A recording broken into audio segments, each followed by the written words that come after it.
Hi, welcome to another edition of Commercials I Hate.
Yeah, the bot is getting kind of desperate these days, huh? Okay. Captions work, microphone works. It looks good from my end. Hello. My name is Elder Price. You know what I didn't do today? I didn't test anything before going live. So hopefully there's no we'll see how it goes. When I say anything, like, I don't know if any of these cameras actually work.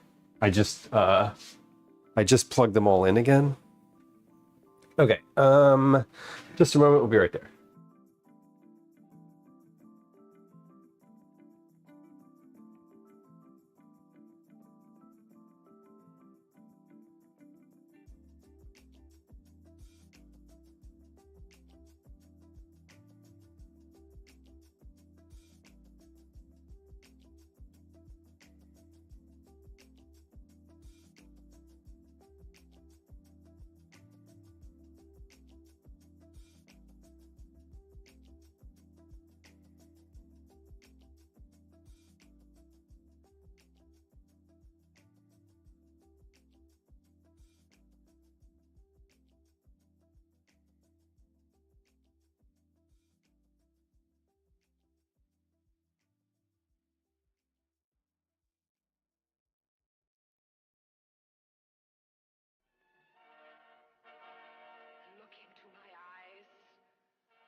This camera works. Amazing.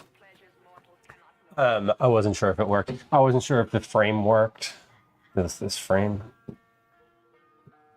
Let's just, before we get too far into it, let's check and see if all the cameras actually work. Oh God, look at how awful. Look at how awful. Let's change the white balance on that one.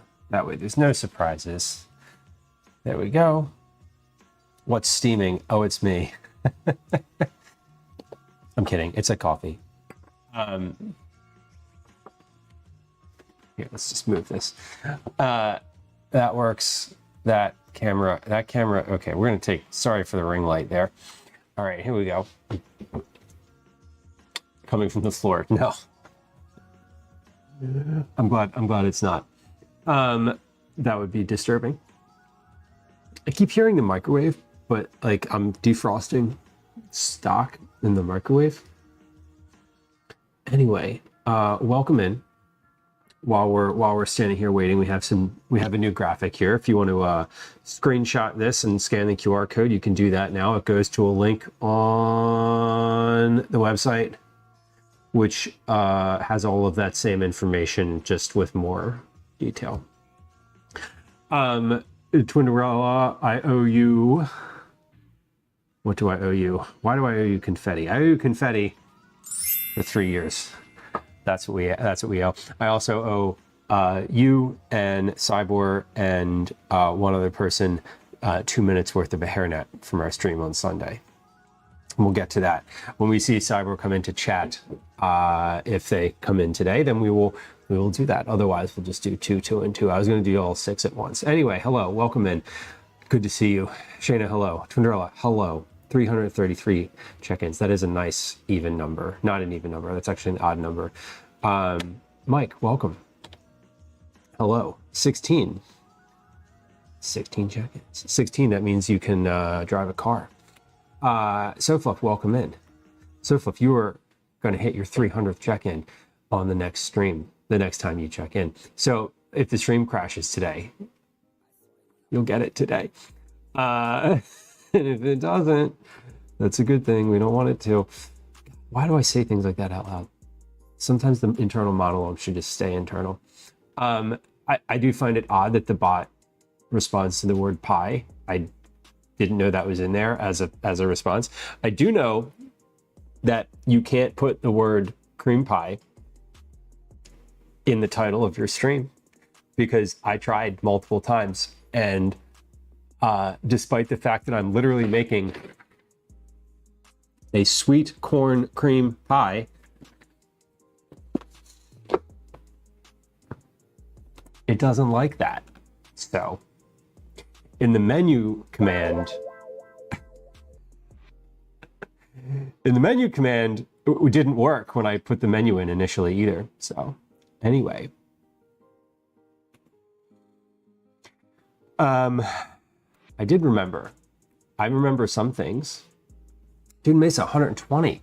Let's go. Hold on. Wait, where are we? There we go, 120. Let me write that down. You're gonna see me write it down. Ooh, I wonder if it would like the accented word. That would be a nice little workaround. Called a bird of fatty. Meanwhile, the tufted titmouse is out here like, what's up, girl? You know, people get hung up on the weirdest shit. That was my tufted titmouse impression. Did you like it?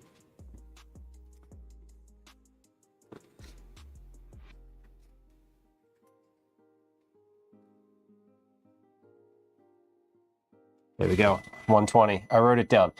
I'm going to eventually. I'm going to write. I just figured out just the other day how to like write a proper. I figured out how to make. I've been saying this for a long time, but I want to be able, when that note comes up in chat that's like you've checked in X number of times, right? When it's a multiple of 20, I want it to write to a Discord channel. Just like I want the bot to leave a note in Discord for me automatically. And I think I figured out how to do that.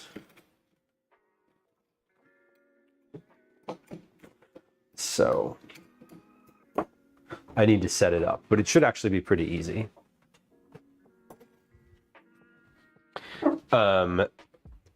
We're thawing a bunch of stock today because I need to make this tomato soup for like the 7th time. Hello. And I don't have any more boxed stock, so I need to. Hello. How do you tell it the multiple factor? I'll answer that in a question, but first I remember Twindler also said, were you singing Book of Mormon? Yes, I was. And are you aware that a full half of the hello sounds are from the Book of Mormon soundtrack? I made them myself. I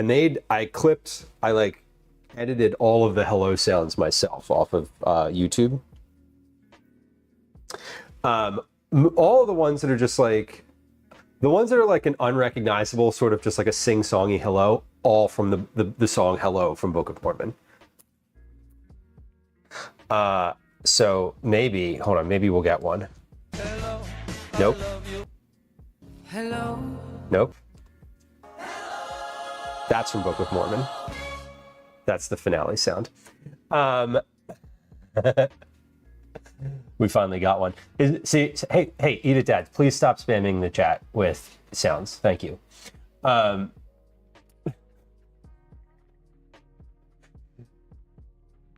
Sorry, Lou. I won't do it again.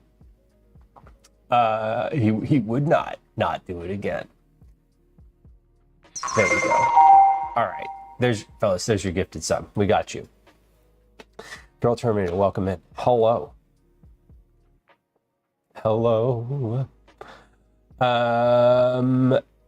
what was I going to answer? How do I tell it the multiple factor? Shayna, I don't quite know that yet. What I do know is I can get the bot to look at, basically what I'm going to have it do is say, I'm going to have it look for the specific language, you've checked, the like quote, you've checked in, end quote. So I'm going to say like, if a chat message has that, then look in that message for one of these numbers. Those numbers being 20, 40, 60, 80, 100.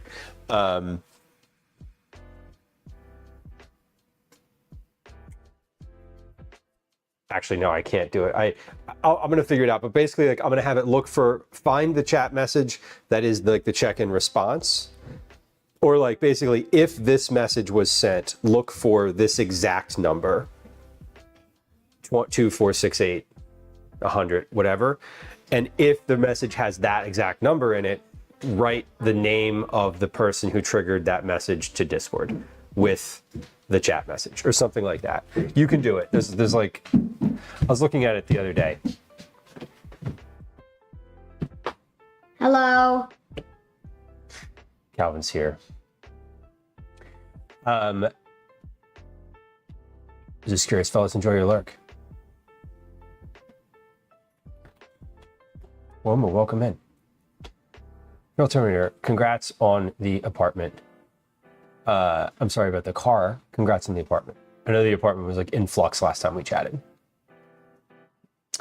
No school today, so fluff. It is Rosh Hashanah, so we have no school.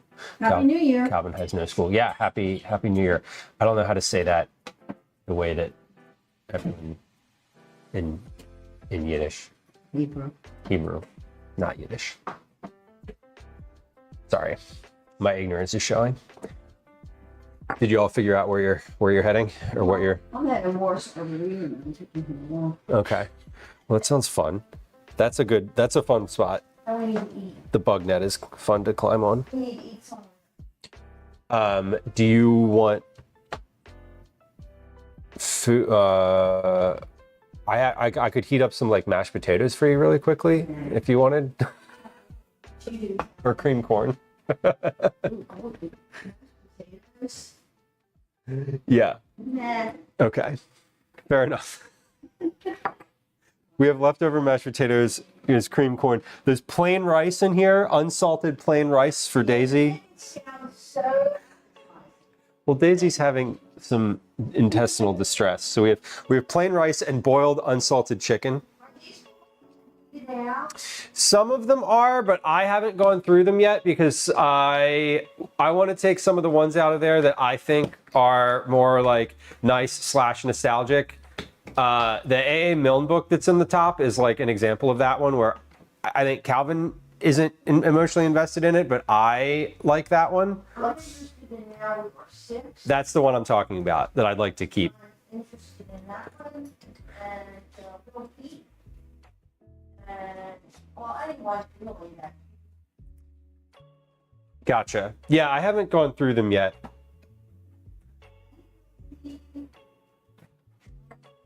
Calvin went through his books the other day and sorted out all the ones that were like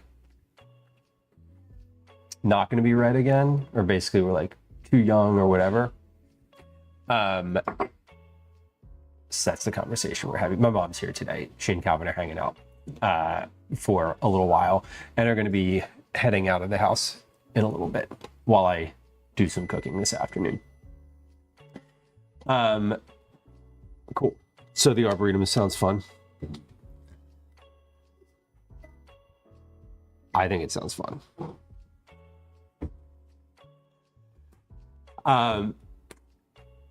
Failed Terminator fixed the car with a headlamp. Oh my god. I would never. I wouldn't even open the hood. I opened the hood to put in windshield wiper fluid. Everyone deserves lunch. You know, lunch is like a popular thing in the doctor's office. All the medical reps are always bringing in lunch. Same thing with the veterinarian. Anytime they want them to sell something, They're like, here, have some Panera catering and a bunch of free drug products. Bowser, welcome in. Good afternoon, or good day. Top 2 blinker fluid, yeah. That and the left-handed smoke shifter. So you're gonna get some, Calvin, you're gonna get some food. Okay. Will you take your key with you? Specifically the one with the tag on it? I don't have any other keys. Okay. Will you take that? Will you get that out of your and take it with you? It can stay in the car, but my intention is to know where you are. Not that you get not for you to be able to get back in the house. You don't want me to get back in the house? No, I mean I do want you to get back in the house, but I also would like to be able to like see where you're at in the world, or rather whether you're in transit yet. Yeah.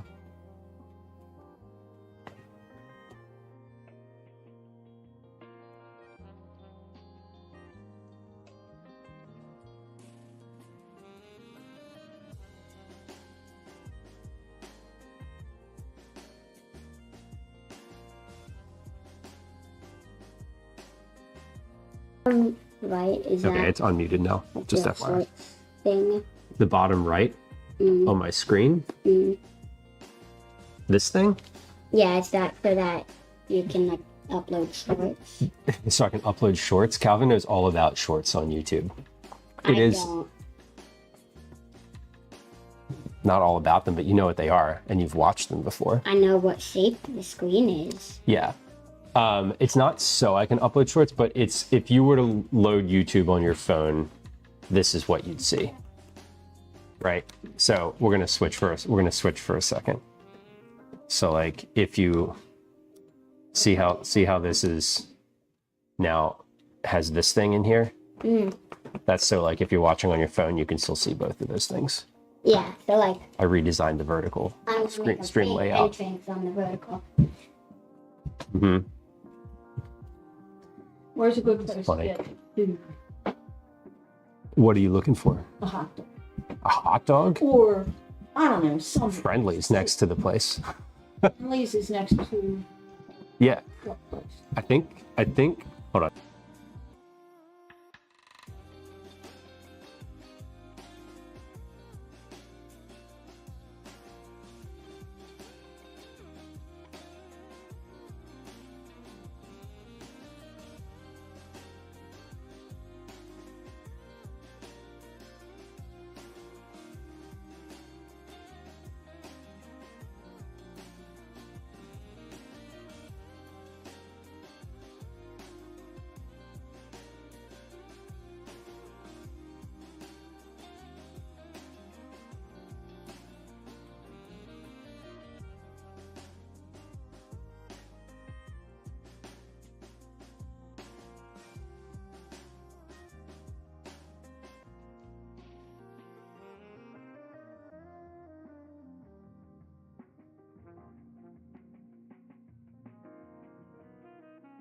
Be helpful. Good? Shoes are good. Yes. And then we're gonna be going for now. Okay. I wanna get outside, it's a beautiful day. It is a beautiful day. We walked over to get like a little snack this morning, and well, after you texted to say that you were on the way. So got a couple Are steps. you in the middle of something right now? Am I in the middle of something? I'm live. So those people in chat. It's like literally like if you stepped over here, people would say hi to you. People would be like, "Hello, Lou's mom," which you're perfectly allowed to do. Watch. Do you want to see my mom? This is my mom. Hi, I'm Lou's mom. Yes. Baba. Beth, welcome in. Hello. I'm Lou's mom. He's really cute. Hold on, we have a sound for that. Uh-oh. Let's face it, I'm cute. Oh my god. Thank you so much. Oh my god, I need to turn the white balance down. I'm turning red. It's a joke. It's a joke. Oh, I didn't even hear you. Excuse me, Daddy? Sorry. Daddy, sorry. Daddy, sorry. Behave. Daddy, sorry. Daddy, sorry. Okay, Daddy, so y'all are doing that. sorry. Calvin has his Sorry. keys with Daddy, him. bye. Okay. And he's going to. High Vibe Mike says they like your jacket, your sweatshirt, the cat sweatshirt. Yeah. We have lots of. Did you see the cats blend in too? Cool. Well, give me a call if you need anything. I have my phone right here, so I'm like ready to. I will pick up if you call. Will you please get your shoes so we can go Here- downstairs? Yeah, they're in the hallway. I get it now. Okay. Yeah, they're in the hallway. Oh, okay. The shoes go on in the very last Is thing. there anything you want to take with you? At all? No. No? You looked at me like you're asking for permission. No, I don't. He was Calvin with his eyes just there was asking for permission to take his iPad in the car, and he knew what the answer was without any words being exchanged. I wouldn't even ask. You implied it with your eyes. You can sing along with me. I would with mom. Yeah. Okay, Also, Dad, Bonnie's poop is still coming out of his butt. great. Bonnie. Our fish. Okay, That's not fair. They do not. they're on their way out for the day, for the afternoon. That's the day off, the school day off routine. Occasionally, my mom comes up and just like will hang out. Let's hold on. Let me scroll back up here. Let me scroll back up here.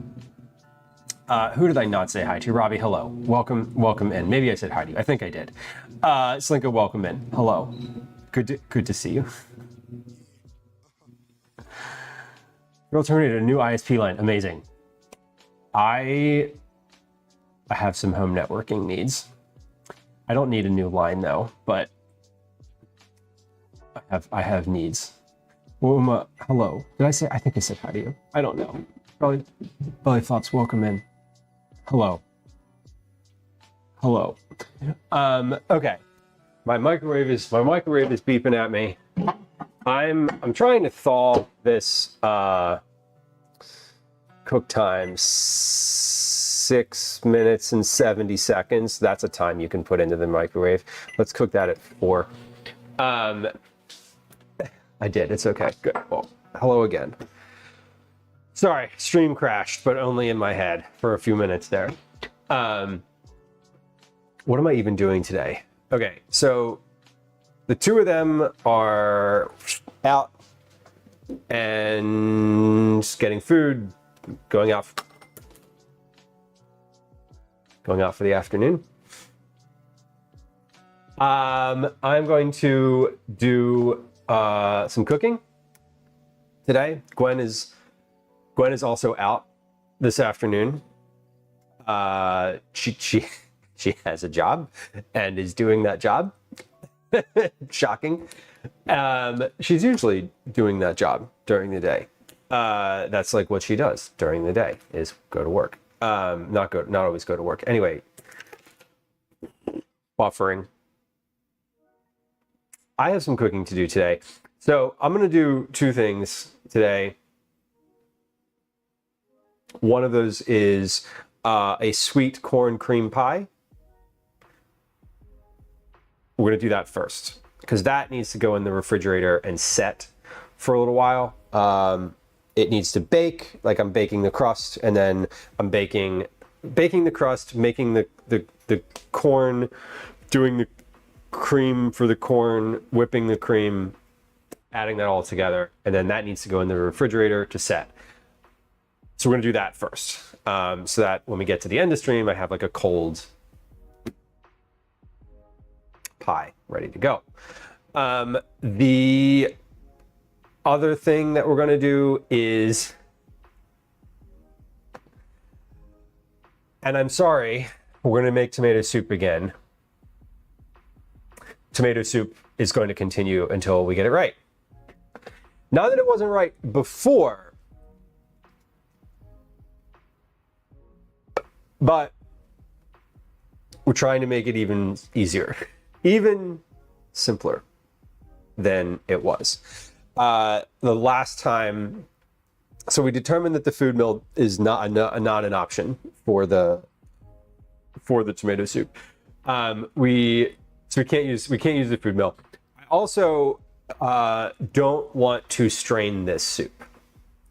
What that means is I want to make it again, and I think the goal is just to put it in the blender for longer. The other thing I'm going to try, so I'm going to make the soup. I'm going to make the soup twice today. Once, the first time I'm going to make it, I'm going to use canned tomatoes instead of the skinned tomatoes, because the thing that ends up in the strainer the most are the skins. And these are skinned tomatoes. They have not been cooked yet, so I'm still going to cook them. They are going to be, the only thing you really need to do with these is take the little, like, the little piece off the top, the stem. It's not really a stem, it's the piece where the stem connects to the tomato. Did they leave? Oh, they're literally leaving right now. Okay. I'm like, I didn't hear them leave. They're still there. Okay. I can. Anyway, so we're gonna do the soup with the tomatoes first, because I want to try it with the tomatoes. And if that process works really well and it's still pretty good, then I might make it a second time and like refine that, because this is due tomorrow. So we're finishing. We're doing our homework on the last day. We're doing our homework on the last day today. Not that I haven't been doing my homework, but like I was working on the assignment in a weird way. I may try to do, if the tomatoes turn out well and I have like, okay, that process was good, I don't need to test that again, I might make it a second time with grape tomatoes.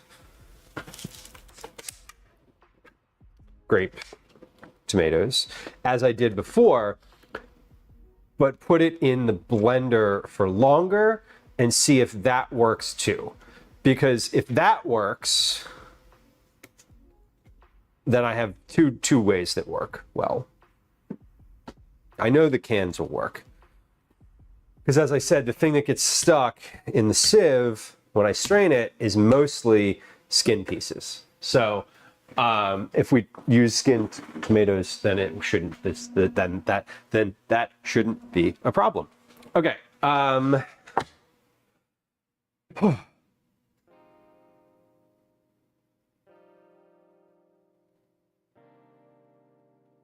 gonna make the pie first. I'm gonna make the pie first though, because that needs to cool down. And there they go. Okay. I think. Checking. Yes. All right. And my brain has been sort of focused on this tomato soup now for a couple streams in a row. I'm ready to be done with it. So we're gonna do that second. I don't know what's for dinner tonight. Gwen's not gonna be home for dinner. So I don't need to feed her, but my mom will still be here. They'll be back later. They're probably going to be gone for about the length of time of stream. So my goal today was to basically like start when she got here. I knew that they were like going to go out and do things today. So start when she gets here and finish when they're back. So that's what we're going to do. Let's make this cream pie. Hey. All right. This is a sweet corn cream pie. One of our moderators, Liz, posted this in Discord a while ago. And I was like, hey, that sounds great. I love corn. I love pie. Why not? It's a dessert. I also love dessert. And it's super simple.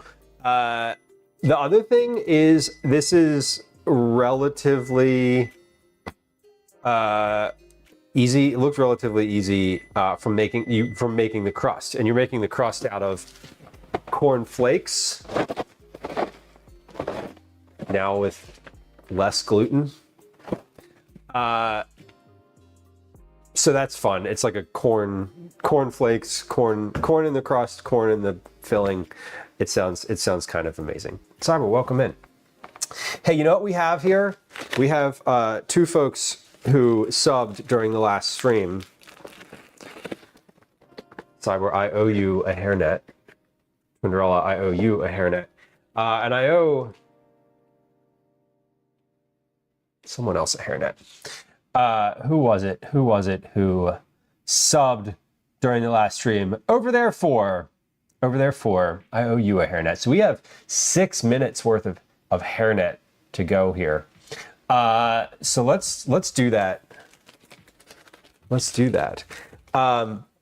Belly flops. I owed you a dad joke from last time, and we owe a stretch to Ninja Bacon. We have some rewards coming through. So let's do a couple of those. Here we are. We have a hairnet. A reminder, the hairnet is for our September goals. For every gifted sub or regular sub, prime sub, gifted sub, you get 2 minutes worth of a hairnet. So here's here's a 4-minute timer. We're going to add 2 to that. Damn, it worked. Look at that. Fuck yeah. So we have 6 minutes worth of a hairnet for our subs from our Sunday stream. Our Sunday stream was, I didn't have any hairnet there, and I didn't have any timer. IRL streams, it's kind of like, hey, I'm out in the world. I can't do all the same things. So here we are. Let's tell a joke, then we'll do a stretch. Actually, let's stretch first, because I started doing that, and it kind of felt good the moment I started doing that. So let's do it. Ninja Bacon, also hi. Hello. IRL with a hairnet. I know. That would be fun. We could do a food service place. You know what I'd like to do? I'd love to do an IRL at one of the kitchens, the like volunteer kitchens that do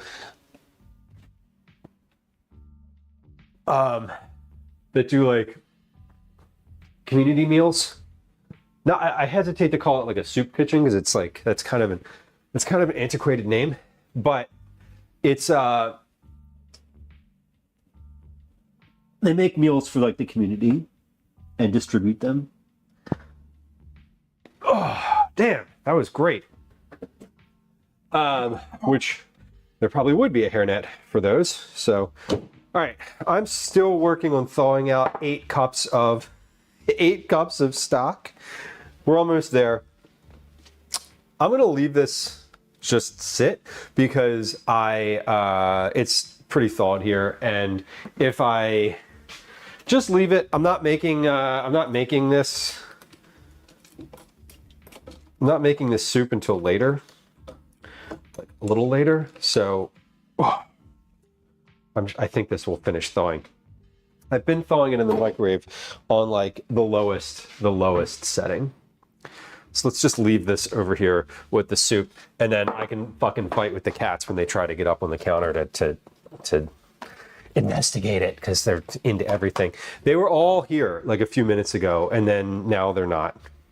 All right, so we have joke time. Oh, do we have double joke time? Is that what just happened? This means we have okay, we have some jokes queued up here. Hold on. Okay. But anyway, we would have to probably wear a hairnet for that stream. Also, we're almost at the onion goal here. So the chocolate onion, excuse me, is the chocolate onion is literally an onion covered in chocolate, and with 3 more subs of any variety, we're gonna get there. No pressure. No pressure. All right, let's see. What do you get if you cross a frog with a dog? What do you get if you cross a frog with a dog? These, by the way, are totally embarrassing dad jokes. And I am demonstrably embarrassed to say them because they're terrible. They really are terrible. If you cross a frog with a dog, you get a Croaker Spaniel.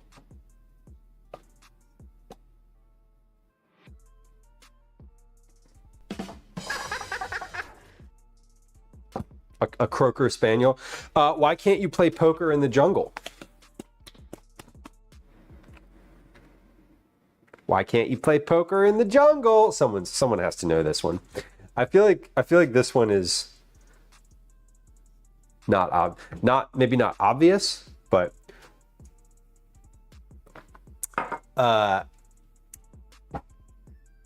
you can't play poker in the jungle because there are too many cheetahs.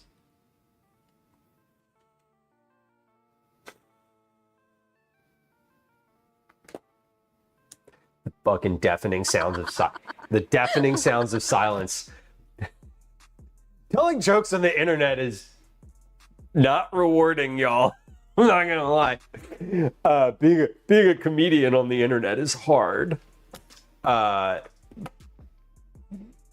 What happens when because it's just me laughing at these awful jokes. What happens when it rains cats and dogs?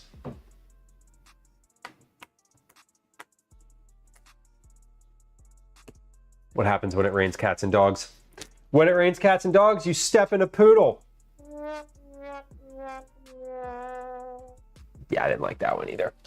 I'm gonna start marking the jokes that we've told off of here. Poodle, yes, belly pops, you got it. You got it. All three of the jokes on this card were worthy of stream today. That's a rarity for this set of this joke set. Why couldn't the lifeguard save the hippie?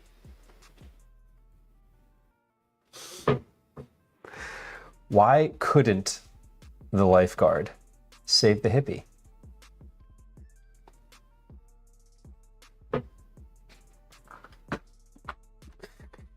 The lifeguard couldn't save the hippie because he was too far out, man.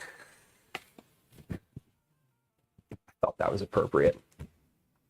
That one was also pretty terrible. I'm not gonna lie.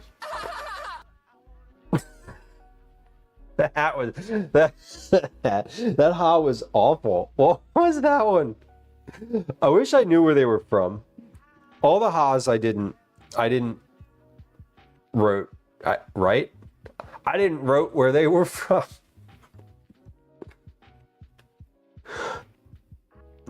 What was a more useful invention than the first telephone? I like this one. This is a dad joke. What was a more useful invention than the first telephone?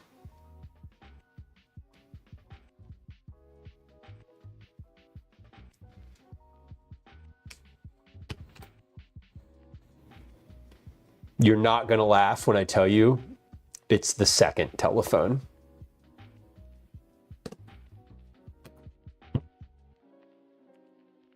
Terrible. The answering machine. See, that's a pragmatic answer.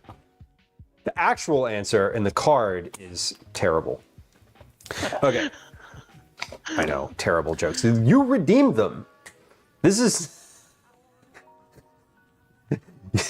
You all wanted to hear that. Two of you wanted to hear this. Two of you said, yes, Luke, tell terrible jokes. That would be a great idea. And functionally, I have allowed the mechanism for that to happen. So ultimately, it is my fault. Because if I didn't want to tell the jokes, I could just turn the redeem off, and there wouldn't be any jokes, and then we would just stand here humorless and cold. And I feel like there's a Rodney Dangerfield joke in there where he's like, "Look, my ex-wife, or her," or something like that. But like, one, I'm not Rodney Dangerfield. Two, I don't have an ex-wife. And three, I find those jokes to be really kind of silly, and I don't know. Whatever. Ragging on your ex is dated. Talk to your therapist. What cheese lives in a galaxy far, far away?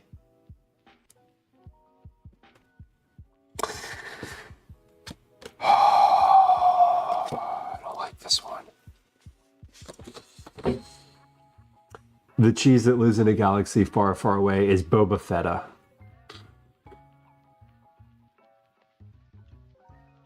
Just get out. I'm gonna see myself out. That one was so bad.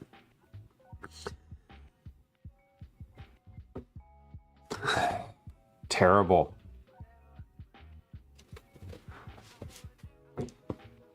Joke time, by the way, is usually like 3 jokes because there's 3 on a card. Just FYI. Twinderella, that is the thing with the roasting the peppers.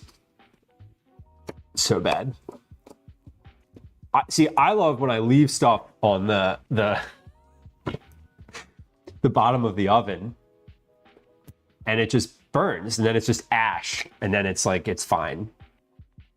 Then it doesn't burn anymore. If you leave it there long enough, it'll stop smoking. I promise you. You remember when I was making cookies? And I forget who it was like, you gotta clean the bottom of your oven. And I was like, bro, dude. Friend, my oven is on right now. I'm not cleaning anything. Nothing's smoking. It's all just desiccated ash from the bottom of the oven. It's fine. It's fine. It's not affecting anything.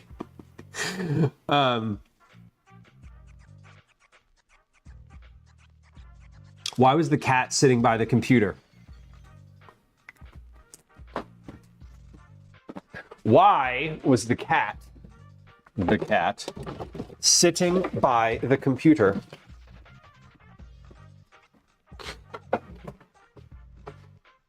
The cat was sitting by the computer to keep an eye on the mouse, of course. That was bad.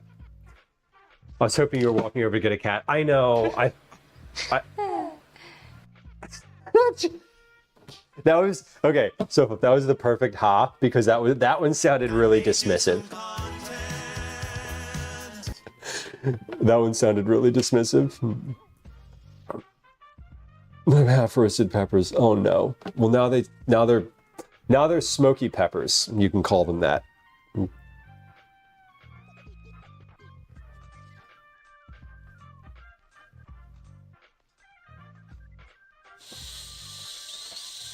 Oh my God, some of these are so bad. Like, so bad. Mega, welcome in. So I will provide a cat. Let's see if one of them comes. Who do we want to see? Who do we want to see if they'll come when I call them? What did the photographer say to the cheese? Say people. Oh. Say people. Obi boy.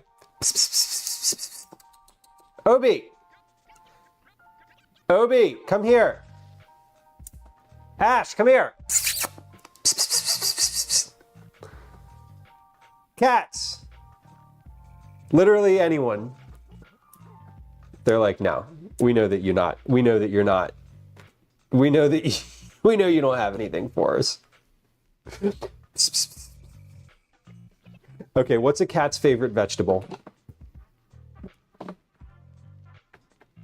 This is the last one. This is the last one. What's a cat's favorite vegetable?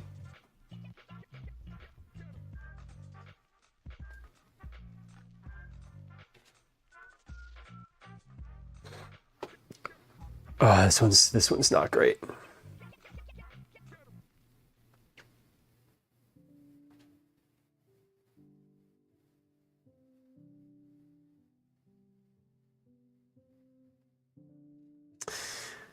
A cat's favorite vegetable is asparagus.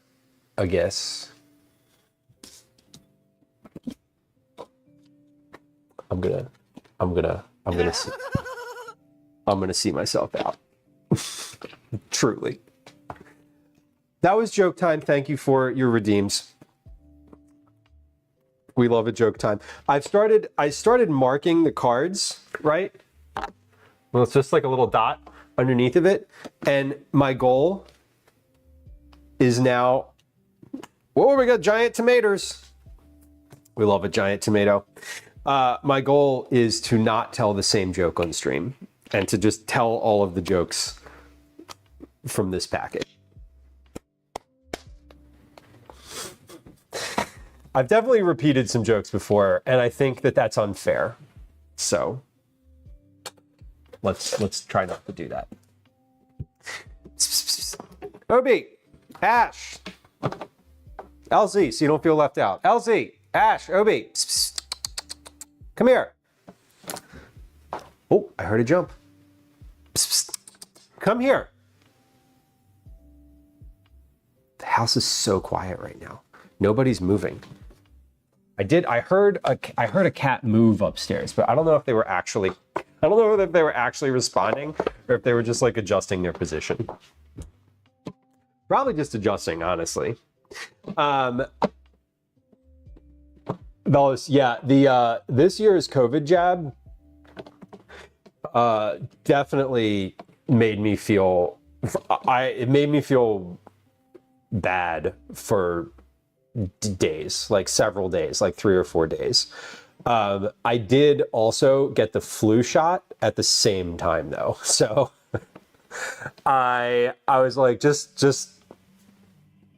like fuck me up. Just do it. Just all at once.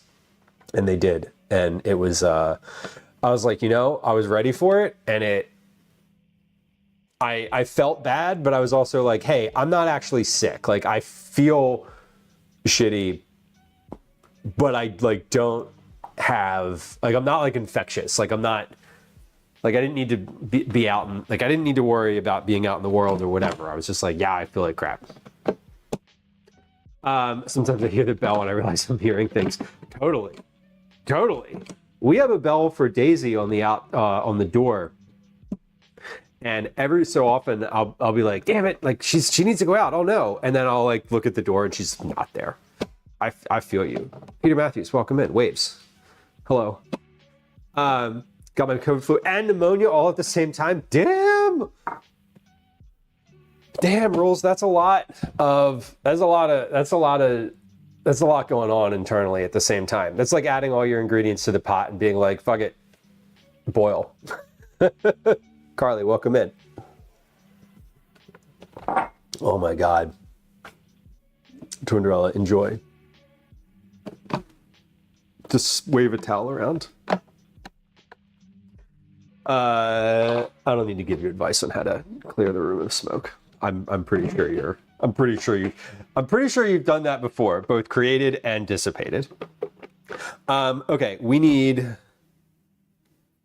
175 grams of finely ground cornflakes. I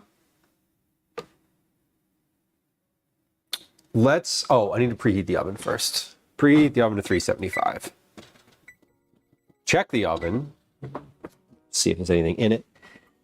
There is not. Nothing that's gonna burn. Hold on. What is that down there? Oh, you know what? Twinderella. Last night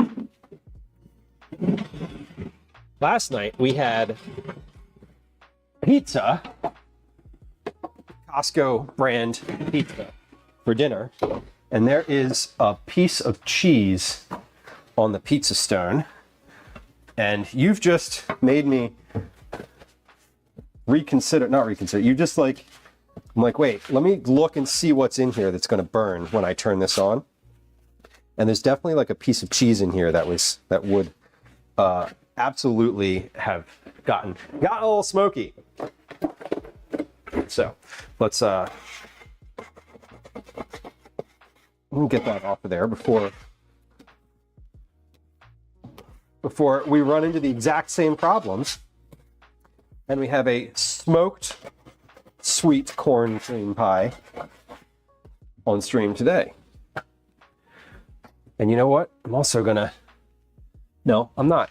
I was gonna say I'm also gonna take the other shit out of the back of the oven.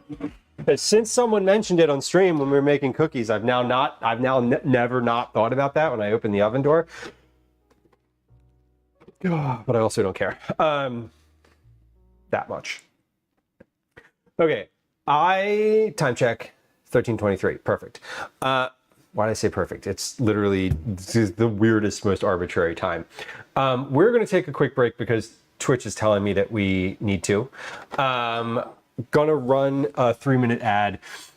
So if you are a subscriber, you will get not that. And if you are not a subscriber, you will get an ad. Sorry. We'll be back in like 3 minutes.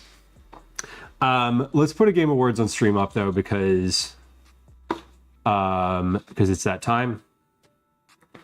And we'll run a little 3-minute ad. Hold on, let me take that off there.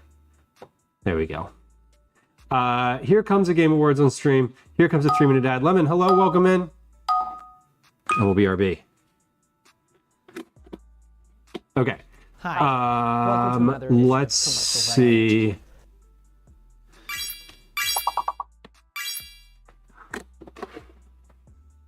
All right.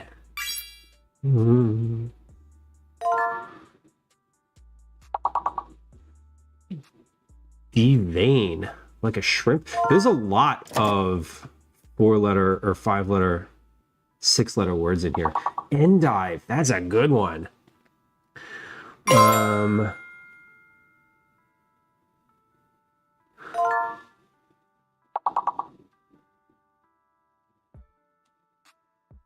Ooh. My screen just flashed on my computer. That's always a good sign. It's never a good sign. All of the rest of the 4-letter words start with V.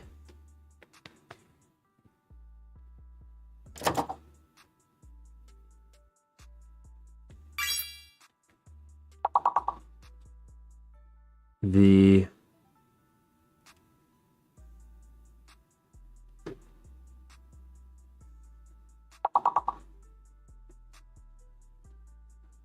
not all the rest of the 4-letter words. Sorry, some of them. One of them starts with V. There you go. And one of them, the last one starts with is either a V or an N.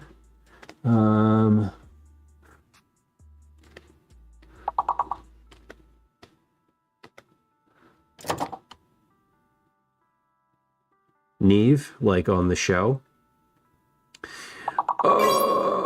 Even okay. N or V.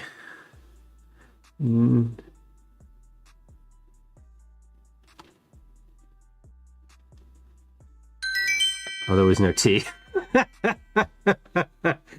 Oh, we're so close on that one. All right. That was very close.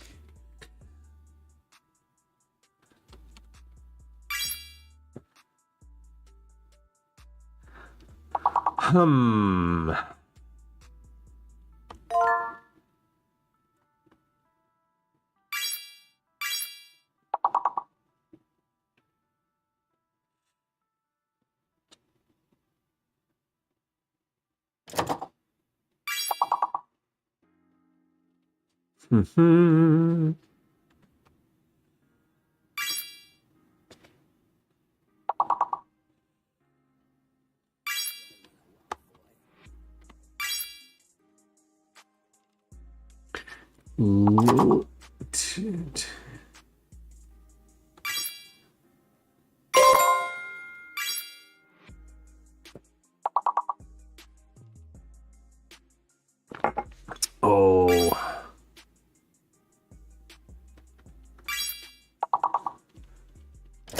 Lots of 4-letter words left.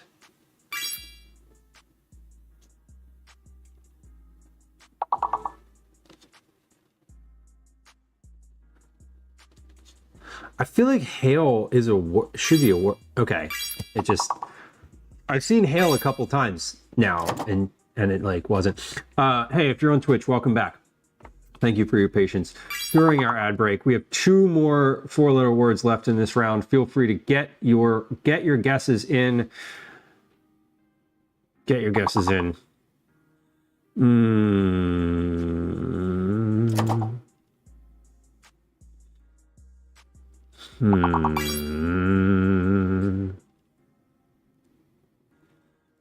H or L.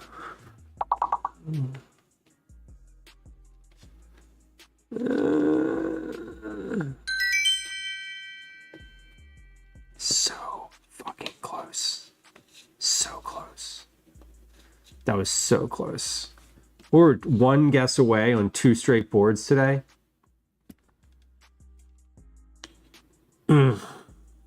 Almost. Okay. Excuse me. Okay, let's do the thing. Let's do the thing. I wish they told us the words too. I would love to know what words were not present. Hold on, the mouse is... I left the mouse on my screen directly in the middle of my face, and I can't. It's like weird when I look at it. All right, let me wash my hands here because we're gonna get started with this crust. So we're making a cornflake crust, and we're also making a corn filling for this. I think I need melted butter for this. 6 tablespoons of melted unsalted butter. Yes, so let's melt that butter, because if I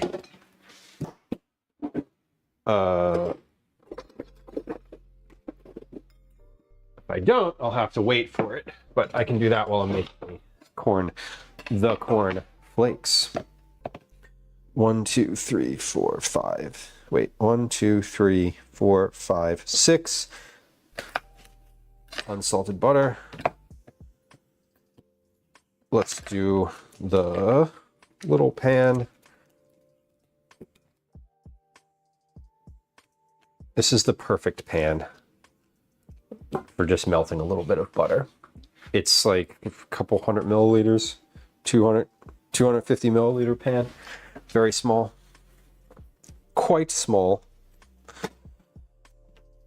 And just put that on low on the stove while we get the rest of the ingredients together. Let me close. I gotta close this cabinet.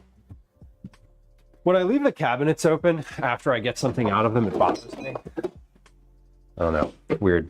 Because like visually, I'm like, there's a cabinet open right there. It bothers me. Anyway, enough about me. Preheat the oven to 375. Add the finely ground cornflakes, butter, salt, and sugar to a large bowl. Stir to combine. Transfer to a pie dish and use your fingers to press firmly until evenly spread. Moisten your hands. Use a measuring cup to press down. The texture will be more sand-like, not sticky like a dough. Bake the crust until golden brown, 16 to 18 minutes. Remove the pie crust and set on the cooling rack. Okay, so we need a bowl.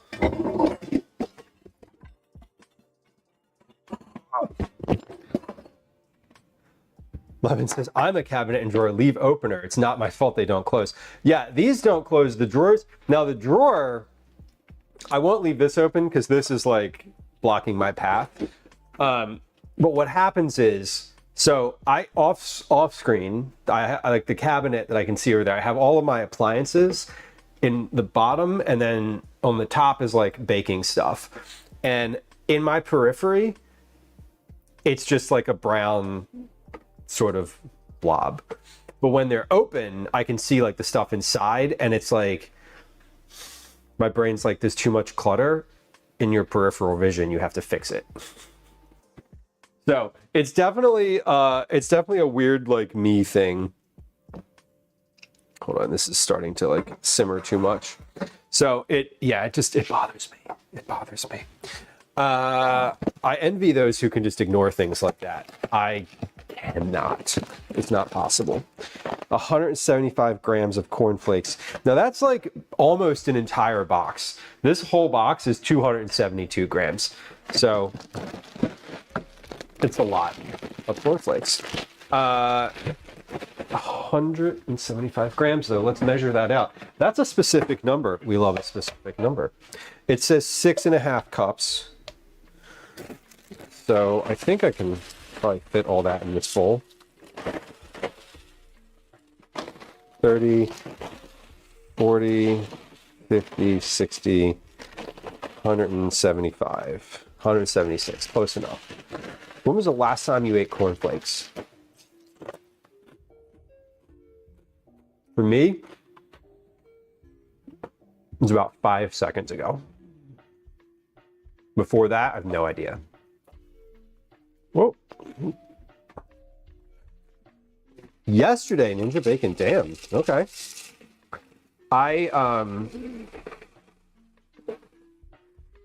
I have no idea. Can't even remember them? Yeah, same.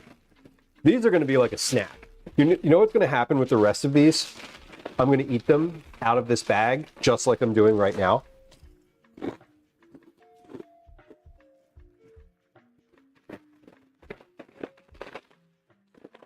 The next time I'm like looking in the cabinet for chips. And that's okay. No one in my house is going to eat these for breakfast. That's for sure.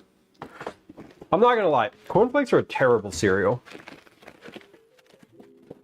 Like, if you like your cereal with milk on them,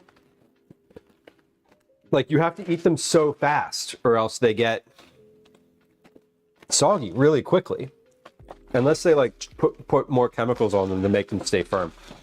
I feel like they're good for like a dry snack. But as far as like a cereal bowl with milk, like you just have to eat quick. You have to eat so quick. Do y'all eat cereal? What's the cereal in y'all's house? I like don't.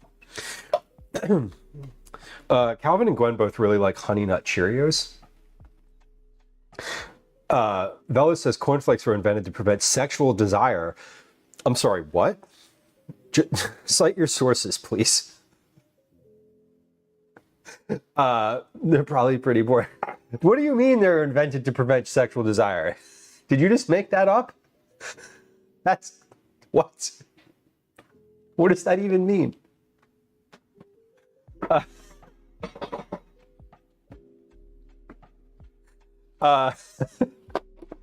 Ninja Bacon says, I usually put a bunch of cornflakes in a bowl and get a big glass of milk, and as I'm eating the cornflakes, I take a drink of milk. You have mastered the art of cornflake consumption. That is the right, that is the way. That is the right way. That is the right way. Okay. I can respect the game. The original Kellogg was a nutball. He's famous for being a really odd, weird, semi-quasi-religious anti-sex guy. Didn't know that. I mean, the rooster on the cornflakes box looks thirsty AF, so maybe they've gone through a rebrand. Okay, we need to finally, we're finally grinding these cornflakes, both finally and finally. Here we go.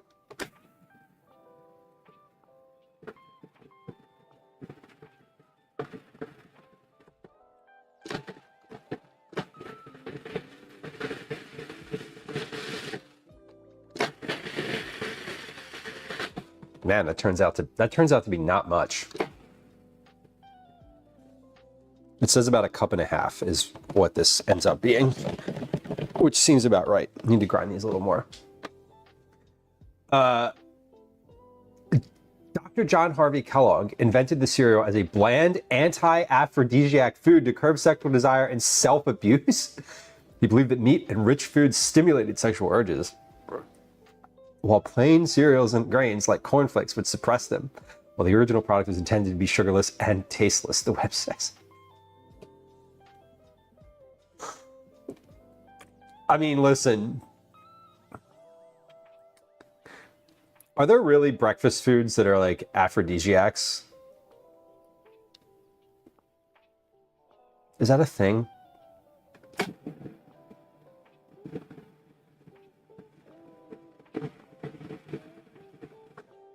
How do you like your eggs? Unfertilized. Don't answer that. Oh, God. Yeah, if you pulverize any cereal, it's less than what it actually looks like. I mean, true. These are facts. These are real, accurate facts. Is this finely ground enough? I think so. No. No, there's still chunky pieces in here. How does this, how is it still chunky?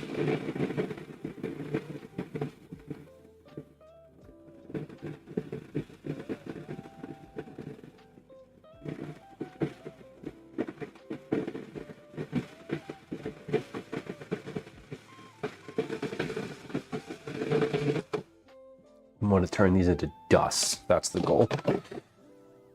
Oof. Wow. Now I'm breathing cornflakes. I think we're good.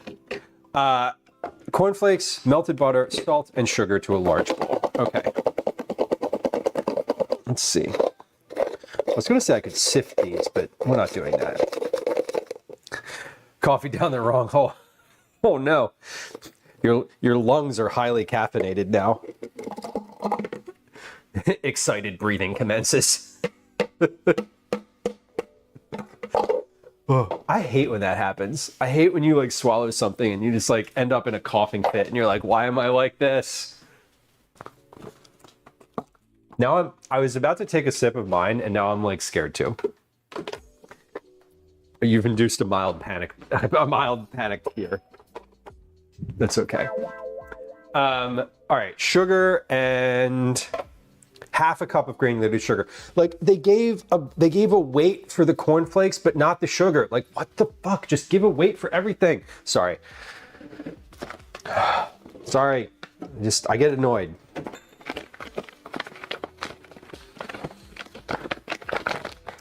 If you wanted to pulverize the cereal, you put it in a Ziploc bag and pound it with your hand. I know, for a long time. I'm thankful. The food processor is probably, if I was going to pick, hold on, pause, half a cup of granulated sugar. Let's see, half a cup of granulated sugar. The thing that I have on my refrigerator from some cooking website says that a cup of granulated sugar weighs 198 grams. That's 95. Is that 99 grams? I don't know. Oh, that's 109.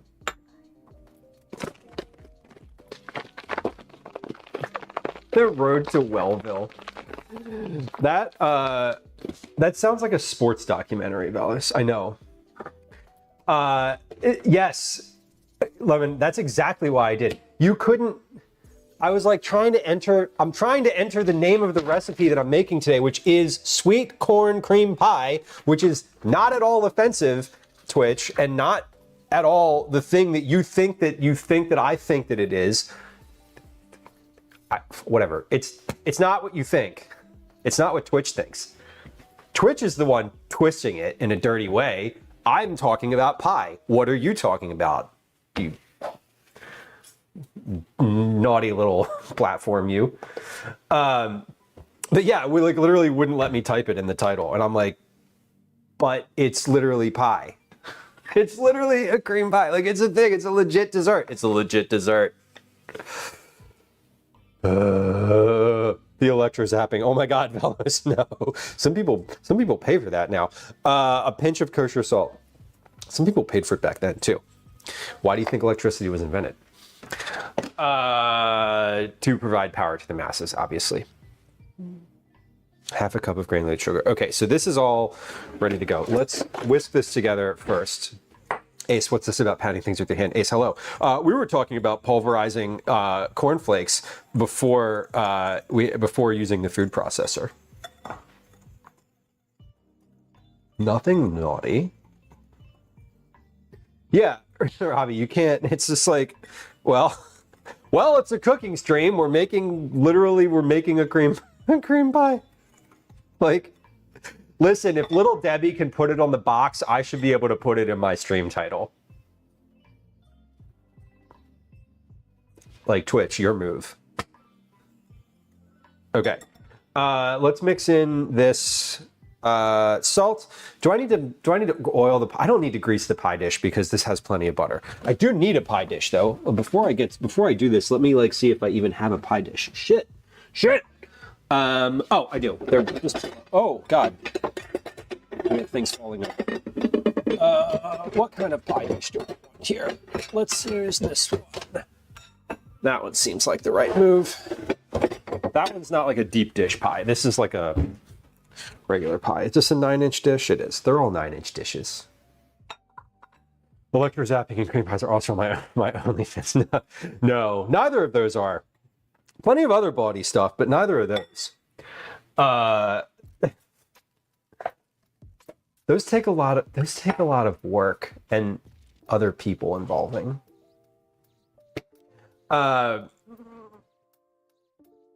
Velo says, I don't think the words Little Debbie and cream pie should be in the same sentence. It sounds sus. But they are. They literally sell oatmeal cream pies. They're delicious. I get them at the corner store.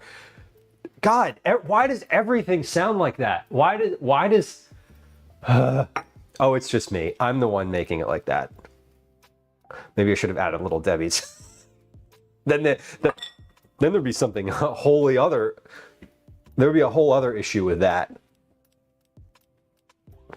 Well, I finished my coffee without inhaling it into my lungs, so I feel good. Stir to combine. Stir to combine. Fellas, I'm not going to Google that, but I believe you. Rub it in. Thanks, I will. Well,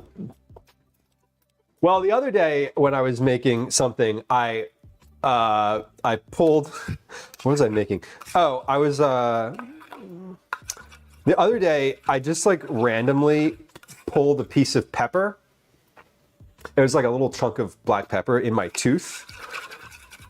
And you know how you get something stuck in your teeth? Like I have it right now from the cornflakes. You get something stuck in your tooth and you're just kind of like working at it with your tongue for a while. The other day I did that, but it was a piece of black pepper and I immediately started choking on it. I was like, ooh, something crunchy in my mouth. And I just like pulled it out of my tooth with my tongue and then was like, oh, hello. And like started fucking crying about it. Working at it with your tongue for a while. I mean, you know, it's just how, you know, GGG, you gotta be. It's how it goes. Yes, fellow says, no, for real, I typed it in because I was curious what the result would be, knowing the web. I bet you there's a word or two you could add after that would probably bring you to the darkest places the dark places that you're thinking of. Rub. See, this is why you can't put it in the title, because it just brings people. I was going to say it brings out the worst in people, but honestly, it kind of brings out the best. And like, this is fine. This is fine. We're mixing this all together until it's completely wet and incorporated. Fuck. Everything. Just wait till we get to the tomato soup. Then you're really gonna learn. Sex positive cooking stream. Right. I'm positive this is a cooking stream. It's what we're doing. This is why I like the glass bowls, because you can see the bottom. Am I mixing? Oh, I've still got a dry spot. There we go. We got it. Okay, transfer to pie dish and use your fingers to press firmly until evenly spread. See, look, this is when I say erotic recipe reading, this is what I'm talking about. Listen to this line.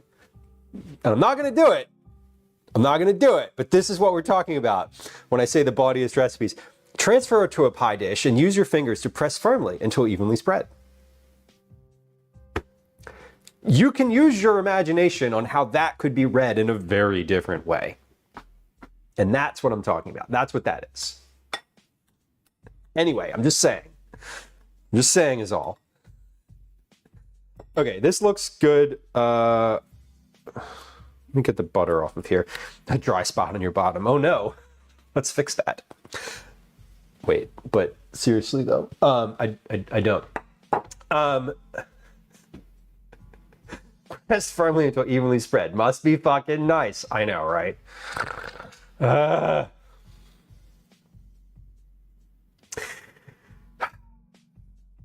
Let's just all get on Tinder and burn our lives to the ground.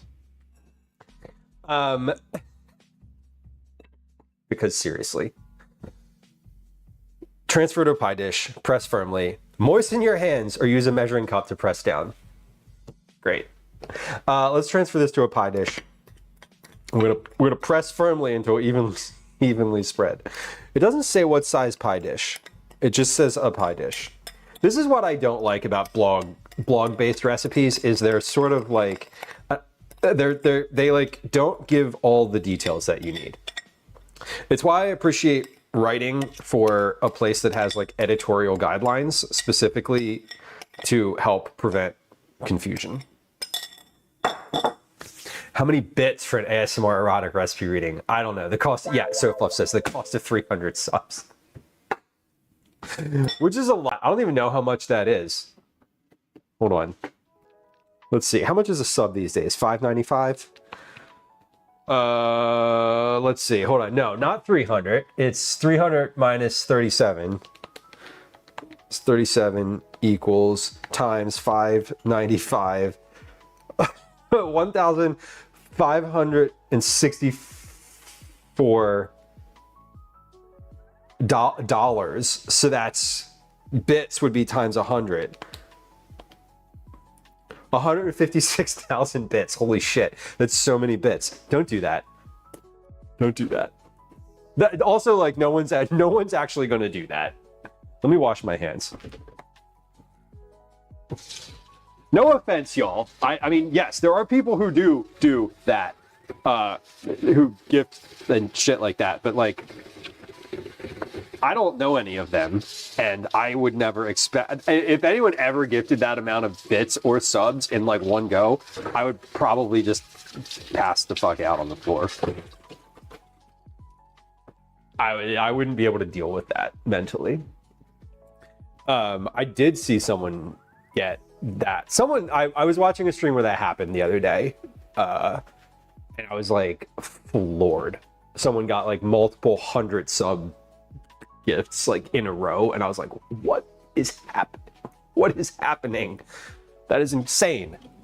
It was literally insane to me. And it was someone who I watch regularly because they're a really good streamer. Okay, let's press this down. Spread this.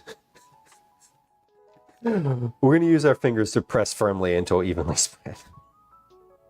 And then we'll use the bottom of this measuring cup to even this out.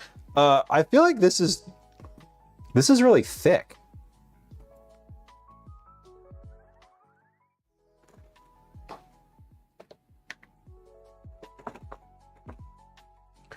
This is like, hold on. There we go. Oh, when I press into it, shockingly enough, when I press into this,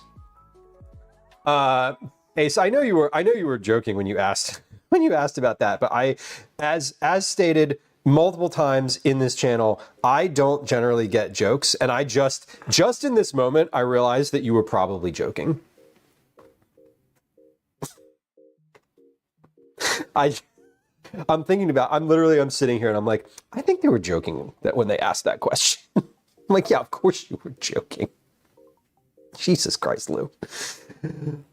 See, this is it. I don't get it. I don't get the joke. And then I am just sort of out there with my fucking calculator answering your questions earnestly.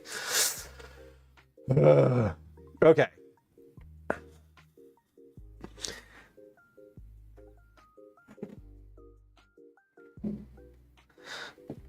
It says press down, so I'm pressing. Now, this doesn't feel very, it says the texture will be more sand-like, not sticky. Joe, hello. Imagine being earnest on the internet. I know, right? The joke emote exists not because I think things are funny, but because I don't get things. I just humor escapes me. In real life too, if you're talking to me in real life, face to face, and you make a joke, I am not going to get it. I'm going to take you at your word, and then I'm going to probably answer your question, and you're going to be like, I was joking. And I'm going to be like, oh, okay, cool. Well then, let me tell you a joke back, fellow humorist. And they'll be like, that's not funny. Adding chocolate helps. Ooh. I would, you do melted chocolate? Do you melt the chocolate first? Yeah, it said to bake it. Like I'm baking it too for a little bit. But my thought is, this is sort of just the container. As long as I can pour the cream filling into here and not have it like completely absorbed through the bottom once it's baked, I think that'll be fine. Melted chocolate, gotcha. Marissa, the jokes fly over my head all the time too. Yeah, I just don't get it. It's like, I also don't read body language very well. At all. Like, I don't get jokes the same way I don't get if you're flirting with me. Like, in real life, if someone is literally flirting with me, I will not understand it. I will not see it happening. I don't get it. Like, you have to tell me. And I will ask. I will definitely ask. That is a real thing. Out on the date, you're like, hey, are you flirting right now? Oh, no, okay. Sorry, my bad. Yeah, it is a cliche, Ace. You get the life story and then you get the recipe. I appreciate the blogs that have the jump to recipe button. And usually, though, I usually will scroll through the thing because most of the time there's some sort of like explanation in there, right? I don't need the story. It's not that I don't care about the story. I'm not on your blog for the story. I'm on the blog because I Googled the recipe. If I was a follower of the blog, I might read the story, right?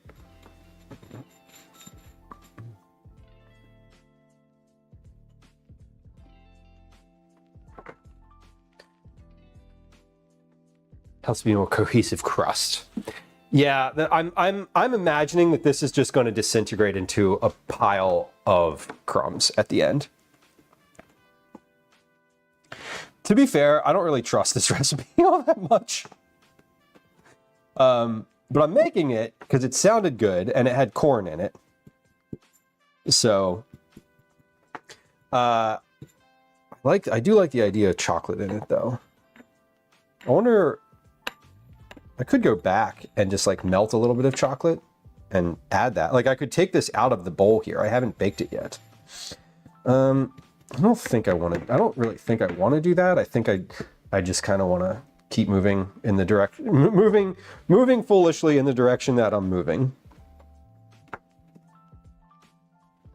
I'm going to write down the idea to put chocolate in here though, because I think that if I make this again, I would probably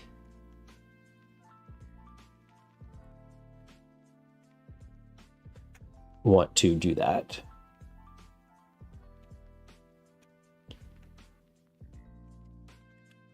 There we go. Yeah, I always write the stuff down, like, see, look at my handwriting, isn't that fucking terrible? Possibly add a bit of melted chocolate.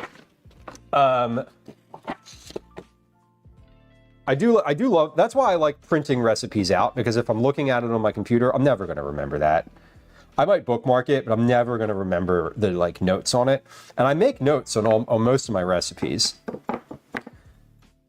Okay, I feel like this has been pressed nicely. I don't see any cracks in it. And it's pretty smooth all around. So this looks decent.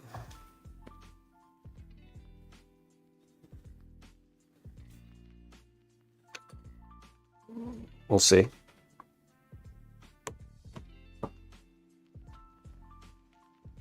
If you think it's going to fall apart. Yeah, if I like touched this anymore, if I like went to like, this would definitely fall apart if I like jostled this a bunch, it would probably crack in the middle. A nice smooth well-shaped bottom. It is. The pie's great too. We're gonna put this in the oven and bake until golden brown, 16 to 18 minutes. Okay, the oven is definitely preheated. It doesn't say I need to cover it. It doesn't say I need to add pie weights. It just says put it in the oven. There's no flour in it. There's no baking soda. It's not gonna. It shouldn't rise. It should just kind of melt. We do need a timer though.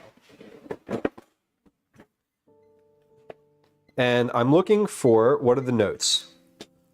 Golden brown. I like these shorts. These are like, I don't know if you were talking about these shorts, but these are, I have like several pairs of the same exact style shorts in different colors. When I like something, I buy multiples of it. That's always my move. Okay, make the corn mousse. Make the corn mousse. In a large skillet, combine the corn kernels, sugar, salt, and 3/4 of a cup of heavy whipping cream. Cook on medium heat for 5 minutes, stirring frequently. So we're basically making cream corn. Got it. Transfer to a blender and secure with a lid. Hold a towel over the lid to prevent hot liquid from escaping and causing burns. Noted. Blend on high speed until very smooth. Okay, so we want in a skillet, we're going to put corn, sugar, salt, and heavy cream, and then we're going to blend. This requires a lot of appliances. That's annoying. I knew this going in, but I'm also like allowed to be annoyed by it. It says a large skillet. This is 1.5 cups of corn kernels, sugar, salt, whipping cream.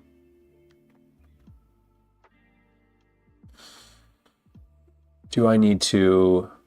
Okay, no, this is fine. We'll just do that. We'll do that in this pan. No, we're gonna do that in, yeah, we'll do that in this pan. Fried Charlie, welcome in. Nothing in cornflakes is going to expand. Yeah, it's there's no rising agent in the thing, so it shouldn't rise at all. Oh, excuse me. Fried Charlie, hello. Oh, lemon, no. No. Oh my god, I hate when the pets give you wet things to like to laud them over, and you're like, oh. They're the worst sometimes. Surprise! Here's a disgusting wet toy that I've been playing with. I love you, and you're like, I love you too.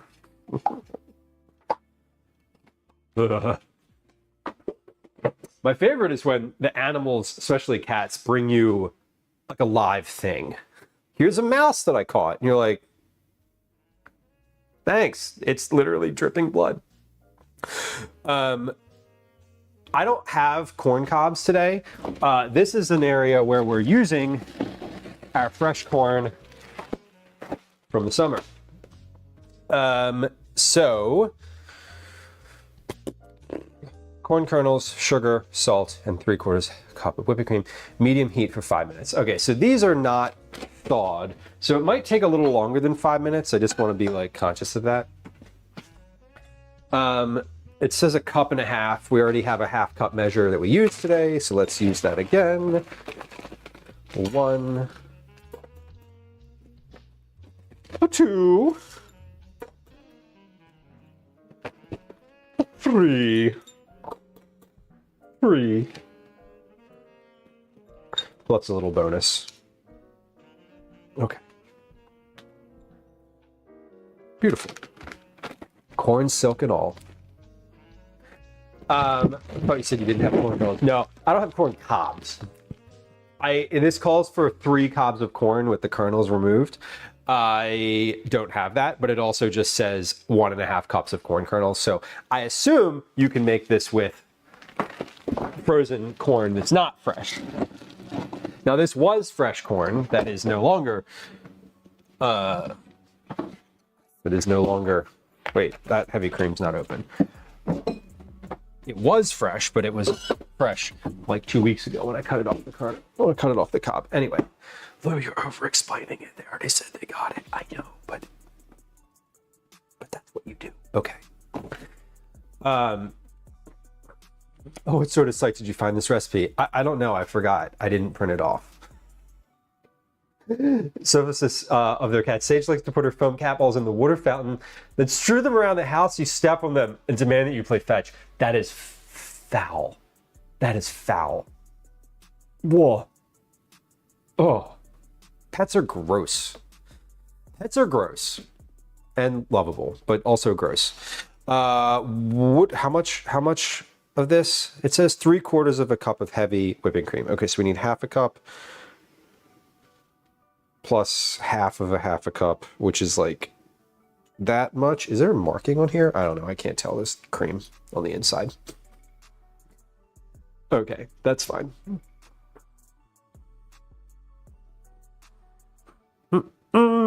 And the sugar, how much sugar? 3 tablespoons, not that much sugar. This is all the sugar I have left in the whole house. I thought I had more. So I need to get some sugar. I'm actually out of it. I would say I have like 2 cups of sugar in here, which is basically being out of it. 2, 3 tablespoons of sugar plus salt. How much salt? 1/4 teaspoon of kosher salt. Okay. 1/4 teaspoon is not an amount that I'm going to measure. 1/4 teaspoon is that much.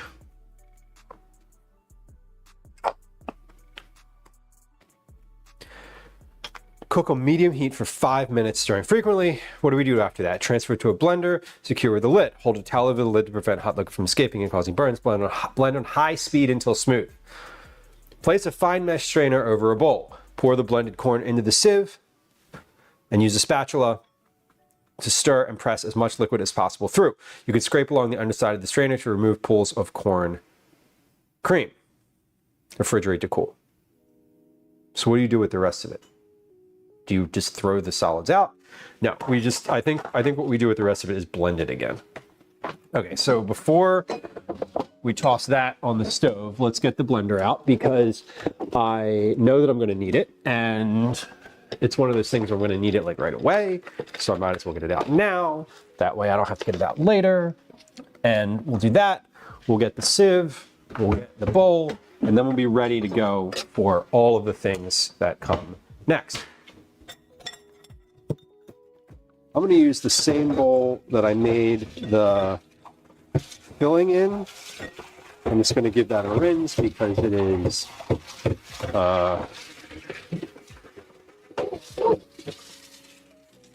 it had butter in it. Actually, no, I'm going to give this a quick scrub out because this is like the right size bowl for this, and the sieve. I know the sieve fits nicely over this bowl, so I like using it when I strain things. Okay, let's just dry that off. We'll be good to go. We're making the pie first today because it's got to cool. That's the point, is that it's going to cool in the fridge while I'm working on the soup, and then that'll be the end. I should be able to get it out at the end of stream and have it be nice. Okay. Also, I said I was going to have my phone available. It was not. Now it is. And okay. Let's get this on the stove. We'll move the camera over here.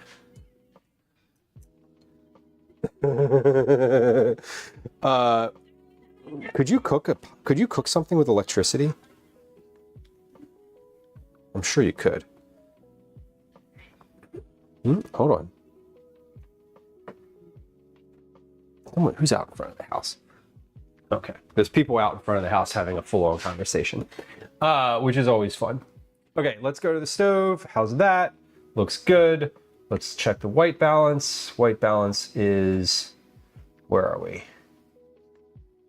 That is about the actual color of that. Great. An electrode hot dog cooker. Yeah, what do you do with it? You just stick the hot dog like onto the thing and go? Kind of like a campfire, except with electricity. That's disturbing and also kind of fun. and most certainly a fire hazard. All right, about 5 minutes it says. We're gonna put the timer on, and we're just gonna stir this. So these are definitely frozen. So this might take a little longer than 5 minutes because, again, frozen. But what am I looking for here? I'm looking to see... it just says cook on medium heat for 5 minutes. It doesn't say any specifics about what to look for here. So I assume what I'm looking for is all of this is sort of thickened and the kernels are starting to break down. I'm putting it in a blender, so I guess it doesn't really matter how broken down the kernels are because they're going to get blended anyway. But certainly I want all of the sugar to be melted. I should use a heat-proof spatula for this.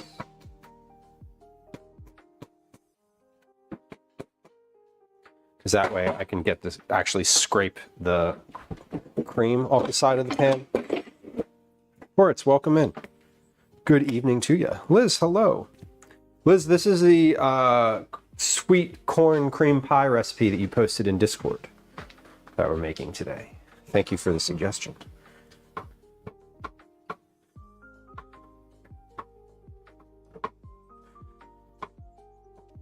It's we have a pie crust in the oven. I can smell it now. It's actually smelling pretty good.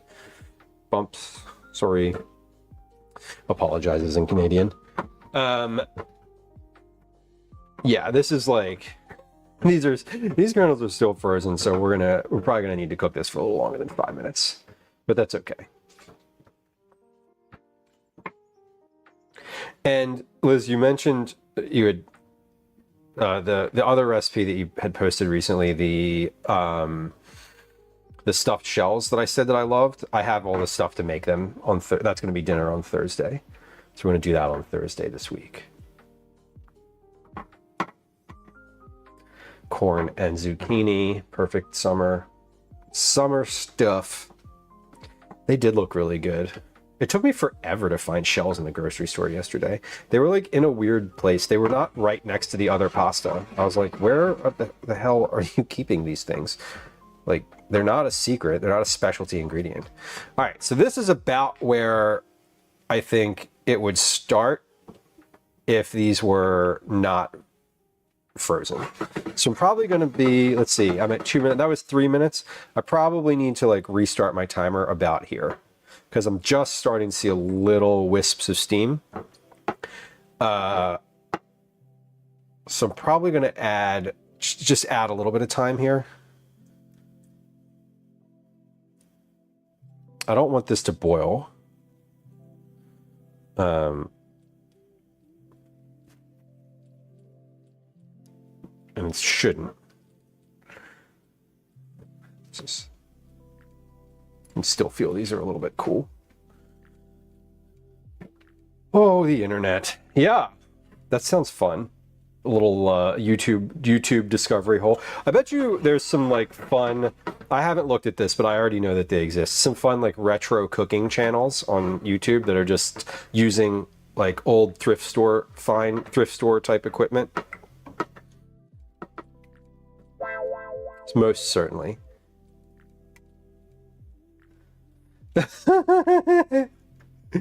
Well, there's nothing like posting it again to get me to make it. Like, I have brought this to your attention twice now. Please respond. But it looked good. And I was like, you know, I have all the ingredients to make this except cornflakes.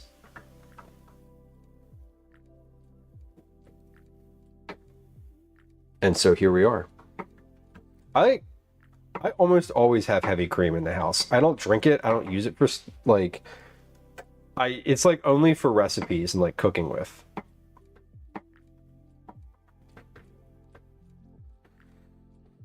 Okay, so the pie crust was in there for 16 minutes and I have about 1.5 minutes left on that. I'm gonna add some time to the corn that I've got here on the stove because it's not, like I said, it was frozen when I put it in here. It wasn't like fresh off the cob. So I'm going to add 3 more minutes to that and just see where we are in 3 minutes. Darlene, welcome in. I'm doing great. I'm doing great. Looks yummy. It should be. It's heavy cream and sugar and corn. So it's basically, we're making, I probably could have just taken the creamed corn out of the refrigerator and used that. So I still have some of that left over from Thursday of last week. I made a lot. I'll end up eating it like today. Boris, welcome. Hello.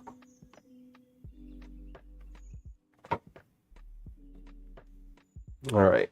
So I'm going to check this pie crust here in about 30 seconds and just give it some eyes. It should, I can smell it right now, so I don't know if it's, I don't know how finished it is. The word pie triggers the bot, we've discovered. That's the word. That's the word that does it.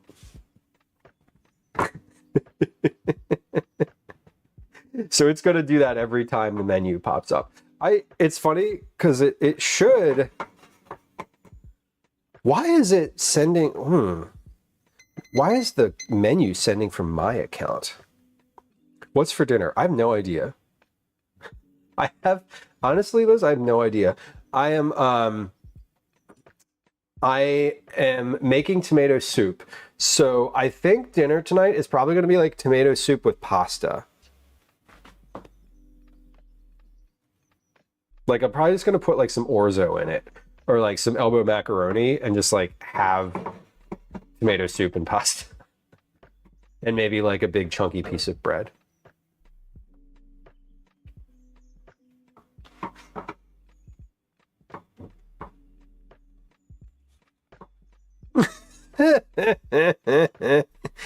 Asus, what's the difference between erotic and kinky? Erotic is when you take a feather and tenderly stroke it. Kinky is when you do the same thing, but you use the whole chicken. That is some kind of kink. I'm all set with that one, but I'm not going to yuck your yum.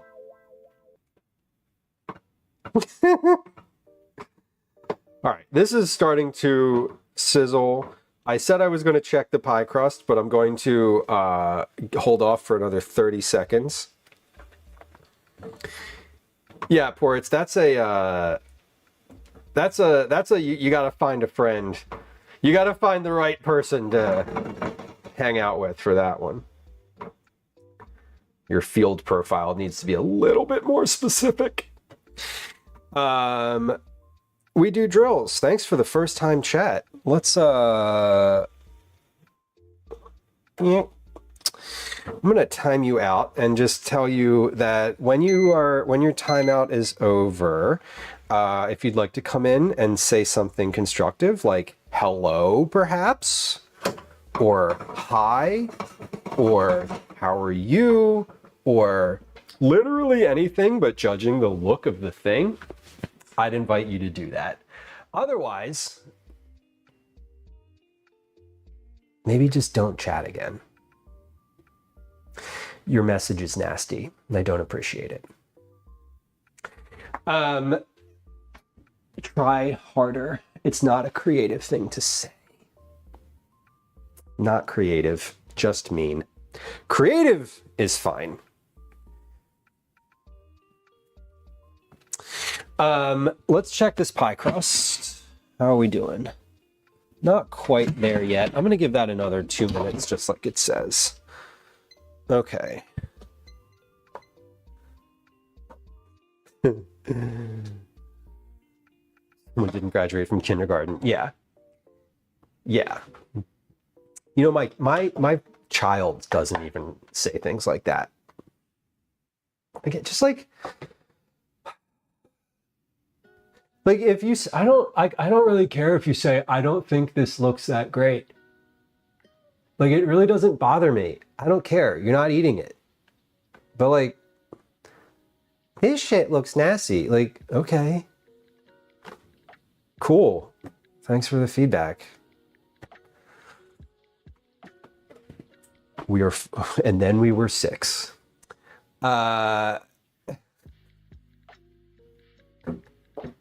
Someone said it was ucky, and I explained They explained and I responded, oh, you don't mean you don't like this food. You see how that's different? Yeah, there's, if you look down, like literally go down to the profile panel, hit the about button, go down to the profile panel and read the chat rule about how to give constructive feedback. It's literally there. It's in the rules. It's in the rules. Transfer to a blender. Great. Secure with a lid. I really genuinely don't mind. Like, you want to come back and like say something nicer? Feel free. Perhaps you've made this recipe before and you can explain why you're saying what you're saying. Okay, we're going to put this in a blender though.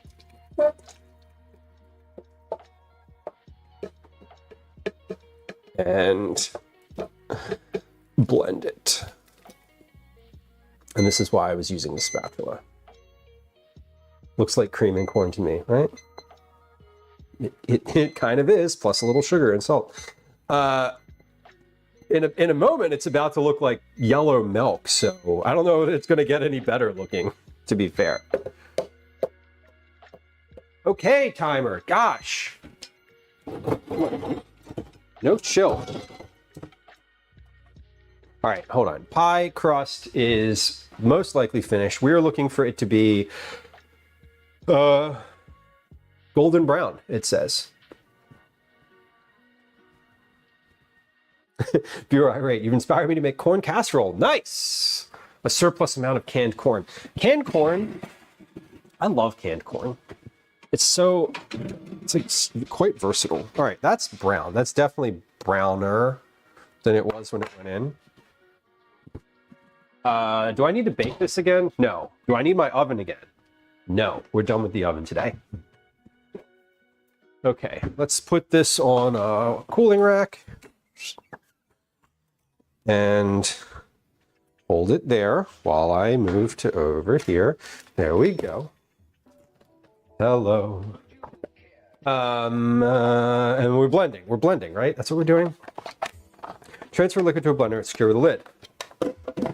Hold a towel over the lid to prevent hot liquid from escaping and causing burns. We're not going to do that. This blender is not necessary. We don't do that.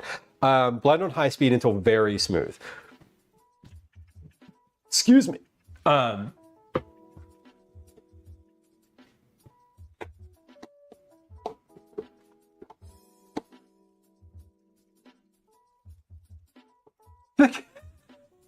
Ace. That's really funny. That's like some old school vaudeville shit. I love that. The candle in the tin went out. The tap dancing duck on a biscuit. Poor duck. Yeah, no chill on the timers. This timer, if you don't turn it off right away, will continue to beep at you for like every 30 seconds. It like beeps a couple times. Yes. Yes, we're making food on the internet. Apparently it looks nasty. Cool. I think it looks great. Yeah, me too, because I know what I'm doing with it. So I can see the future of this, and I understand what it's supposed to look like. All right, we're gonna mute the mic. We're gonna blend this for a moment. BRB.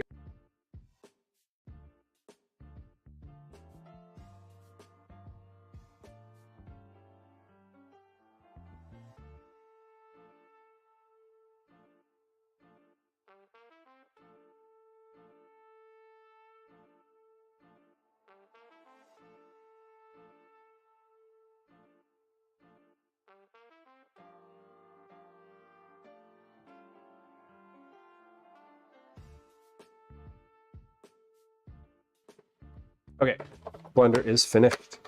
Let's check this out. All right, this is relatively smooth. I'm gonna scrape down the sides.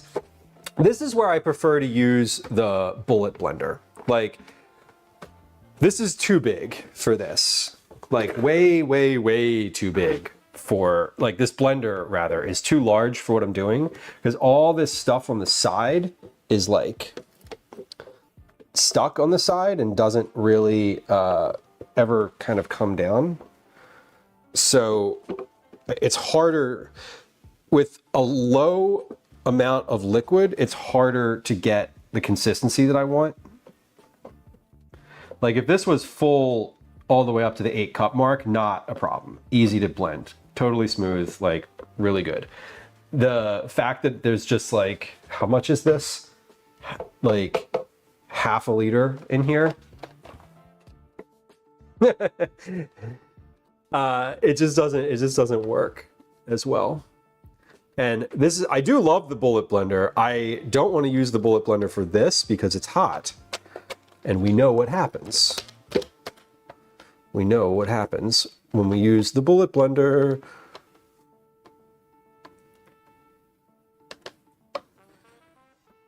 Because we've done it before and it's not great. Fellas, I hope you were vicariously enjoying the corn situation. Excuse me. Woo! Clean joke, a guy took a bath. Cleaner joke, a guy took a bath with Bubbles. Dirty joke, Bubbles was his neighbor. Didn't Michael Jackson have a... God damn. We immediately took that one sideways. Wasn't Michael Jackson's monkey's name Bubbles? Don't answer that. Let's not do that. We're going to blend again. Ready? Here we go. That did escalate so fast. It was just like, whoop, we're going there. No, we're not. We're blending. Just be nice.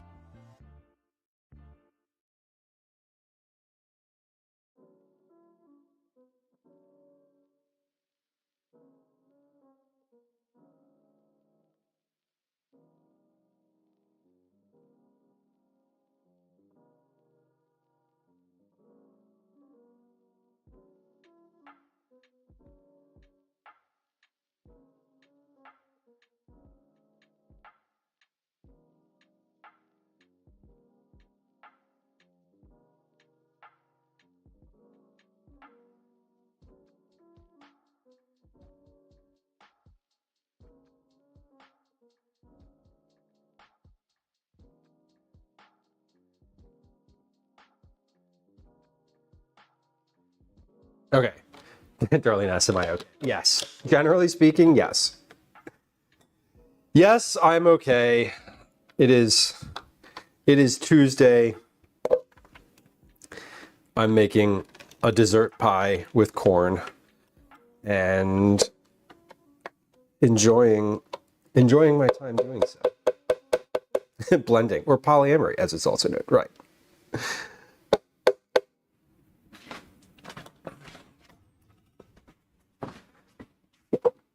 Okay.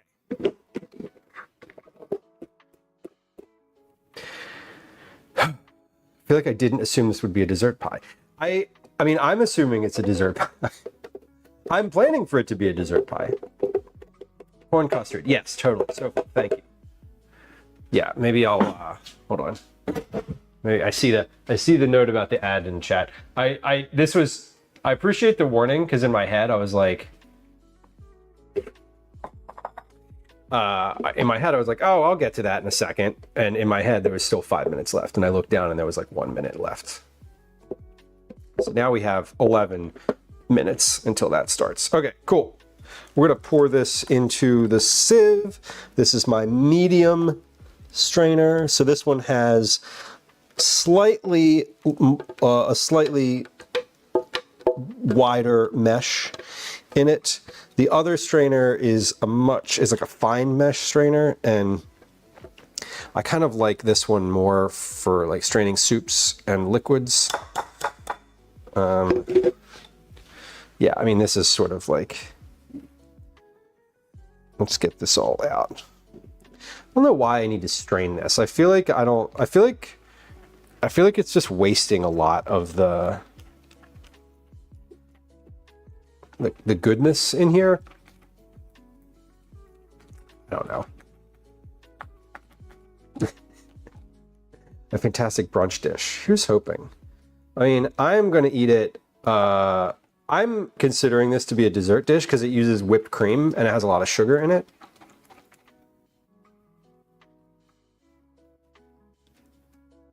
So I'm confused because I simply am not a fan of cream corn. So instead of just saying elaborate, you muted me. I forgive you.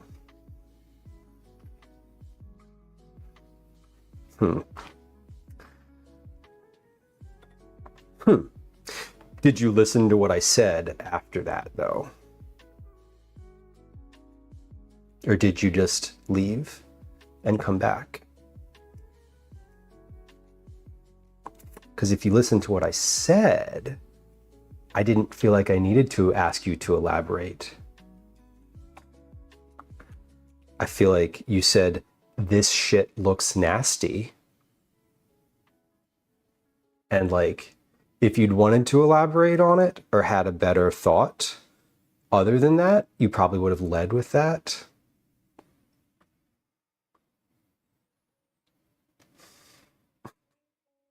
So like, and then you blamed me for, like, now you're blaming me for your rudeness. Do you see how that works? Like, I'm not a fan of cream corn would have been fine. That's fine. It's creamed corn. You don't have to like it. You didn't have time to personally elaborate. Right, because you led with rudeness. So I explained it. And now you can elaborate. But instead of doing that right away, you're blaming me for it. You immediately, your first chat, blamed me for your rudeness. Do you see how that works? Like, I'm giving you the chance to explain why you think it looks nasty. Like, you're just not a fan. Is that it? Why did you choose to say that shit looks nasty? What was that about?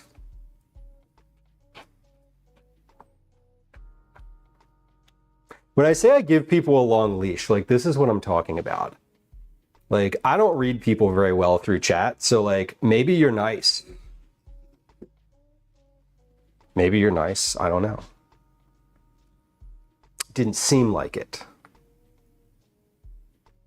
Like, you know, like yeah, they don't like the video game. I don't even game, so.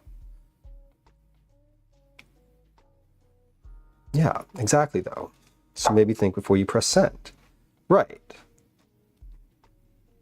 Like the rules of chat that you clicked on say, like, don't do that.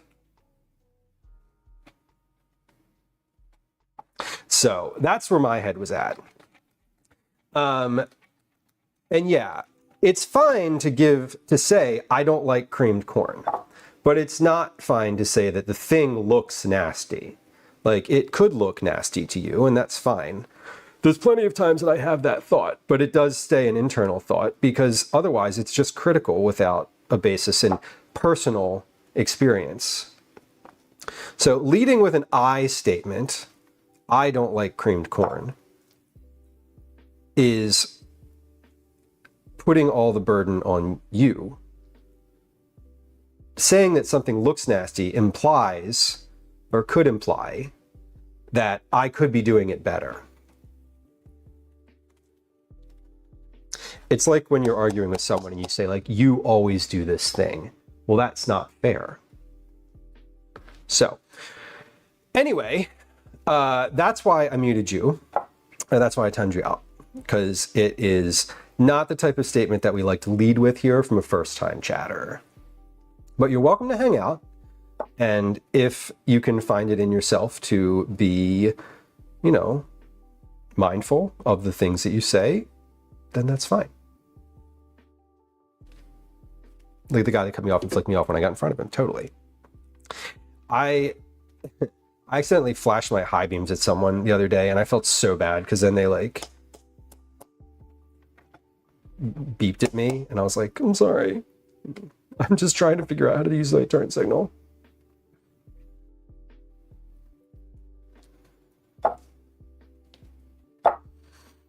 Lemon, totally. Yeah. I think sometimes I get very, I understand when there's like a thought around like, hey, you know, I'm trying to express something, but I timed you out. I timed them out because it wasn't a constructive way to express that thought. Doesn't make you a bad person, but like, it needs to be said. Now, I want to also say we've had plenty of chatters come through here who have said things similarly. I have timed them out and they are still hanging around in the community and have better, have improved from that point. So, Baker, welcome. So I don't ban people outright for saying immediately nasty things about the food. Say them about people, that's different.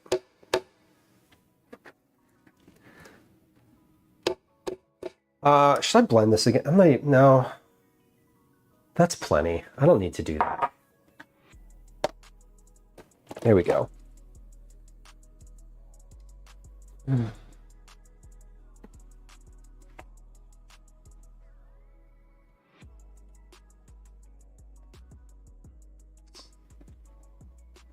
Drills, if you have money, maybe you should have fucking led with that then. Like, there's a subscribe button right down there. You can hit it. You could gift a few subs instead of saying something shitty. I'm waiting. Make it rain. Please. You know, whales don't act like that. People who have money generally don't lead with rudeness. I don't know, unless I'm like your servant or something. Do you need something from me? I'm sorry.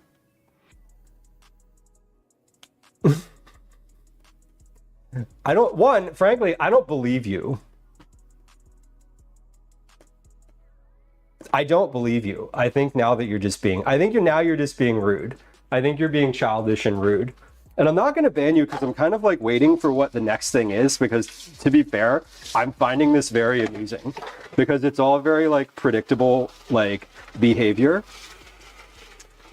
And it's comical and funny and also like a bit sad, but I am just finding it amusing at this point. So I don't know. What else you got? Okay. This needs to be cooled. And so I'm gonna put that in the fridge. We have a few minutes. We have to make whipped cream too. So again, another appliance. Okay, I have to get out. You know what? I'm not gonna make whipped cream with the appliance. I'm not gonna make whipped cream with the mixer because I feel like I just don't want to get out. I don't want to get out the mixer and do all of that. Joe, thank you for your sub. I appreciate you. Joe, that means you get a hairnet. You get a hairnet for 2 minutes. We're gonna do that. We're gonna do that when we come back. Let's actually, before I make whipped cream, here's what we're gonna do. We're gonna put a bowl in the freezer. We're gonna put a cold bowl in the a cold bowl with a fully rounded bottom.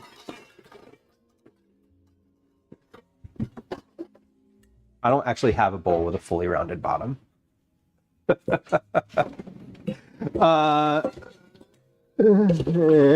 I do, but they're all brass and I'll use those for the thing. Okay, so we're gonna put that in the freezer. We're gonna make whipped cream by hand when we come back. We're gonna take a 3-minute break. We're gonna run ads because they earn me money and I like money. So, you know, if anyone out there has any money and wants to prove it to me, feel free. Otherwise, we're gonna run some ads. I'm just kidding. We're gonna run ads because Twitch makes me. They do earn a slight amount of money. Where is Words on Stream? Words, where are you? Do I have to refresh the page? I think I do. Do I have to refresh the source? Probably.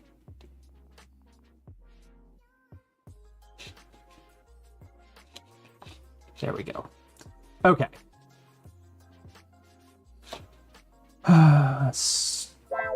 Start and right, Lemon, exactly. Everybody likes to be the main character, but then they just end up being a snowflake themselves. All right, here comes 3 minutes worth of ads. We'll be right back. See ya. Hi, welcome to another edition of Commercials I Hate. Why?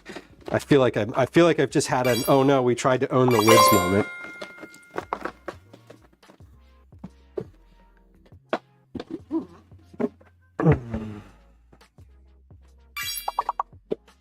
Alrighty, let me, am I using this strainer for anything? No, I'm not using the strainer for anything because when I make the soup later, the goal is to not have to strain. I want to wash this blender though, because I need the blender for soup making later. That's the goal. So I actually do need to completely clean this off and wash it. So let's do that now.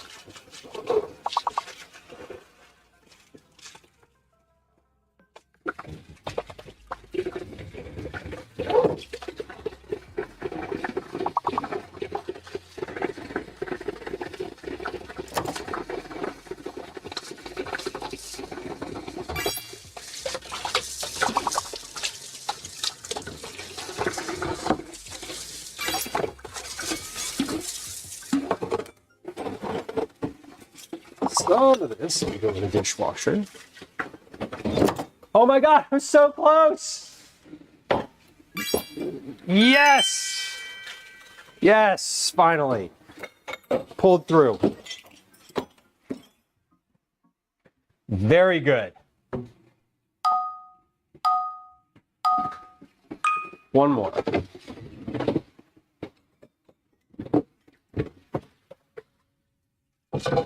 Oh, I said I was going to wash this blender, and I'm literally not doing that, and there's like 40 seconds left.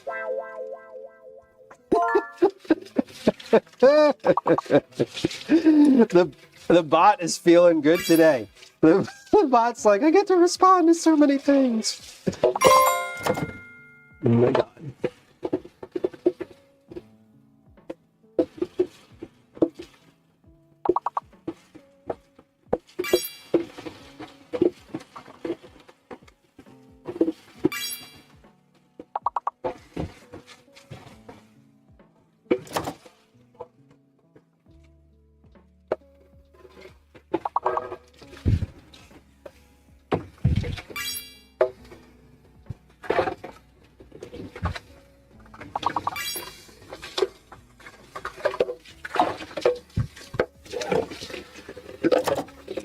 Okay, well, my ads manager just decided to not display.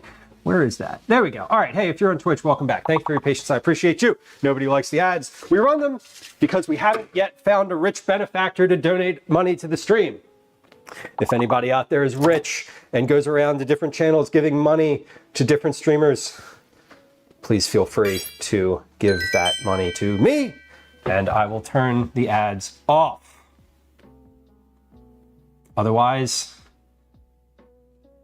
just deal with the ads. Okay, cool. We're back. Amazing! Nobody? Here, just in case you're still out there listening, there's the link. Feel free. Place to fine mesh strainer over a large bowl, pour the blended corn under the sieve, and use a spatula to stir it and press as much liquid as possible through. You can scrape the underside of the strainer to remove pools of cream corn. Got it. We did that. Refrigerate to cool. Got it. Meanwhile, make the whipped cream. I like your cooking. I would eat it. More food for me. Fellas, thank you. I like your company. I appreciate it. More good conversations for me.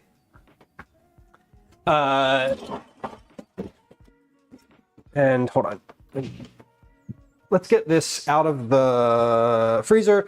I need to make the whipped cream.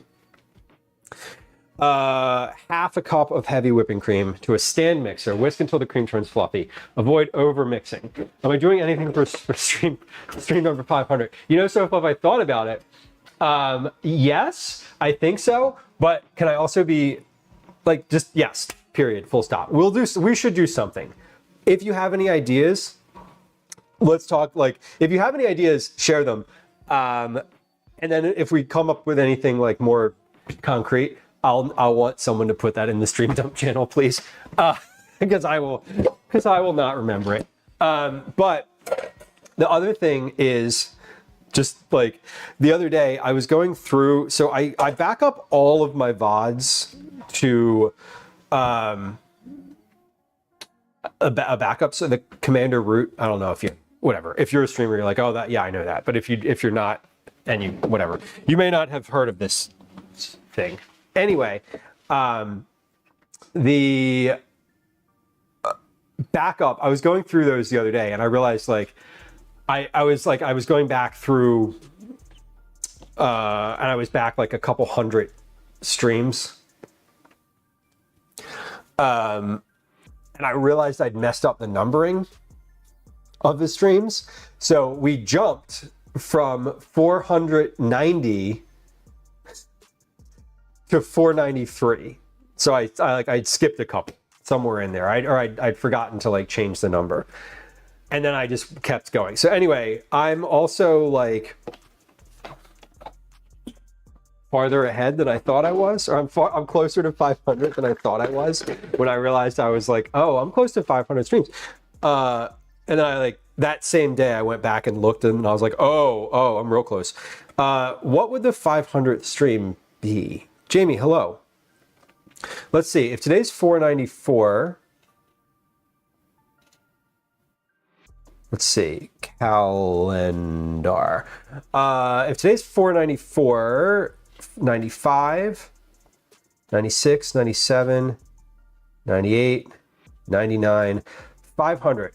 The 500th stream, according to the calendar, would be the last stream before TwitchCon.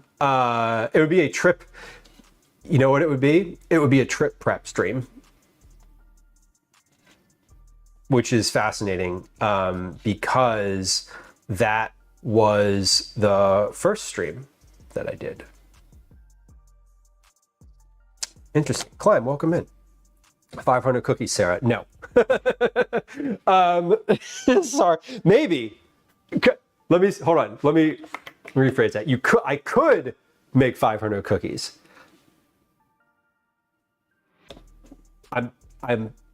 It's possible for me to make cookies. It is unlikely that I want to make 500 cookies on a stream. I made 100 some recently, and that was a lot. I'm glad you all enjoyed the Ren Fair. I thought it was really fun. I had a good time. I want to be like open with y'all that it was from a viewership perspective, it was the best viewed IRL stream that I've had. And from a technical perspective, I didn't have any issues. And it was like, so it all worked out really nicely for me, which was great. Let me only counting cooking streams. Oh, wow. Okay. But you've had plenty more than that are gaming. Full circle indeed. Yeah, am I going to do something for it, though? Let me think about it. I might make it fun in some way. I will say that I think that the night before that, so stream 499, according to the calendar, and this is if I do all those other streams in between, which I usually, once I put it on the calendar, I'm usually sticking to it unless something comes up. But stream 499 is going to be a Monday night.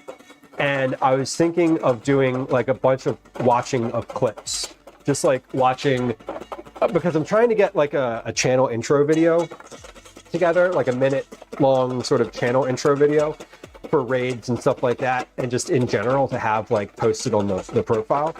But I need to go through clips and find some like really good ones. So I thought it would be fun to just go through and like watch a bunch of clips together, because I'm going to do that anyway.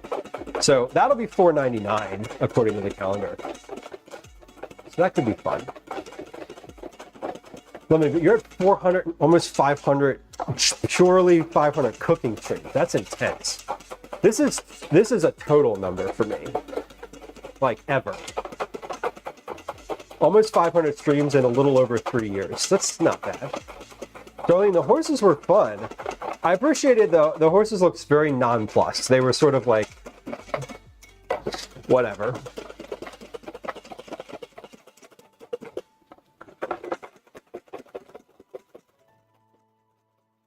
You could tell the horses do that like regularly. All right, whipped cream is getting there.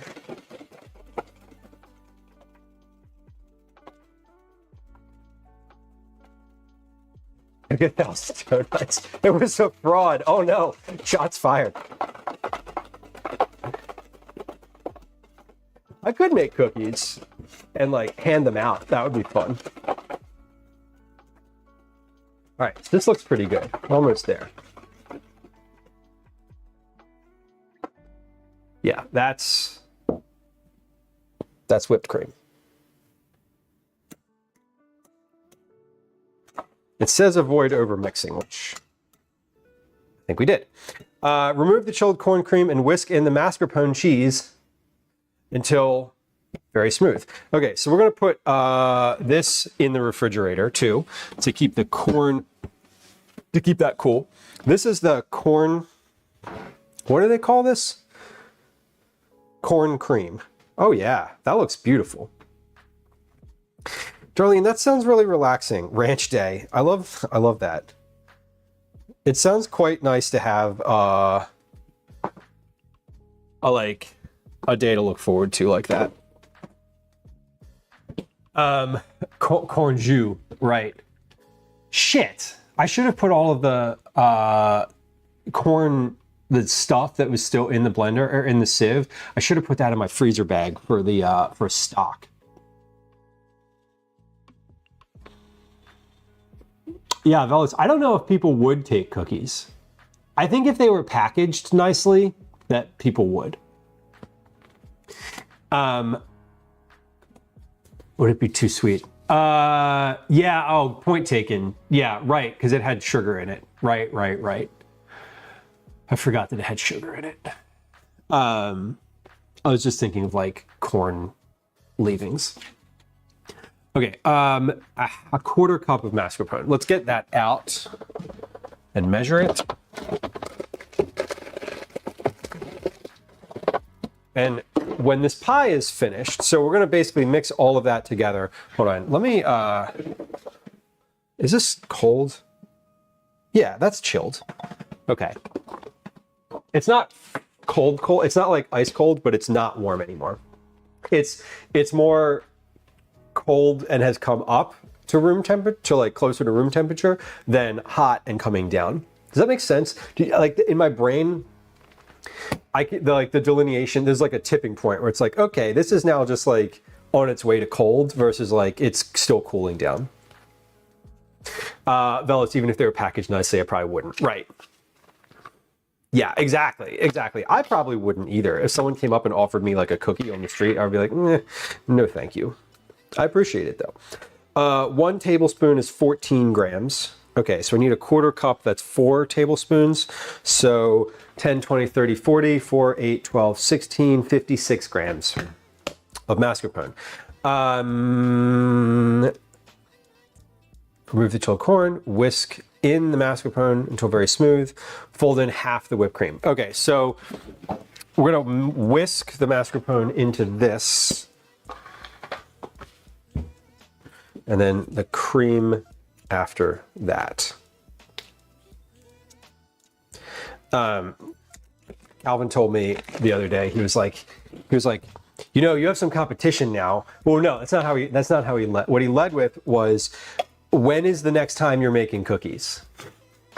And I was like, I don't know, the first week of October. Why? What are you getting at, child? And he was like, well, you have competition now. He's like, other kids have brought in cookies that their parents made because they told their parents that you made cookies for my teachers. And I was like, and he was like, and I need to bring in more cookies so that, for them. And I was like, listen, here's how it works. I was like, I'm not competing with other parents in your class to make cookies for your teachers. I gave them I did it first this school year. I have like a lead. I was like, I already have a lead. I know that those cookies I gave them were really good. Like, I don't need to wonder if those were good cookies. They were. And I was like, I already know that I'm going to be making cookies at least once a month for the entire school year. I was like, these other parents are probably maybe they'll do that, but I was like, they're going to fall off. Don't worry. I was like, I got out in front and we're going to be there at the end. So this is not a competition. I was like, I don't feel competed with. And I was like, you shouldn't feel competed with either. I was like, don't even think about those other kids.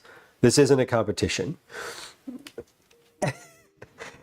But my other point was, I didn't send cookies to your teachers to compete with other people. I sent them because I make them and I package them, and like, why not give them to your teachers? Like, I have them. Let me wash my hands. Like, I'm not trying to do that to like curry favor, right? I am in a way, but it's not for that. I wasn't like, oh, I should make cookies so that your teachers like me. It was like, I'm making cookies. Do you think your teachers would like them? Like, see the difference? I did have the thought, and I was like, oh, okay, like, why don't I give some of these to the teachers too? But like, I also give them to the people that work at the post office. Like, not, you know, it's not, you know, they're not bringing, you know, they're not like grading my kids' papers.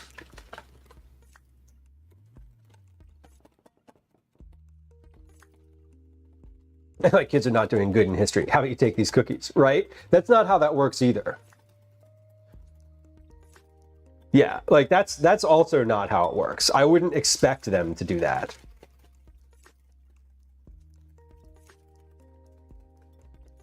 I definitely don't have that approach either. Remove the chilled corn, whisk in the mascarpone until very smooth, very smooth. Fold in half of the whipping cream. Okay, so we're gonna fold it in a moment here. We're not gonna whip it in, we're gonna fold it in.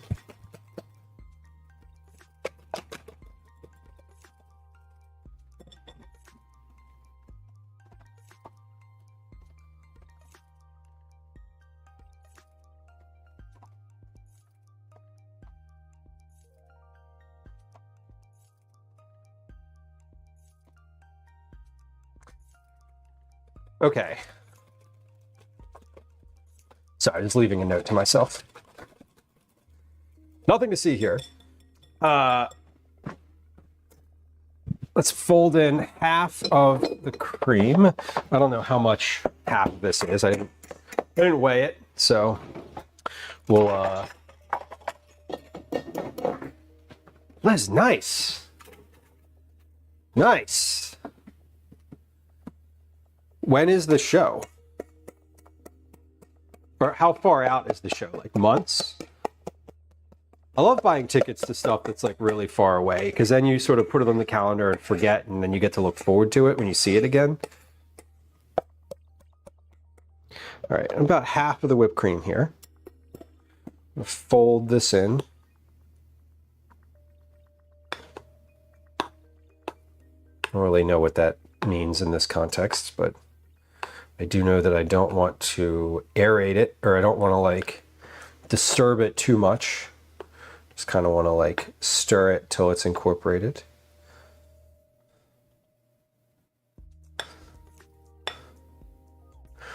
Two concerts at the end of October. And did you buy tickets for those like in February? I've definitely bought tickets for a concert like 10 or so months ahead of time, completely forgotten about it, and then like been really elated when I realized that I was like, oh, I get to go to that. Oh no, I forgot. What's the longest ahead you've ever bought tickets for something? I think for me, it's a thing that I bought tickets to that got canceled. I didn't buy tickets that far ahead, but it got canceled because of like the COVID shutdowns, and then it got canceled again the next year. So they honored my tickets from like 3 years prior. It was like a farm to table dinner that I got tickets for like way in advance. But concerts, they go on sale like months ahead of time.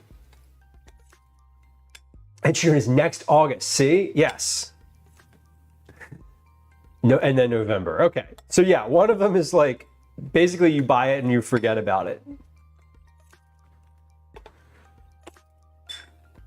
10 plus is the earliest. Syphilis's last concert I went to was Marilyn Manson in 2019. Beautiful people. The beautiful people. The beautiful people. Whoa. 1 to 2 months ago. Not super far ahead.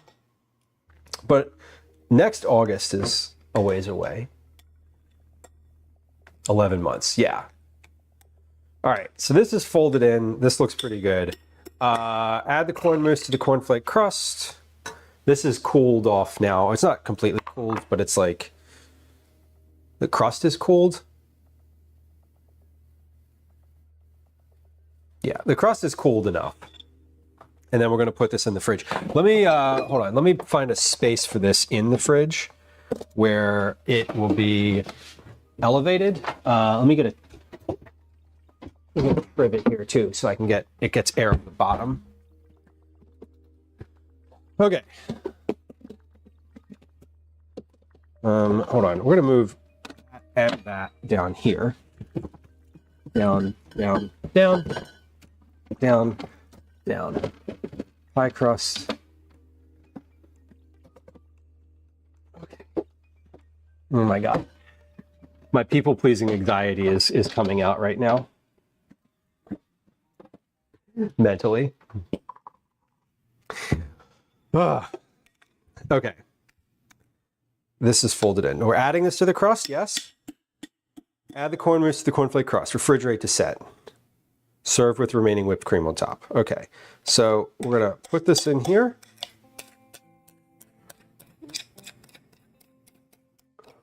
Scrape, scrape, scrape. How does it taste on its own? I don't know. I didn't try any. I will.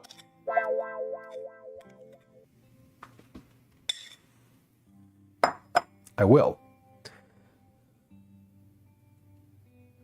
Okay, well, perfect. I just touched the crust and it like just came apart. Beautiful. I think this is not enough filling for this, but it's fine. I probably could have doubled the amount of filling and it would have been just fine, but that's okay. How's it taste on its own? Great, actually. It's very sugary and I mean definitely very corn forward. I mean the first thing you get is like, oh, sugar, and then it's like, oh yeah, that's filled with corn. That's delicious though. I would eat that on its own. I mean, I would eat more of that on its own. I did just eat that on its own.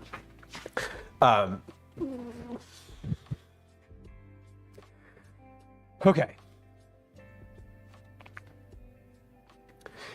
No one dances or moves at a Toronto concert. Fair. And California is definitely like the epicenter of live music, at least for touring in the US.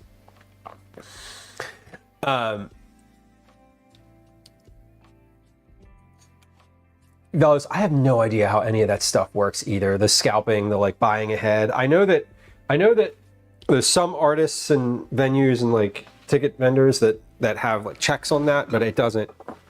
I don't buy enough tickets to really think about it all that much, if I'm being honest. Hold on, I need to put this whipped cream back in the fridge too.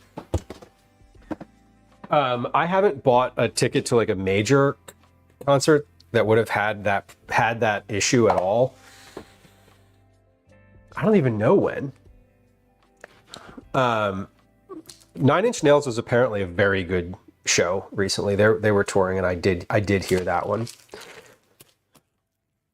I did hear that was excellent. $200 was a lot of money. $200 is still a lot of money. If the band played 4 songs and left after that, I would never listen to them again. I literally would just be like, I'm not a fan of yours anymore, and I would never listen to them again.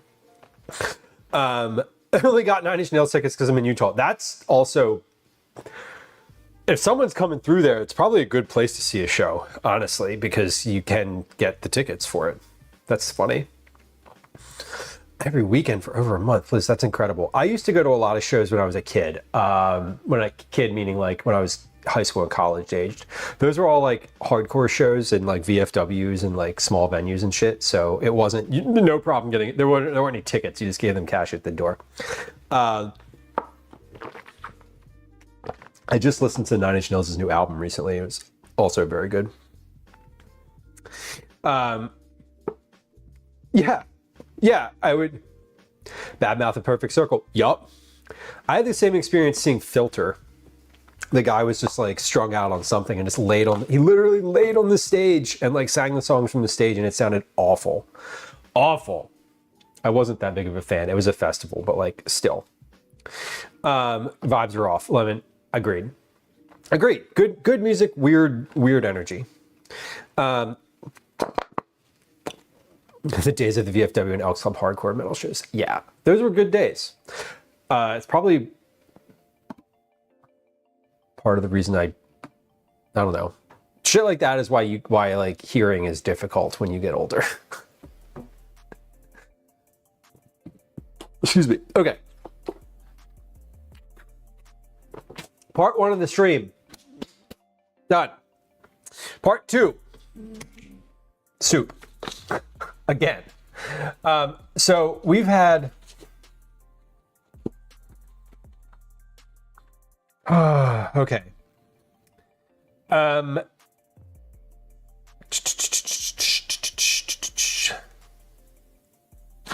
Okay. We are I'm getting my written recipes like sorted here. All right. We're working on this tomato and lentil soup. Again, this is version 3. I'm trying something different this time. I think it's going to be easier. I think that I don't need to strain it. I will still need to blend it, but I'm going to try it because they asked me to try something.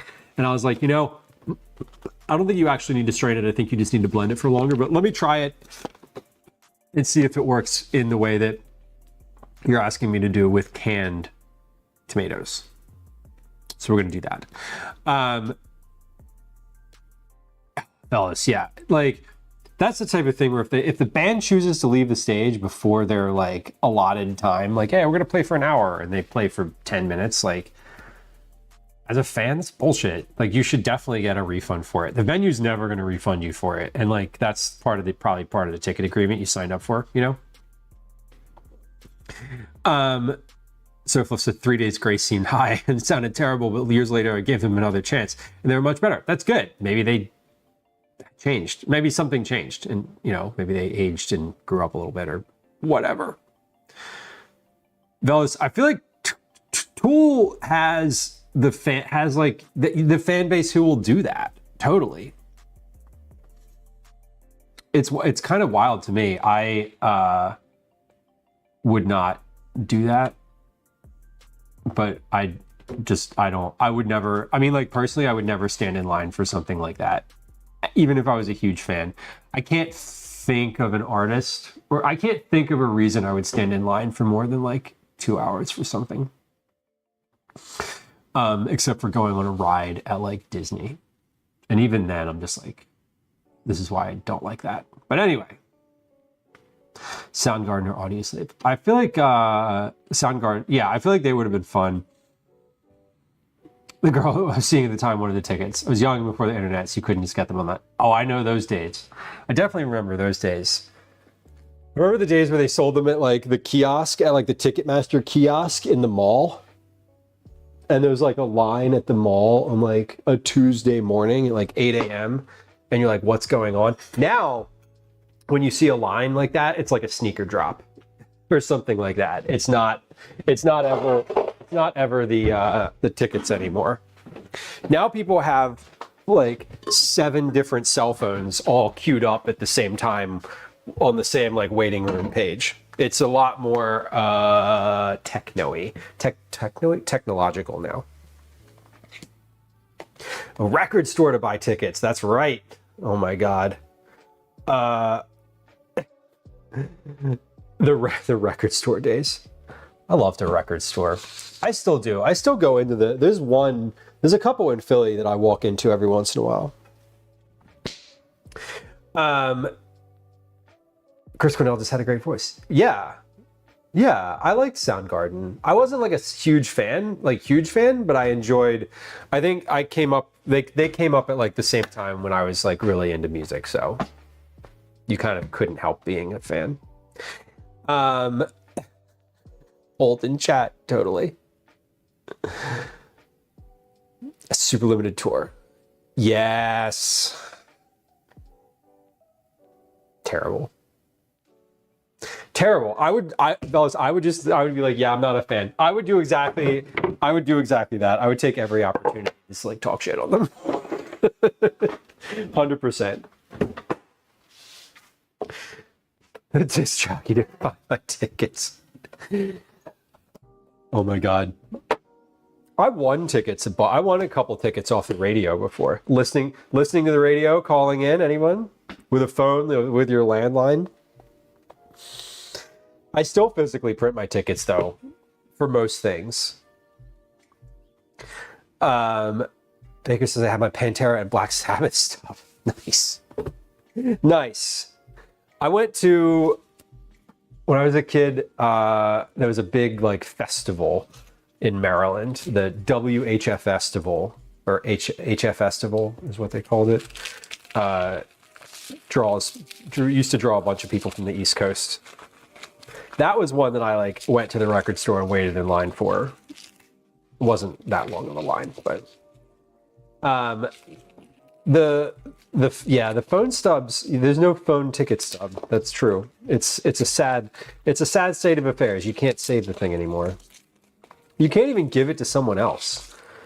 You can't screenshot it. This is the where we need the rainbow on the stream, where it just like it goes capitalism, just like that. Like the more you know rainbow, except it's for capitalist practices.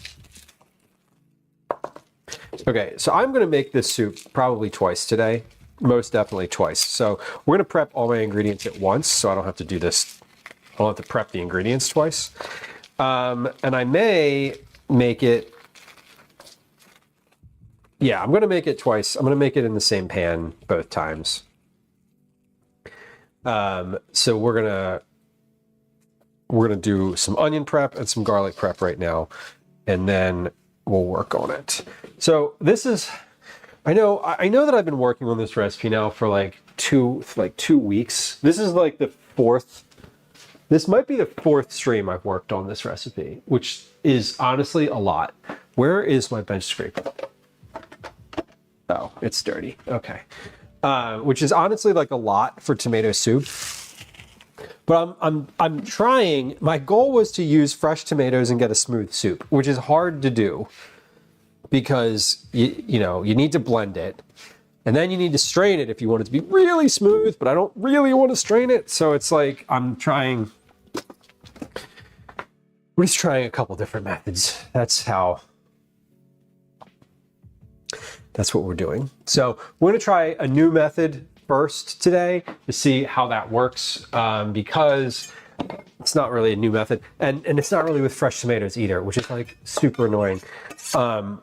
Not that annoying. Like I'm following what the editor says. The editor's like, hey, can you try it this way? Can you do it that way? And I'm like, sure, I can definitely do it that way. My initial recipe called for roasting grape tomatoes with garlic and onions on a sheet pan in the oven. So you're getting like a roasted aspect. And then putting those in a blender, blending them from there. They had asked me, can you just do this in one pot? Basically, can you take the oven out of the equation? Which I was like, yes, I could do that. We can put them in a Dutch oven. We can manage sort of the whole, we can manage them in a Dutch oven. And then now I'm like, okay, we're gonna take like the fresh roasted tomato aspect almost completely out of it because I'm gonna try them with canned tomatoes, but we're gonna use a can of peeled tomatoes. So it's not crushed tomatoes. So at least it's like, they're still kind of whole tomatoes, whole and uncooked. So I'm still going to cook them in the Dutch oven. I don't think I'm going to cook them for as long. Para, welcome in. You've pushed the button and timed yourself out. We'll see you in just a few moments. The button is doing its job, which is to attract curiosity. And it's only 2 minutes. So I think the other thing is I want to, if I'm not going to use, I'm thinking this one through. If I'm not going to use the main blender, if I'm not going to use the Ninja blender for this, or like the high-powered blender, my goal with using the canned tomatoes is to get a soup that is both like sort of kind of has a little bit of that like roasted vibe-ish to it, which is why I'm using the Dutch oven with just like a little bit of oil and cooking them in there. And so I was cooking the grape tomatoes until they burst, but I think I can still just smash the garlic and it'll cook, because I'm cooking the lentils for like almost 20 minutes, about 15 minutes. And that's plenty of time. The garlic should soften enough that the immersion blender will take care of it. Dad needs a garlic. I do. And I'm sort of regretting not buying the garlic grating thing that I had, we saw at the Mushroom Festival, which I think the stream was like really lagging and buffering and like had really terrible bandwidth at that point. So I don't know if you all even saw the thing.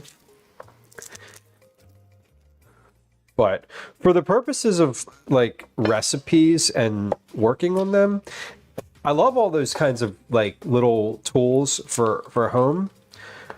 But I try to avoid using them for recipes.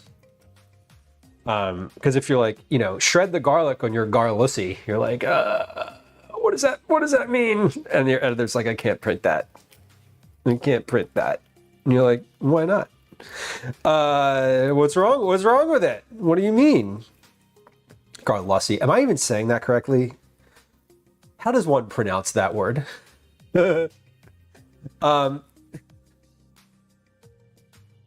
dare I ask? Anyway, but I asked when we were talking about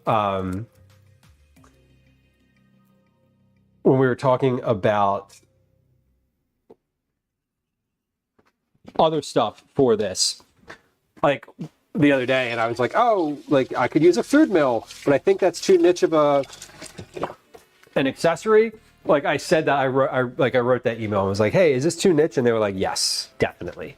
Like our we do not have a, like, you cannot assume that our readers have a food mill. Please don't do that. And I was like, I got it. The sus tube. Oh my God, fellows.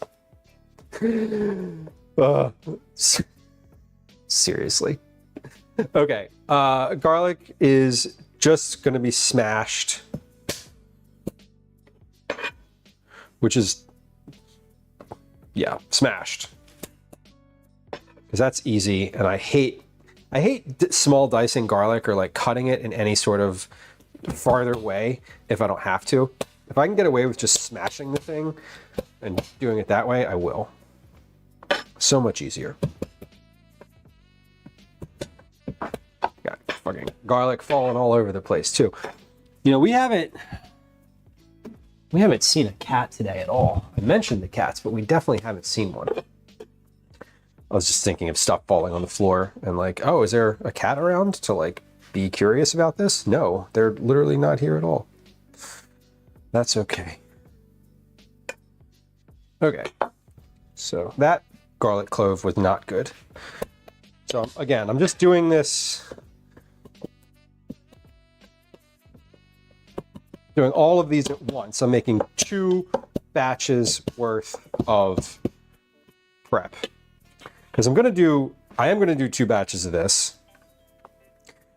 Well, I say that, but if the one in the cans turns out really well, I might not. I might just leave it at that because that'll be fine, and it doesn't have to be with grape tomatoes. It's fine if it's not.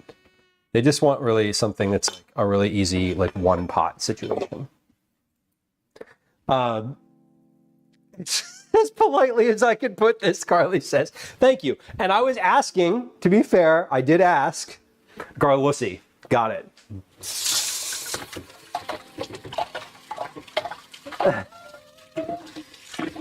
The influence is spreading. Oh no. This stream has been right on the edge all day. Someone's going to make that into a joke too, and I know where you're going with it, and I also think it's funny. Okay, but we're gonna fine dice an onion because that's what I want here.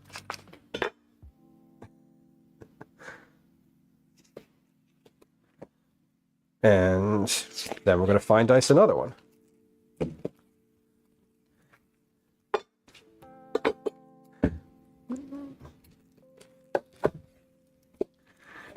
And then someone can tell me to sharpen my knives again, and then I will levitate with rage. Sometimes I just feel I don't mind when people give me feedback, generally speaking, like that. I know who that was the other day, and if you're listening, I'm sorry I snapped at you, but I was very that was it. I'd reached my limit in that moment. So anyway, Lemon, enjoy your physio. I hope it is productive and as enjoyable as possible. They make a little Debbie Garlussy. They do not. They do not. You consider just cooking better. Yes. Yes, but then it would be less, I don't know. But then I'd have to do that regularly, and I don't want to do that. You're on to something, I know. Oh my God, the ad manager is not working, so I have no idea. It's at some point it's just going to be like, your ad is running again. I'm going to be like, no, fuck off. God. I really do wish there was I don't want to talk about the ads, sorry. I wish there was a way you could just turn them off completely. But you cannot. It's not a thing. Okay, I am going to put all of these onions in one bowl, and I'm going to measure. Oh God, it's coming on.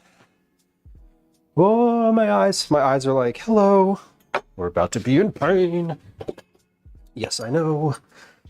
Okay, but I need a bowl that can fit all the onions. So I'm going to, just to have like the same, just to have everything sort of even here, I'm cutting up 2 onions. I'm going to measure the weight of both of them when they're cut, and I'm just going to divide it in half directly so that it's just the same no matter what. And we're going to fine dice these, or fine chop. Holy shit, I'm under assault. All right, this one's not as bad, actually. I can feel it. I'm like, it's just... It's coming, but it's coming on slow. Catalina, welcome. I'm not crying, you're crying. I'm just so upset. You told me my cream corn looks like shit. Oh, I'm so mad. I'm so down on myself. Fuck. Okay, but it actually hurts now. Hold on. Ah! Fuck! Danger.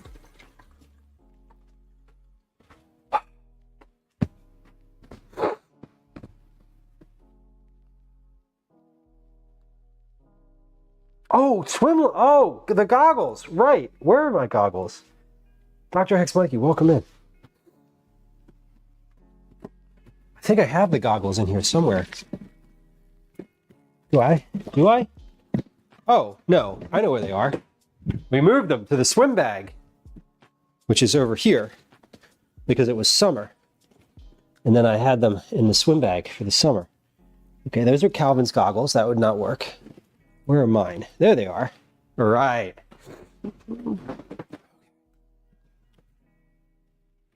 Oh, fuck. These are my goggles, but Calvin was definitely wearing them. Those are so... Like, I can't even get them around my head. There we go. All right, maybe? Maybe? Yeah. F you, onion.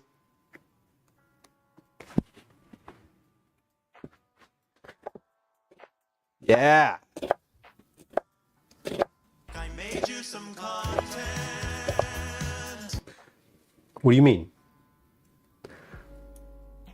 This is content? Is this funny? I'm trying to preserve my eyeballs here.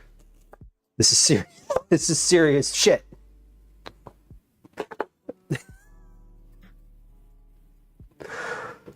Oh, God. Well, I gotta tell you, the goggles work. Like, this works. Like... And swim season's over, so these goggles can go right back in my drawer.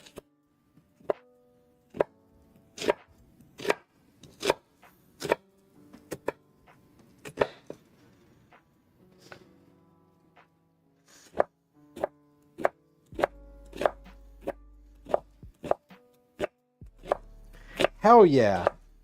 This is like I got a fucking magic lamp and I just wished for the genie to like make me immune to onions. And they did. And what a terribly self-centered wish that would be.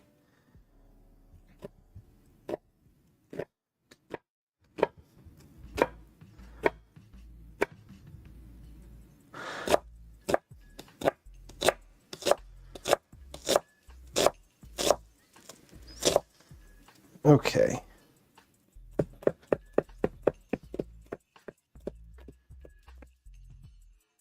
Beautiful. We did it.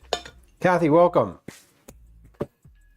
A new fantastic point of view. We are breaking out the goggles. Fellas, I'm glad that it doesn't affect you.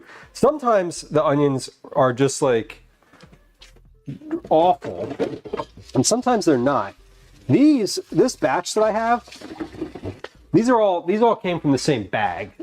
So I assume they came from like roughly the same place. The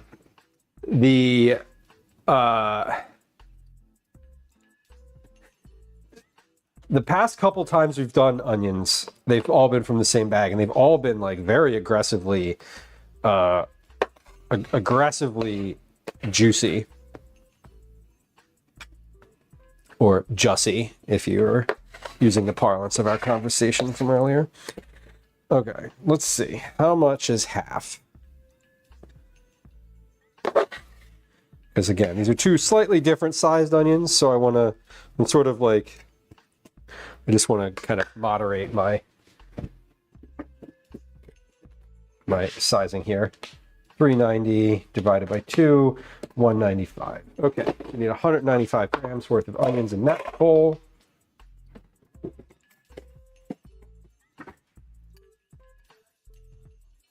And that'll be half.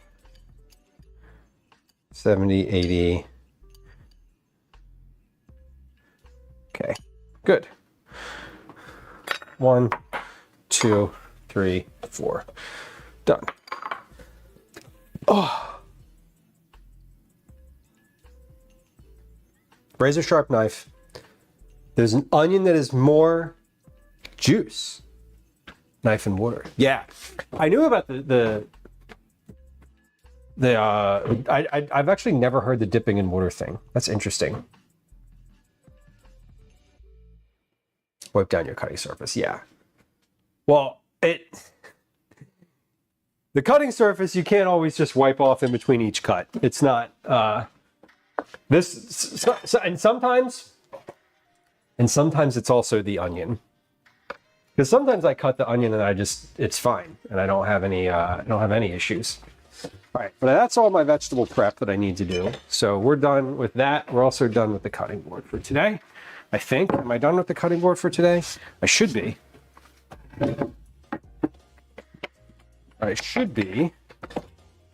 Oops. Time check. 15:28. All right, good. Green onions. Yeah, I love a green onion. Definitely prefer cutting green onions. They're quite a bit kinder.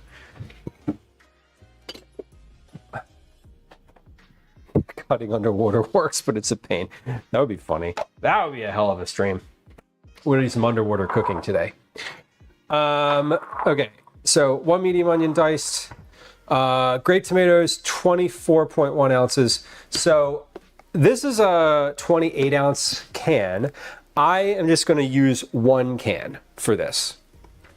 4 large garlic cloves, 1 cup of dry red lentils. So let me get my lentils together. We're gonna do, do I have a cup measure in here? Okay. We're gonna weigh out 1 cup and then we'll just weigh the next one.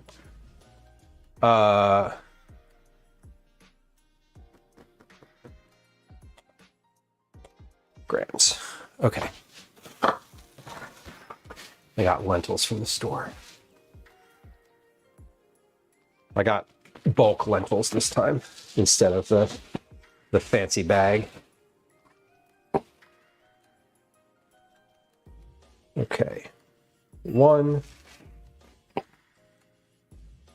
2, this is a third of a cup measure, so 3, 205 grams. Let's do that one more time and just make sure. 1, 2, you should get roughly within about 5 grams of this. 3, 207. Okay, so we're going to keep that easy and just say 200 grams of lentils, which is 7.3 ounces.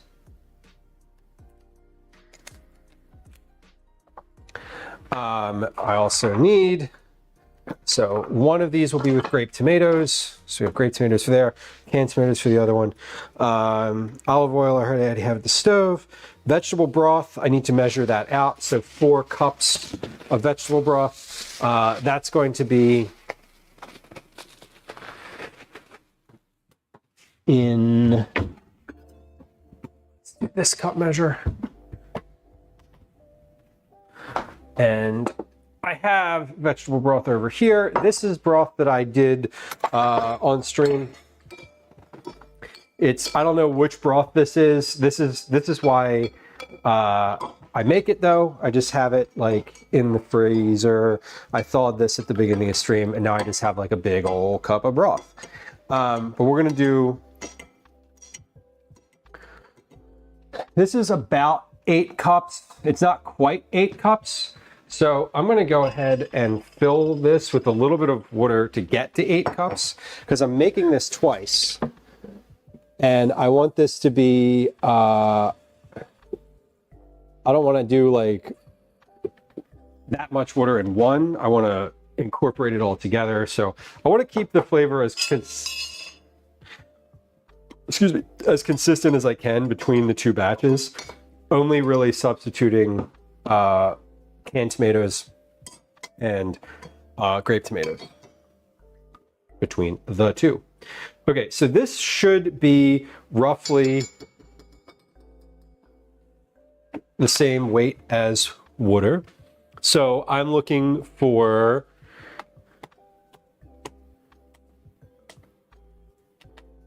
I want this to be in ounces. I'm looking for 32 ounces of liquid in here. So 32 ounces is what I'm looking for. So far, thank you. So let's measure. We're going to measure out our ingredients and then we're going to take a break. That's the move here. I hate pouring out of this bowl. It's really annoying and shitty. And like, it just drips everywhere. It literally just drips every, fucking hate this bowl. It's one of the few pampered things that I just, pampered chef things that like just doesn't work very well. So we're gonna change our approach here and use a dipper. We're gonna use a dipper here. Roughly about 2 cups each in one of these. So 27, 30, 31, 32 ounces. Plus like a splash. There we go. And this should be, yeah, about 4 cups left in this bowl. Perfect.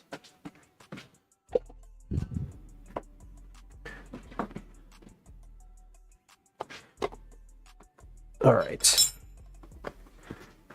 Prepping our ingredients. So we're going to prep our ingredients and then we're going to take a quick break for an advertisement as well as 2 games of Words on Stream. Just a heads up that that is coming up shortly here. Then we need salt and pepper, which I have.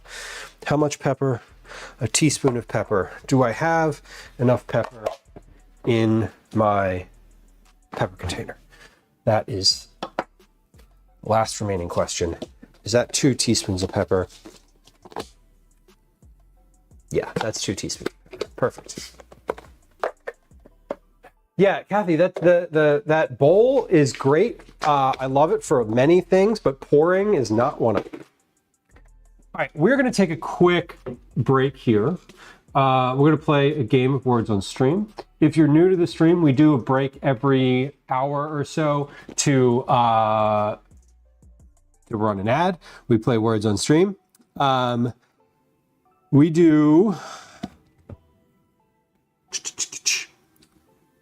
3 minutes worth of ads. If you're on the Twitch platform, you're going to get an ad.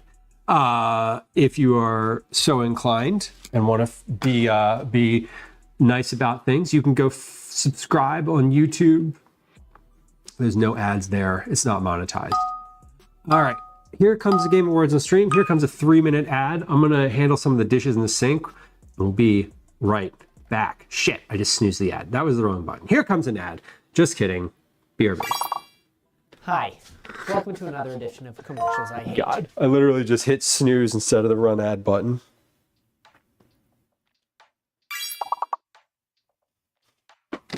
Okay, let's load the dishwasher here just a little bit. Because we got some stuff that can go in. Some mugs.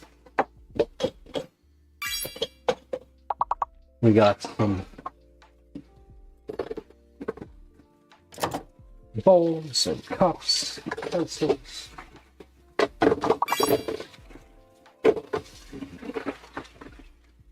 Beautiful.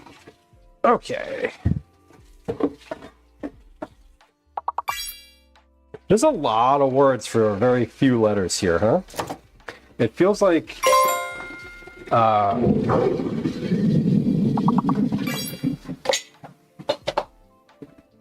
that's the case.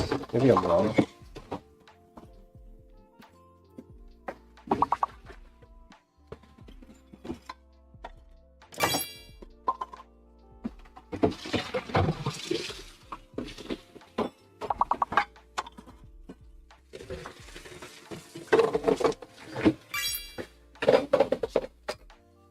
Isn't it grand, boy?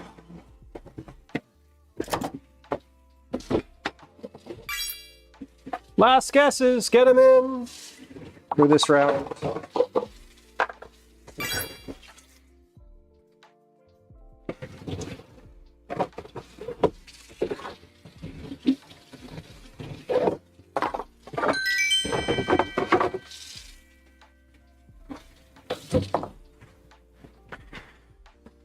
Okay.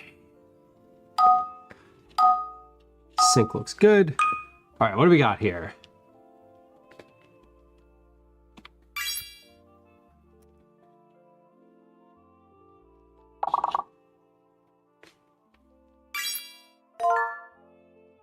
Soviet? Damn! Off the top rope. Sofluff's coming with that guess.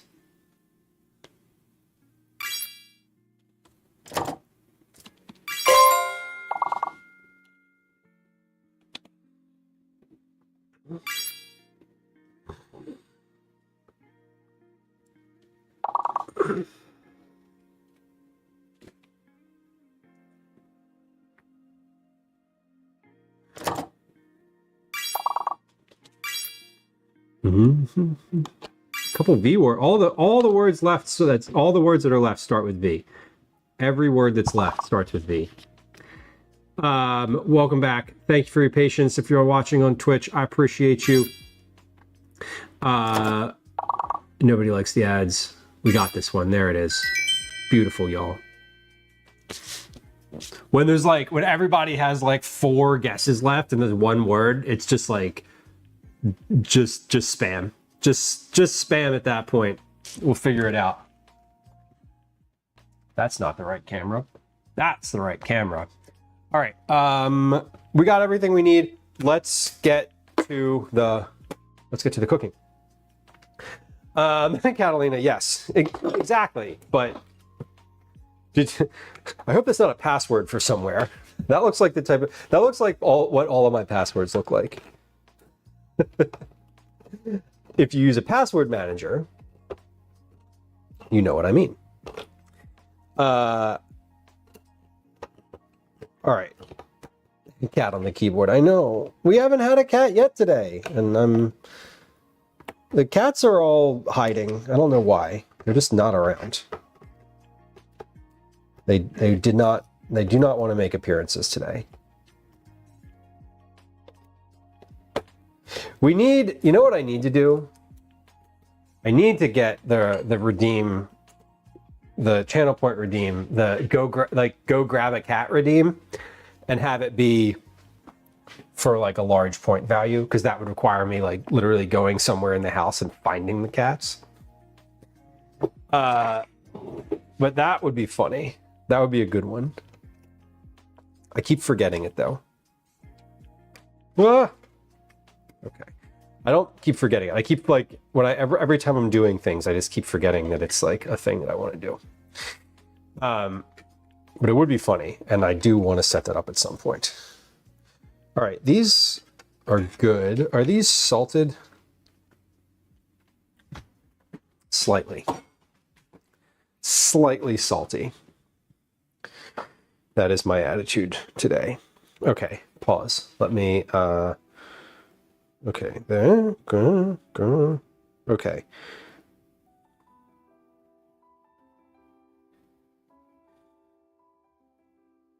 Okay.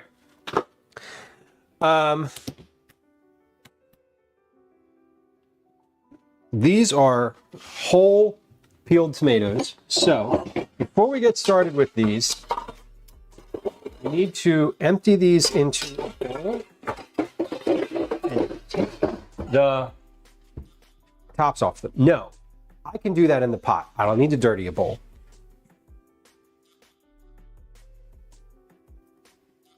No. Do I want to do that? Hold on. No, I want to do that in a bowl because I want to turn my stove on. Because I'm using a Dutch oven, I want the Dutch oven to have like a little heat on it before I put ingredients in it. So I want to do this in a bowl. Also, it's easier, or it will be easy in a bowl. Okay, that's lovely. I was going to say, let me rinse my hands. I don't need to do that because I'm going to put them right back into this bowl. All right, what I do want to do is wipe the counter because now there's like red all over. Pentropic, welcome in. What I do want to do here is take the little stem pieces out of here. These tomatoes are whole and peeled. Hey, it said they were peeled. It says peeled tomatoes, so what the fuck is this? Sorry, that's a skin. They lied to me. I feel lied to. But what I do want to do is take this little like nub off the top, because this is like solid and hard. I don't really care about the rest of the tomato. The rest of the tomato will be fine. Seriously. I literally just pulled a skin out of here. Like, what is happening? So I might as well just pull this whole sort of centerpiece out of the tomato in some of these if I can. But I mainly want this little like nub from the top, because that is not going to cook and it's not going to blend. It might blend, but it's definitely not going to cook. And since this is the version that I'm trying not to use a sieve on, not having the skin is the more important part. It's not so much the seeds, because the seeds are fine. I don't really, whatever. The seeds will cook and then they'll burst and then they'll be, they'll end up blending a little bit. But if I can take just the solid, like chunky top out of here, that's ideal. Okay. Great. Tomato treachery. I know, right? Jerks. I don't trust Cento anymore as a brand. Good reason not to like Cento as a brand for many other reasons. Other than that. Hey, oh, hold on. Oh, there's a big one. There we go. The tomatoes are funny. Okay, so for this, in the Dutch oven, set to medium. Let's set the Dutch oven to medium. Hold on, I gotta see. Now my cabinet's open, and I can't have that. Set the Dutch oven to medium. Combine the olive oil, onion, garlic, tomatoes, salt, and pepper. So we're cooking all of this stuff at once. So we're going to put the olive oil in. How much olive oil, Lou? A tablespoon. That's what it says. So we're going to do a tablespoon of olive oil. Let's come on over to the stove here. And we're going to come up a little bit so we can get the whole pot in there. There we go. Okay. Tablespoon of olive oil.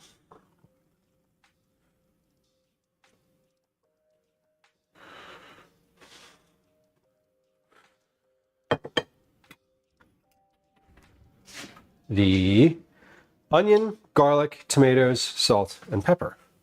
So we have the onion.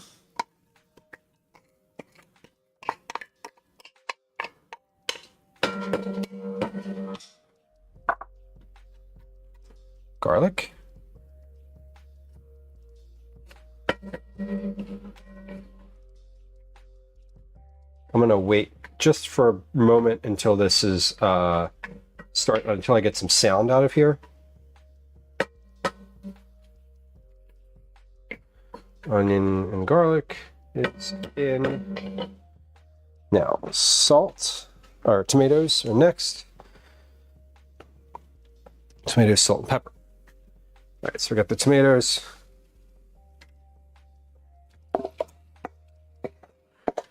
I think what I want to do with this is probably cook the onions separately. Because I just added a bunch of liquid to this.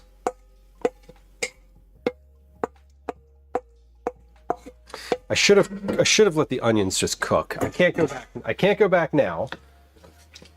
But I think the better option here would have been to saute the onions and garlic together. But it's fine because they will still cook in here and get nice and soft.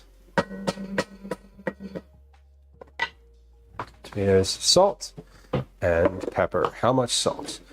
2.5 teaspoons of salt. I'm going to take that to 2 teaspoons because these are already salted tomatoes. They have, how much salt is in this can? Sodium, 40 milligrams, so not that much. 80 milligrams in the whole can. So we're going to do 2 teaspoons of salt. 2 teaspoons of salt, 1 teaspoon of pepper, plus more to taste, it says, but we're just going to do 1 teaspoon. That's 1 teaspoon. And we're going to mix those in. And then we're going to let this cook. Now, the reason that I was cooking this before was to soften the tomatoes, because I was using grape tomatoes. So I don't think I need to cook this quite as long. I really just need to cook this until the onion is soft. So set to medium. Cover and cook for 15 minutes until the tomatoes have burst. The mixture will be thick, liquidy, and bubbling rapidly. Great. Let's just cover this. We're gonna set my spoon over here to the side. I'm gonna set a timer for 10 minutes to check on that. And then we're gonna set a 15-minute timer just to get the full timer, have the full timer available. Okay. Excellent, Bellis. We love. What sugar substitute are you using? Like, what's the actual substitute that you're using? All right. So next we have, for this, we're going to do the lentils and the broth. The lentils and the broth go in. So I think what I want to, let me take some note. Let me take a note here. So what I want to do really here, if I'm using canned,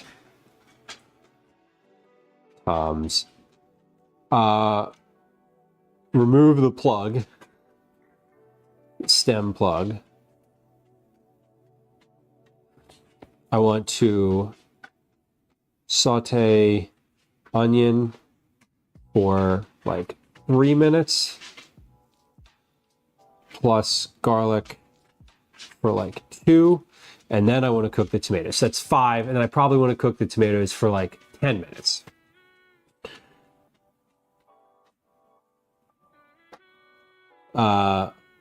Plus salt and pepper, because that's going to end up better. And these tomatoes are soft already. With these, the reason I'm cooking them for that long is so that they break down, and so that the skins start to break down too. If I'm using whole peeled tomatoes from a can, I don't need to do that. They don't have any skins except the one that did. Yeah, they don't need to do that. And they don't need to like soften. They're already very soft. So, I think 10 minutes worth of tomato cooking would be just fine.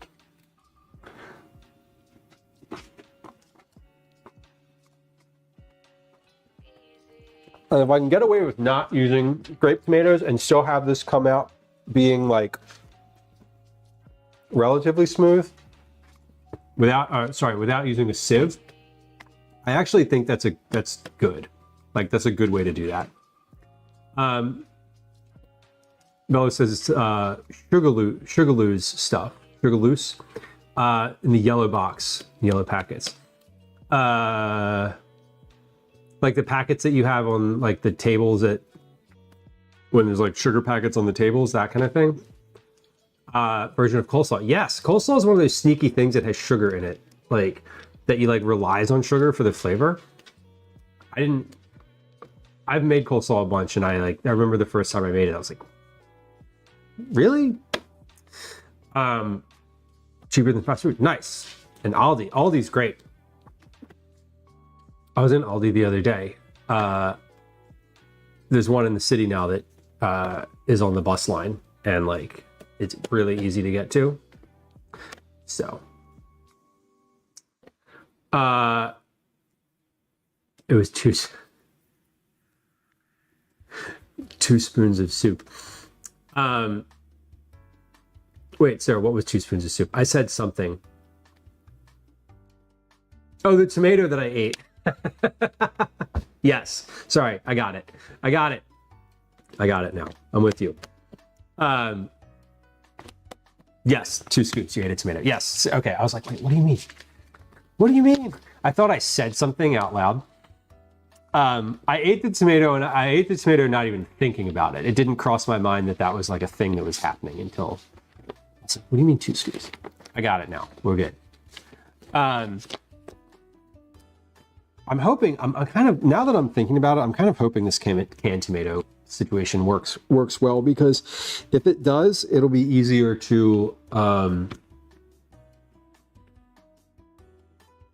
the immersion blender is something that's like a lot of people have. And if people don't have an immersion blender, they could just use a regular blender. But if I can call for an immersion blender, then I don't need to take it out of the pot. Because I'm not, they basically were like, can we not strain the thing? Can we not strain it? Like, they want, initially I was like, you gotta roast the tomatoes, then you like combine everything in a pot. Then you blend it and strain it. And they're like, can you take the oven out of the equation? And now I'm like, can we take the strainer out of the equation too?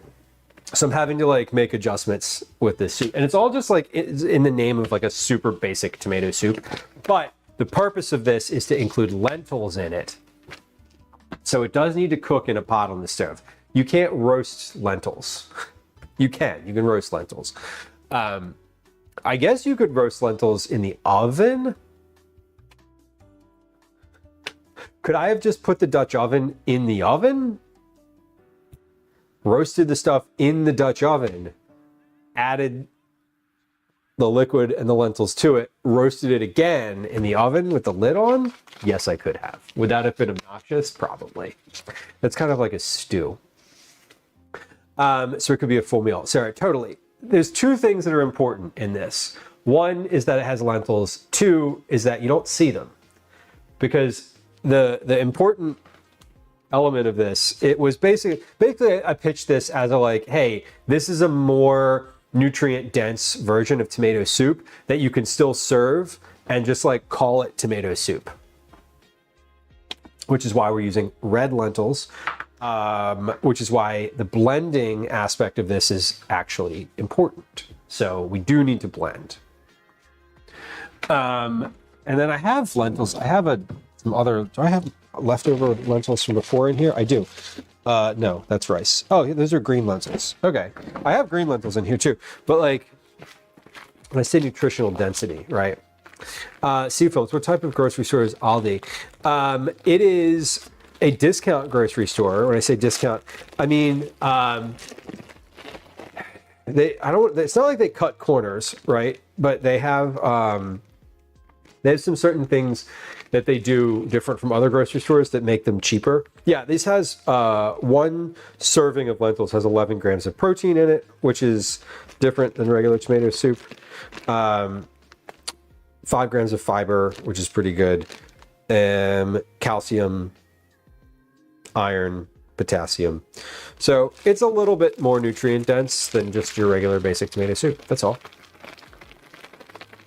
And Sarah, they do have a strong taste. Totally.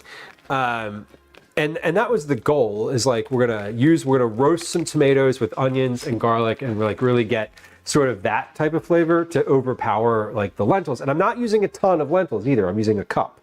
Like 1 cup of lentils is, you know, not a lot, but it's not nothing. So we're trying to balance. We're trying to balance here. I want a beverage. Where's my beverage? Here we go. Seafilms, it is like a grocery outlet. So things that make Aldi different. They have less staff. So we'll start with the fact that they like don't hire as many people, but like they don't have someone who's responsible for like putting carts away, right? They have this weird like locking system with their carts, and you literally bring a quarter and you like rent a cart, and then you bring it back and you can get your quarter out of it. It's one of those like silly things that incentivizes people to bring their carts back. They never bag things for you. They basically have a cart at the end of the aisle, and even if you get a ton of groceries, they won't bag them for you at all. They literally put them in a shopping cart, and you have to like take that cart over to a separate shelf and bag all your own stuff. Their displays, they don't pause. Daisy's over here chewing something, but I thought she was chewing on this glass thing. She's not. She's eating her dog food off the floor. Crisis averted. Like their displays, they also have basically like a shelf with rollers on the front of it, and like they have a like it's like a cardboard, the box that the stuff comes in. They like cut the box open for the, you know how like, I don't know if you've ever worked in a grocery store or worked somewhere that has like products. If you ever worked in like commercial situation, you know that often the boxes are just like, you know, you can open them up and then they have sort of a standard way that they open, and not just like from the top, like you can cut them open for display, but most stores don't do that. Aldi does that. And they're just like, here's the box. Like they open the case of the thing and just shove it onto the shelf. So their shelves are like huge. And you just like, it's like, here's an entire box of onions. It's not merchandised at all. It doesn't look pretty. None of their shit looks pretty. It's just things stuffed on a shelf. 10 minutes is up for the soup. Let's take a look over here at the stove. Yeah, it's like a no frills. It's definitely no frills. It's really, and like they don't have people coming around tidying either. It's just like, it is what it is. Okay, so this looks good. This is perfect. We're done here. This has some stuff just like on the bottom, but it all scraped off really easily. So that's good because we're going to get some like burnt, we can call it roasted flavor.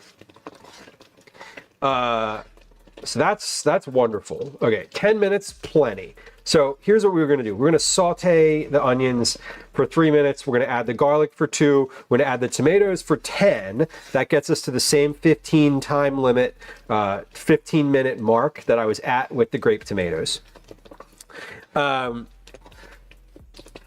Okay, great.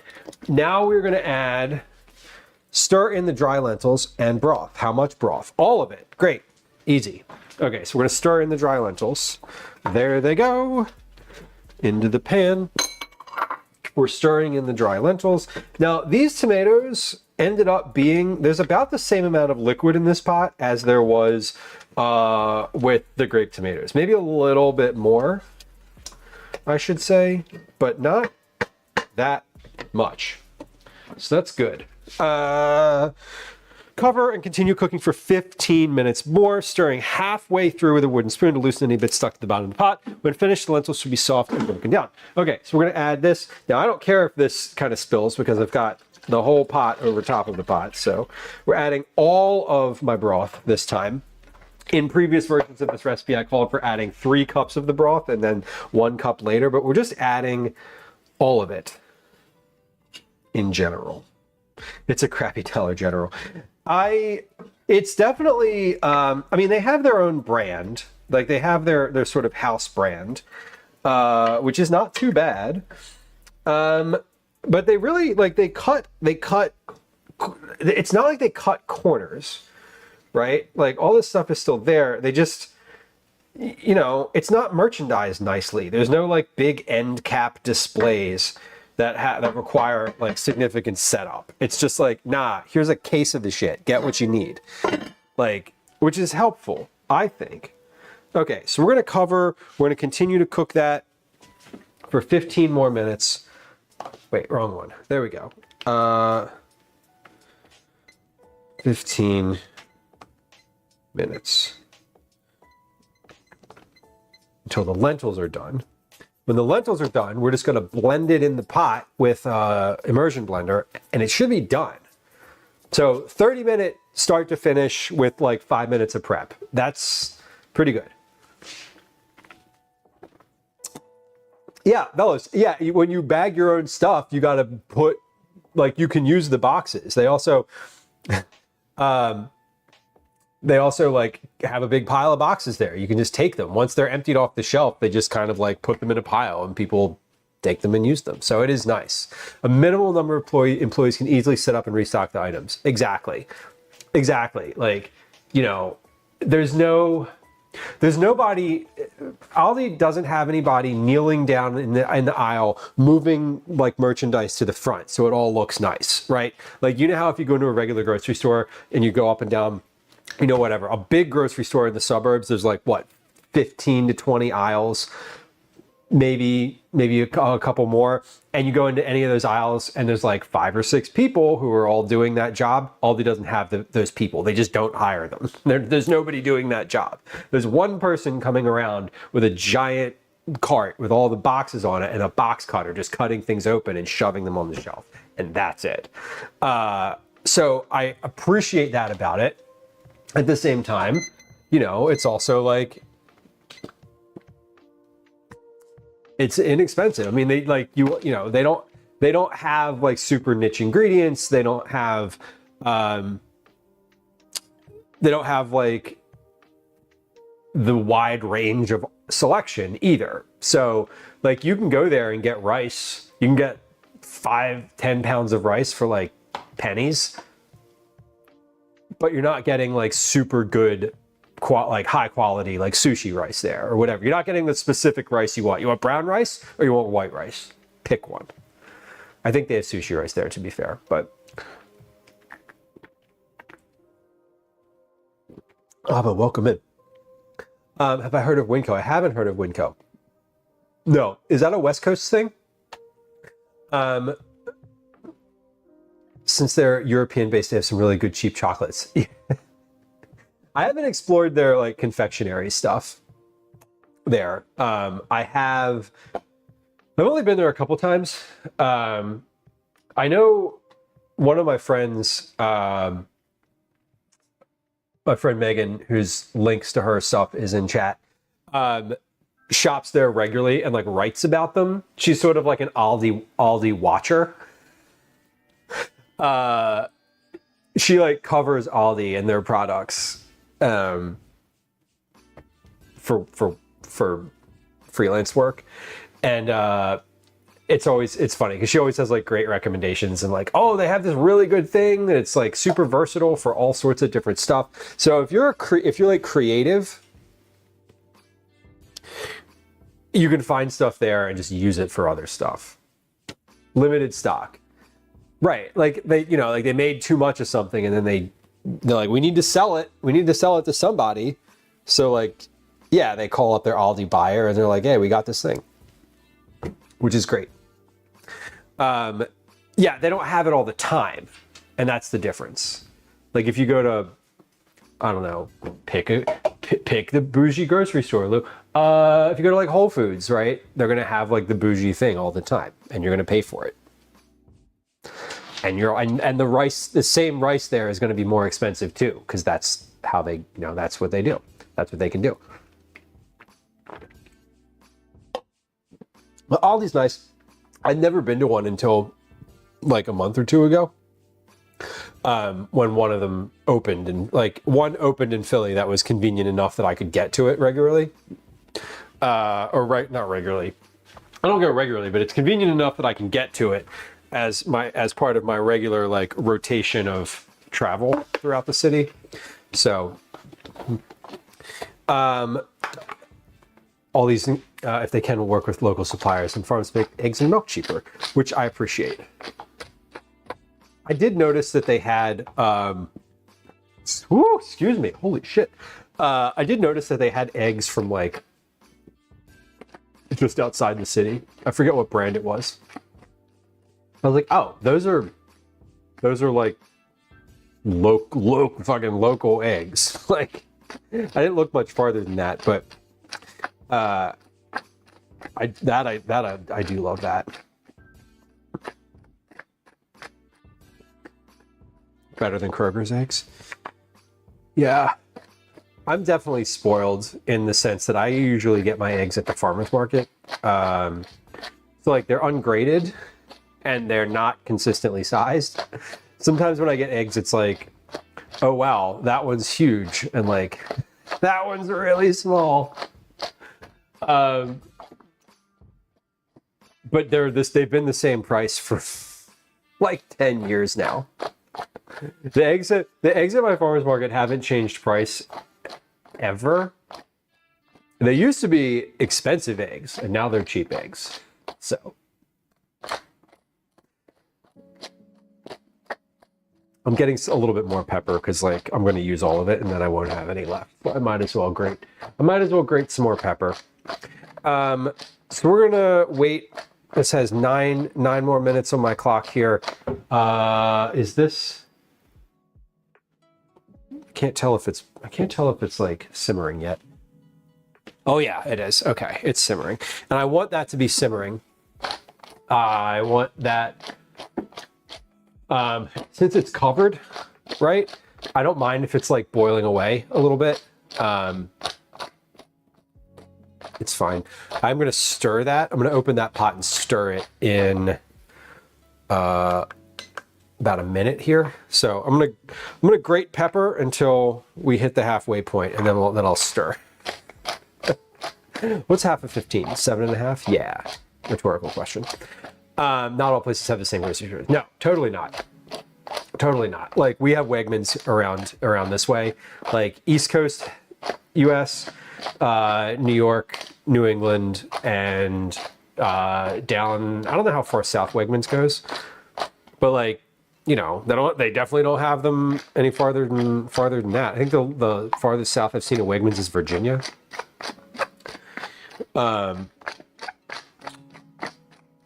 But yeah, when I go to new places, right? Like San Diego has every store in San Diego, every grocery store there is different. So like going to TwitchCon this year, I already have the Ralph's grocery store. Like I already have the address of it like saved in my little planner. Because I'm like, I want to go to Ralph's and see what that's all about. Because I didn't go to Ralph's last year, and I'm like, I kind of wanted to.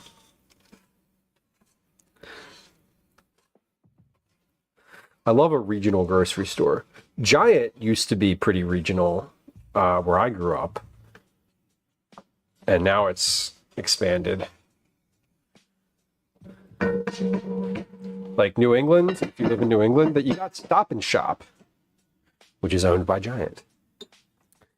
Dr. Hex Mikey says we have Walmart, Aldi's, and Publix. Yeah, we have. That is a nice thing about going. One of the among the many reasons I love living in the city, like in the city proper.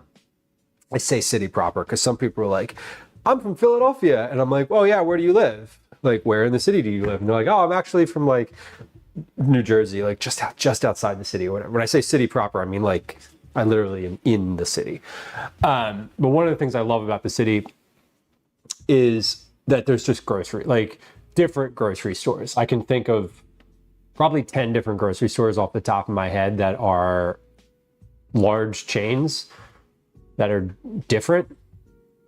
We're not even large chains, but like regional ones, like Fresh Grocer, ShopRite, Aldi, Trader Joe's, Wegmans, Giant, Walmart. What are some of the other ones? We definitely have a few more. I say Fresh Grocer. That was the first one I did. Oh, Ralph's is owned by Kroger. Okay, interesting. I had no idea. Fellas, you have Sheets there. Whoa. Sheets. I prefer Wawa to Sheets. Sorry. I know that's fighting words out around my area here. We don't have Sheets in the city. We have Wawa in the city. But the moment you get outside of the city, is like Sheets and Wawa are like sharks and jets. Dee Dee, welcome in. City Market is also Kroger. Okay, City Market I've never heard of. I do love a regional store though. Wawa over Sheets, totally. And Buc-ee's, I don't know if that's the way you say it. I've heard a lot of people I know are like, there you go, Dr. Hex Mikey. Let's just wait till you experience at Buc-ee's. Right. I've never been to one. I do think it's funny on the Pennsylvania Turnpike outside of the city here. There's a billboard that says Buc-ee's 537 miles. And I just know it's one of those things where like they definitely paid for that ad. Absolutely paid for that ad. It's been there for a long time, but it like keeps it in mind. It's just funny. It's like threatening. It's like vaguely threatening. Bussies. Like a fancy 7-Eleven. Do they have a sandwich counter? That's the thing with Wawa. You can get like a sandwich. Like they have like a deli, and I love that. Sheets does too, but Sheets is not quite the same. I feel like Sheets is more like prepared food, like frozen stuff that they sort of heat up for you. Wawa keeps like a hot bar. Like you can get a meatball sub there, and it's like comes out of the hot bar, which is kind of nice. The Buc-ee's I went to was larger than most grocery stores. I've heard they're huge. Aren't they from Texas? All the jerky you could want. Don't tell my kid that. He would be there in a second. He'd be like, can we go there? It's only 537 miles.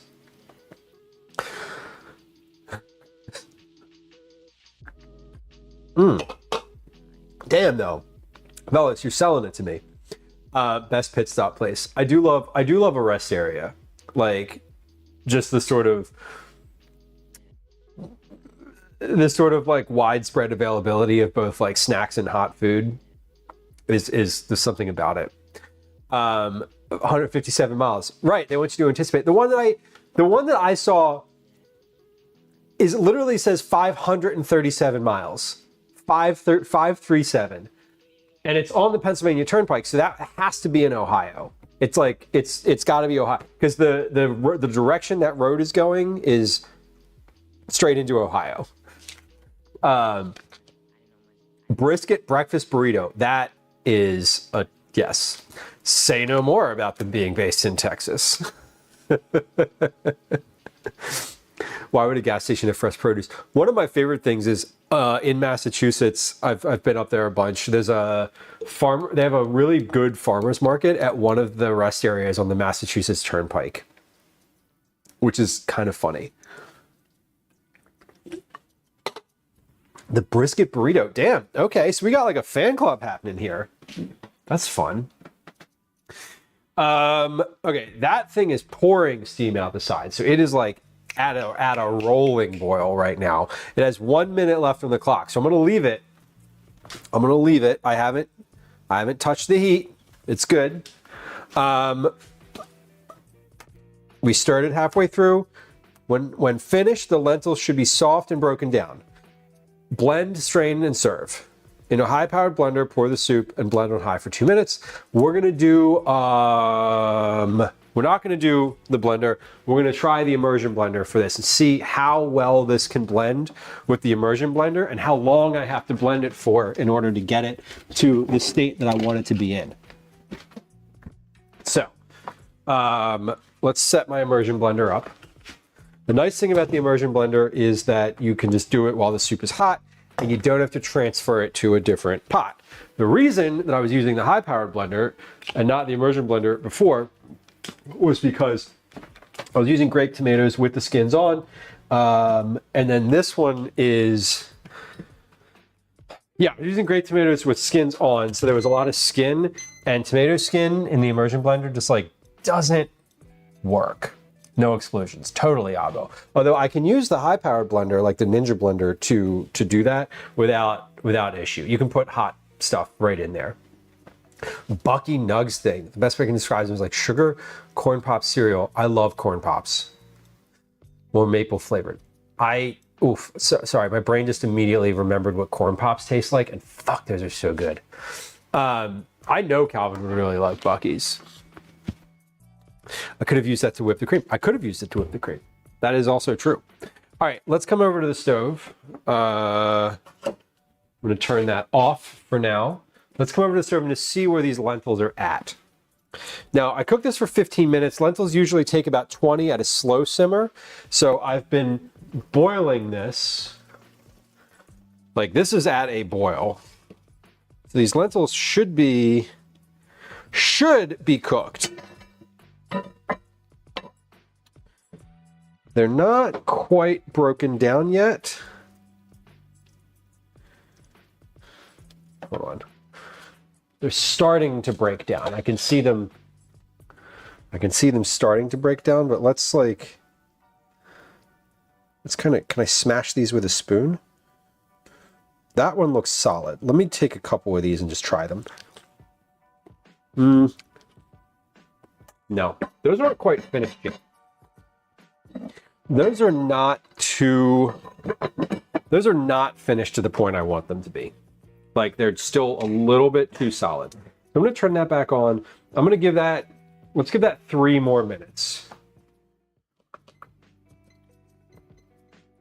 Okay, so then we have lentils. That was what, 15 minutes? Plus 3. Vanilla Bay, welcome in. Lentils are flavored. They've been sucking up all that tomato juice that's in there and getting softer, so I'm happy about that. They tasted good. We're going to give those another like 3 minutes. I think I actually want to give them 4 minutes. Because I don't know. I don't have a good reason. They do mail order. Do they like freeze dry the stuff, or can you get, I wonder if you can get, there's a place here in Philly that does cheesesteaks. They will put them on, like, they'll freeze them and they'll put them in like dry ice and send them to you. I can't imagine it's any good. All the science behind using 2 different tomatoes. We're trying fudge drawing. The thing that I'm getting towards is the lentils need to be soft. Like the lentils, because what I'm trying to do today. Oh, god damn it. I turned the wrong burner on. All right, restart. I literally turned the wrong burner on. Like, it smells like gas. It does smell like gas. Son of a bitch. Okay, 4 minutes. We're gonna try this again. Again, though, I'm like, they asked if we could not use the strainer too. They're like, does the soup really need to be strained? And I was like, kind of, because it has tomato skins. So we're gonna make it with this. We're making this version. Okay, I'm gonna turn around and make it the same exact way, but I'm gonna use the grape tomatoes. Like, we're gonna do this again. We're gonna do this one more time today. And also the soup freezes really well. So like, I don't care how much of it I have. Tomato soup is always a good thing to have on hand. I almost always have the capacity to make grilled cheese too. So like, that's a good thing. And so we're gonna make this again and see if I can do like 4 minutes in the regular blender, like the high powered blender. And if that is enough to like really blend blended enough to not have to strain it. I'm trying it with canned tomatoes today because if the canned tomatoes work really well, so the thing is, I can't use the immersion blender if the tomatoes have skins, because then it will not blend. This thing is not mine is not powerful enough to shred tomato skins. It's just not. It's powerful enough to like break them down, but not to shred them to the point where it's like a smooth soup. So we're trying it with skinned canned tomatoes, because the other thing is I'm absolutely not going to skin my own tomatoes for this recipe. That's too complicated. Too complicated. We're trying to keep this simple. One pot.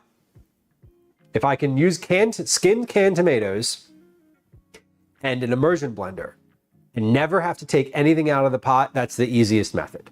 Second easiest method is going to be do it in the pot, put it in a high-powered blender, and blend it for longer to break the skins down more. That's the second easiest thing.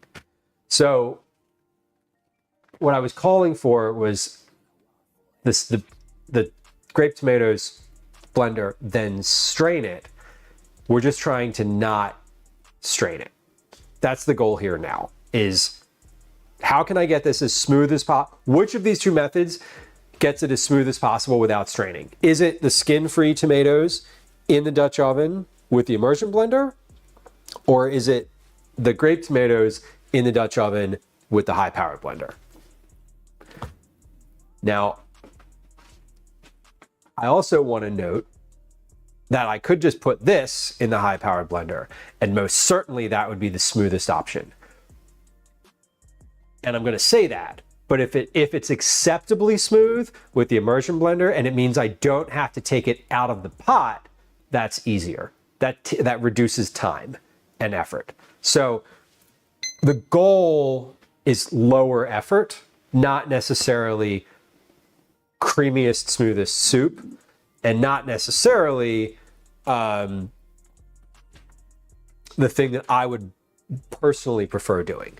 I would personally prefer putting all of the stuff in a sheet pan and roasting it, then putting it in the Dutch oven, cooking it with, then putting it in a blender, blending it, straining it, then putting it in the Dutch oven. That would be ideal. That's my ideal tomato soup. But my ideal tomato soup is not what we're making here. We're making the simple version of tomato soup. We're going to come back over to the stove. It's been 4 minutes. Let's check on these lentils.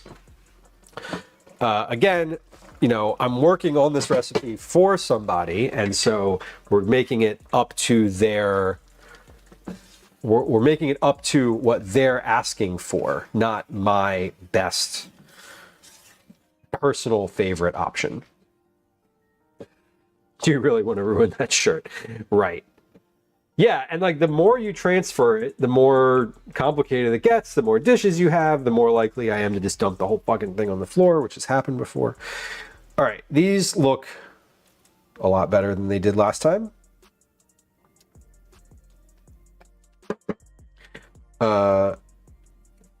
They're definitely more broken down. They're more waterlogged. So I just want to get like a little spoonful of these without any of the onions and other stuff in here.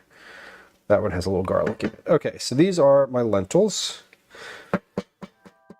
That was 19 minutes. Those are acceptably soft. Okay, so now we're going to blend. Let me come up a little bit higher. I'm just moving my camera up physically higher because I need room to have a blender over this. Taste is pretty good. I don't love the taste of canned tomatoes, but they are salty enough. I'm probably going to season this at the end after after everything's blended. Okay, so now we're going to blend. Let me get my timer here, and I'm just going to start a count up timer. And we're taking the immersion blender, we're getting it in there, and start the timer.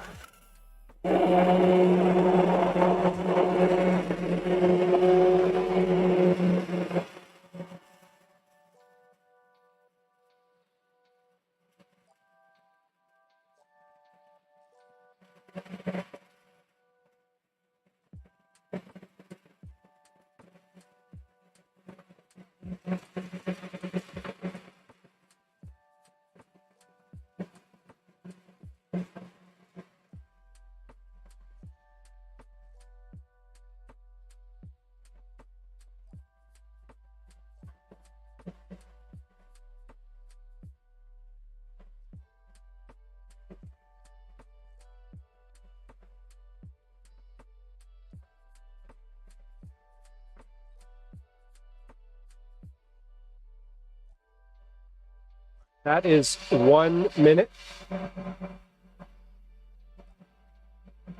1 minute is just about good to get all of my solids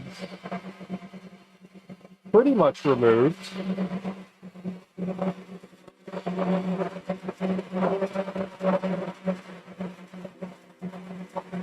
I still see some whole lentils floating around, a chunk or two of garlic.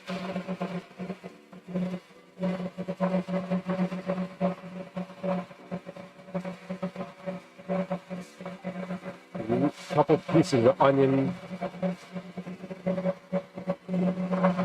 I am blending this on high too. This is as powerful as this thing gets.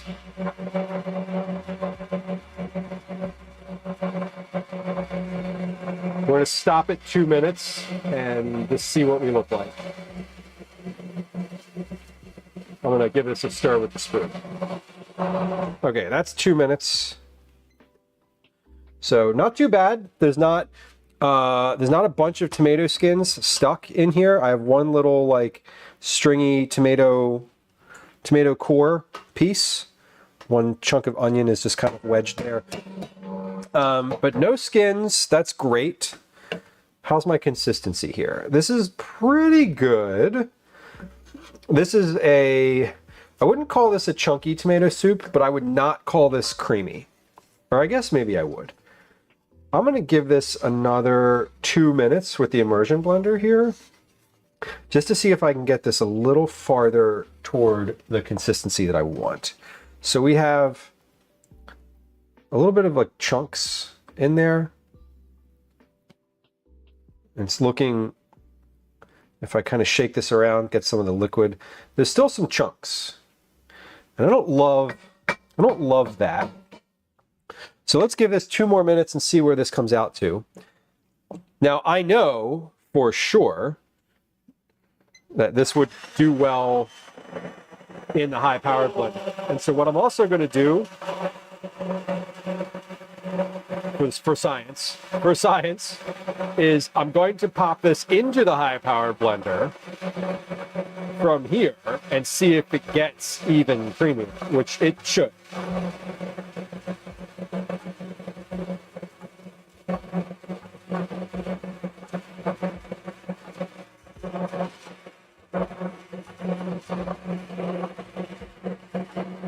Yeah, it's definitely textured.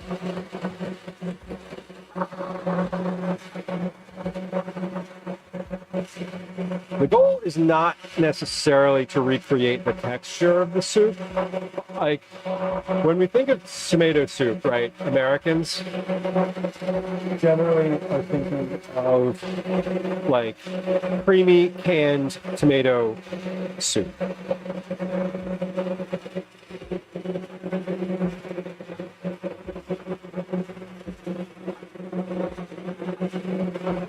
Now, that's not quite the texture I have here.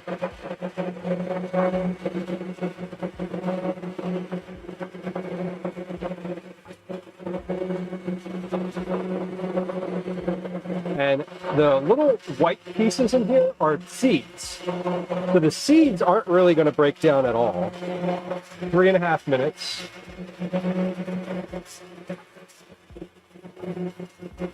Okay,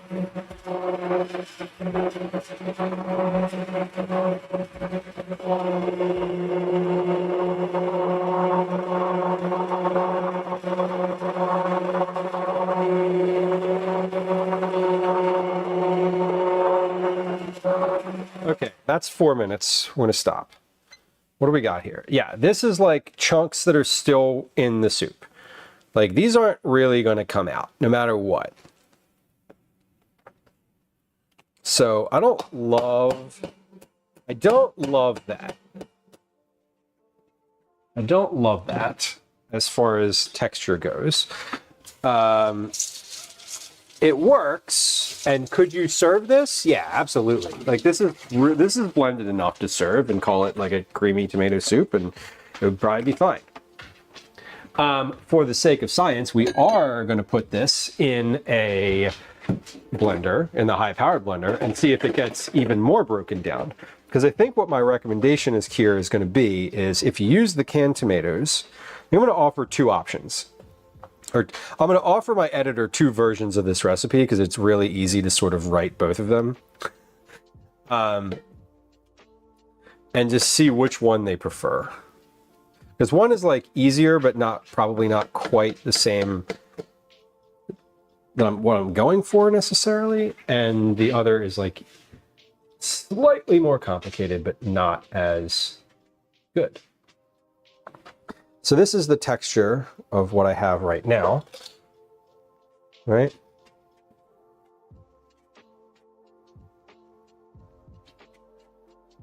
So pretty good. That all those white things are still like seeds and seed pieces. Taste.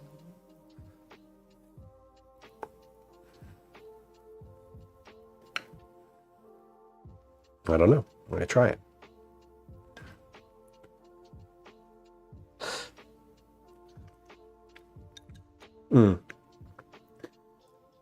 Taste is good. I should have added that other half teaspoon of salt though. This needs more salt. There's texture. Like this is not creamy. This is creamy, but it's not. It's creamy, and it's still, there's distinct texture in there. I'm getting onions, I'm getting garlic, I'm getting seeds.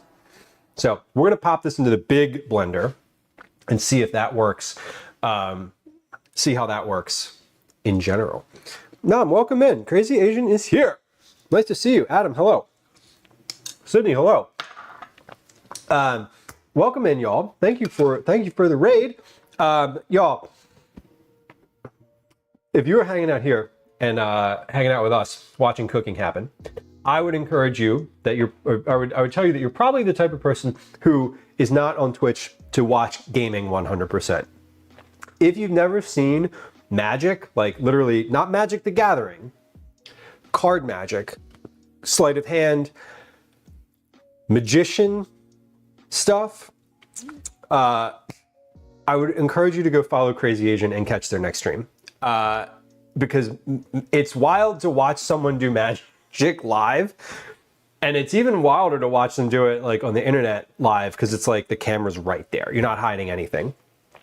And I appreciate the dedication to the craft. Much like cooking, it's something that you have to work really hard at to be good at.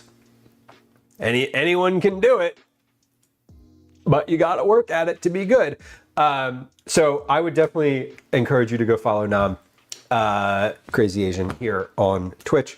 Friends who just joined us, thank you for coming. This is not a magic stream. We do cooking here. This is not a Magic the Gathering stream either. We do cooking. That's what we're doing today. That's what we do most days. I generally am cooking vegetable-forward family meals for myself, my partner, and our son. Often, which is the case today, we're doing recipe development. So I do recipe development for work and for money. I get paid to do the recipe development. And so that's what we're doing today. We're doing some sciencey stuff. So we're working through some things. Damn it! I put the blender away, but I'm definitely going to use it. So what I'm doing right now is finalizing. I'm doing some like experimentation on a tomato soup recipe that I have that I like, but I'm trying to make it simpler. I'm trying to make it simpler by watching it. By doing it a couple of times and doing it some different ways. So we're doing that now, and we made earlier a sweet corn cream pie, and that's in the oven, not in the oven. It's not in the oven. It's in the other thing that does the thing that's the opposite of the oven, which is the refrigerator, and it's cooling down. So we do cooking a couple times a week here on Twitch. We also do IRL streams. Most recent IRL stream was last Sunday. We went to the Renaissance Fair, spent the entire day there, saw a lot of stuff. And I'm in Philadelphia, so we are often out and about in the city of Philadelphia when we do IRL stuff. So that's a little bit about me. I appreciate you all coming. Welcome. We should note that follows on this channel are silent. So if you are the type of person who lurks and doesn't like to be perceived, hello, that is me. That is how I experience Twitch. I never follow people while they're live. Can I be real honest with you? If I find someone that I like, I will leave their stream open in a tab on my computer until I come back and they're no longer live, and I'll follow them when they're offline. Unless I see that unless I like notice that someone else followed and there was no like alerts or sounds and they didn't like freak out about, I don't know. Anyway, I'm a little weird about things. You'll figure it out. Sydney, hello, thank you. Followed from Michigan. We love Michigan. I hear that it's nice there, so I have money. Fudge darling, you know it. I'm rich, bitch. No, I'm just kidding. Someone came in earlier in the chat and was like, I was going to give you money, but you were rude to me. And I was like, and then I laughed, and then they didn't chat again. So anyway, I wasn't rude to them. They were decidedly rude to me first. Anyway, welcome to the internet where people are kind and also jerks. I don't know what happens when they raid out. Well, no, I mean, I just hit the back button a couple times. Well, actually, okay. Can I be real honest with you about what happens?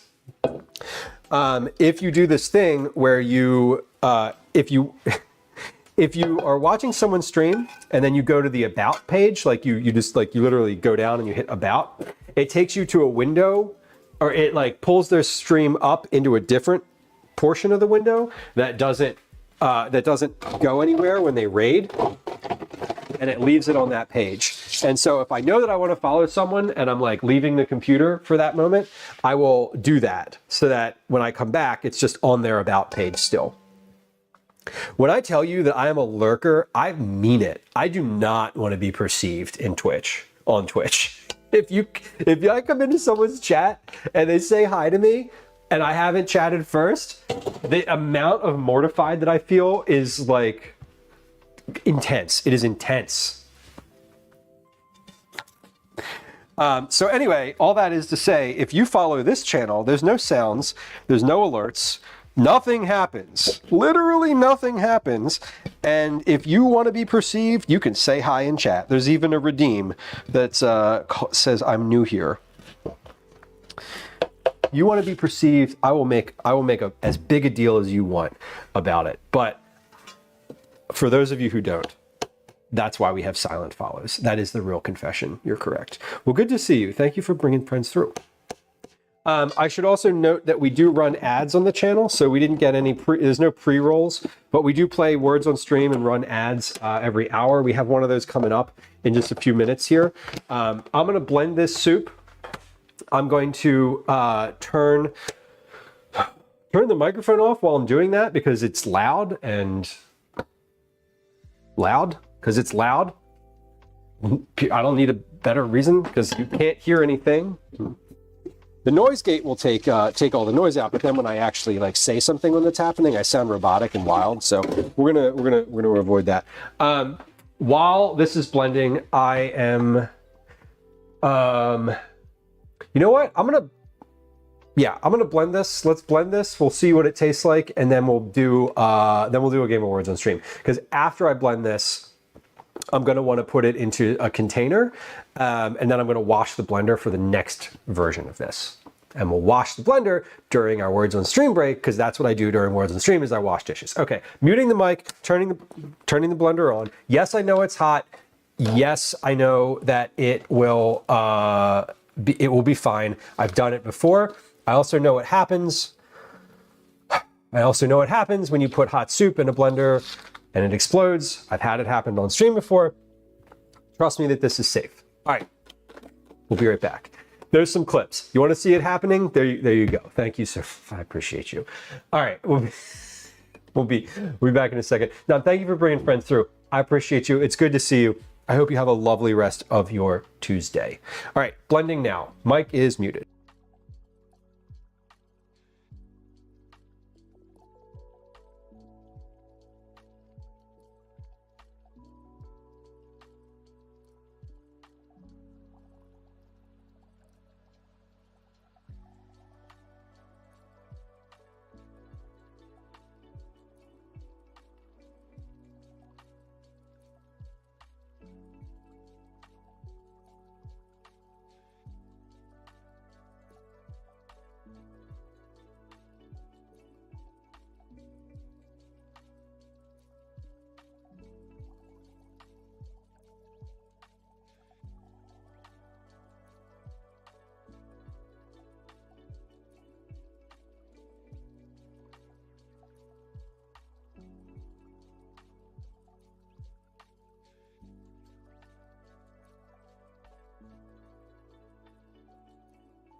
Okay, we're back.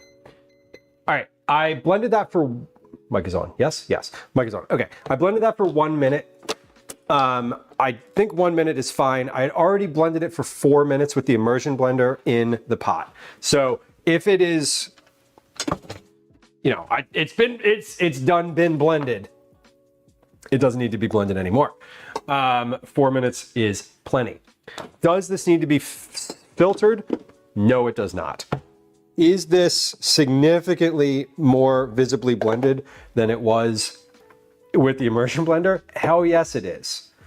So let's take this out and we're going to pour it into containers here. But let's pour some of it into a little bowl. I'm going to start with the container. We're just going to go whoop, mid feed. There we go. Okay. That's 4 cups. That's going to be a little more. This makes about 6 cups, just like the other one. Yeah, Jamie says those clips will never get old. No, they are metrically, by like metrics, measurement wise, definitely the most viewed clips for this channel and stream. Without a doubt. It is not even close. It is they will live forever. They will live for as long as I'm streaming. Okay, here we go. Wait, that's not gonna work. Switch the camera. Overhead. Zoom in. Da-da-da-da. Okay, we have 2 different versions of this soup here. And taste this one. This one should taste the same. Oh yeah, that's way better. Not better tasting, but better mouthfeel. So I have 2 different soups. This one is, we can't, I need a third hand.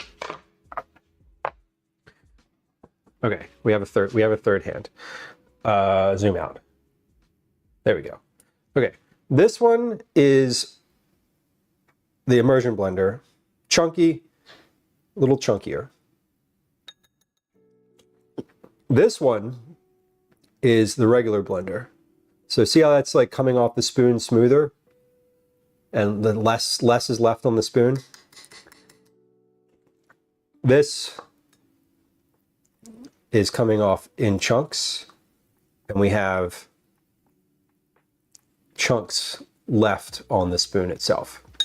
So for my preference here, I'm going to call for a regular blender. I do not think we need to strain this, but again, this is the canned tomato. Now, is this good? Yeah. Should I add a little bit more salt to this? Mm-hmm. Yes, I should. So I now know that the canned tomato in the high-powered blender creates a very smooth soup.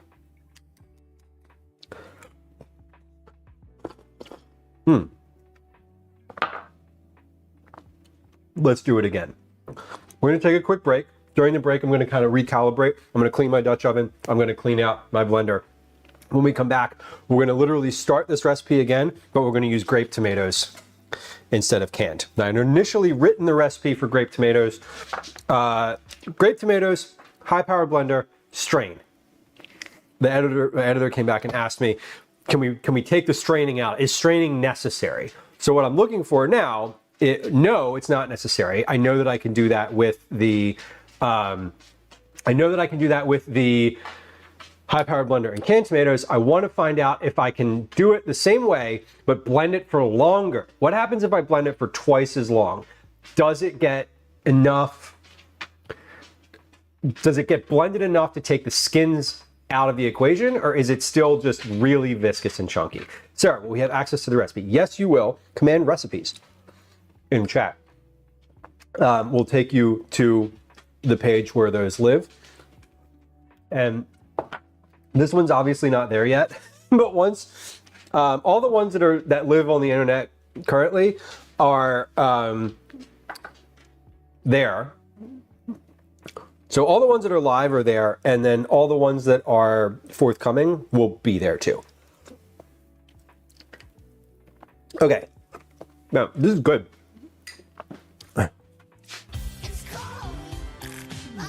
Nix, welcome in. Hello. Hello. All right, we're going to take a quick break. During the break, we're going to play a game of words on stream. For those of y'all who are unfamiliar, words is a game much like Scrabble where you type the letters. You take the letters from the thing that you see, and you type them into the box in chat, and it makes words. You'll get the hang of it, I promise. If you are not a subscriber, you're going to get on Twitch, you're going to get 3 minutes of ads. If you don't like ads, you can go follow on YouTube. Please go subscribe on YouTube. There's a link for that in chat. Here comes a game of words. 3, 2, 1. Here comes a 3-minute ad on Twitch, and we'll be right back.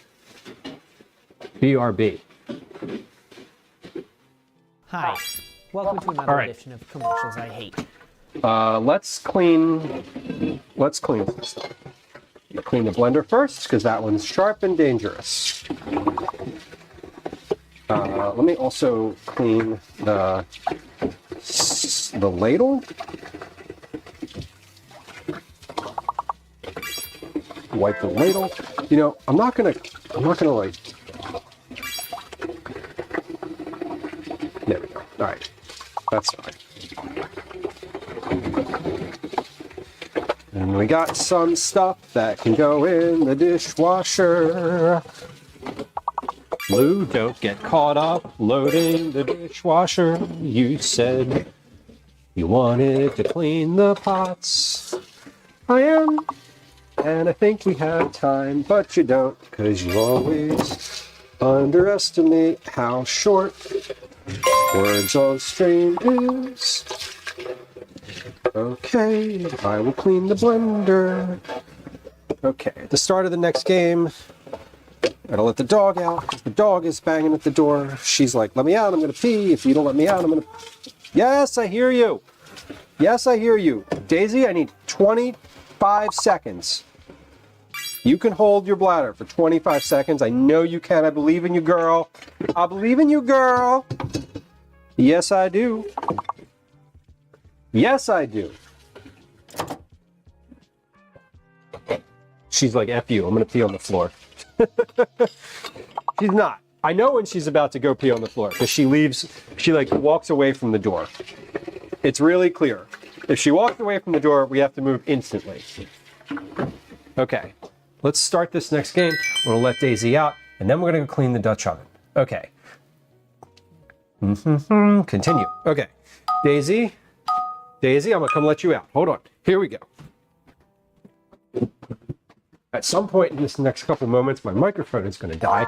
Oh my God, all 3 cats are in the living room. Oh my God, they're all stretching at once. Shut the fuck up, that's so cute. I can't get them all in one picture, but they're all stretching at once. Oh my God, a performance is being put on. Y'all did not come upstairs when I called you earlier. All 3 of you ignored me, completely ignored me.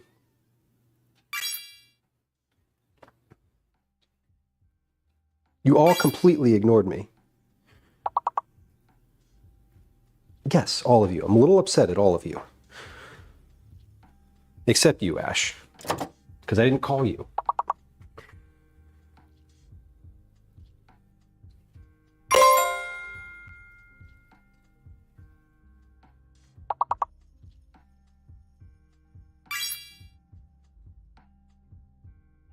All right, good job, Days.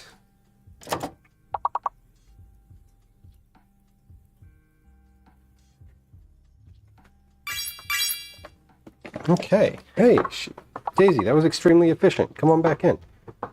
Good work. Days, come on. Hey.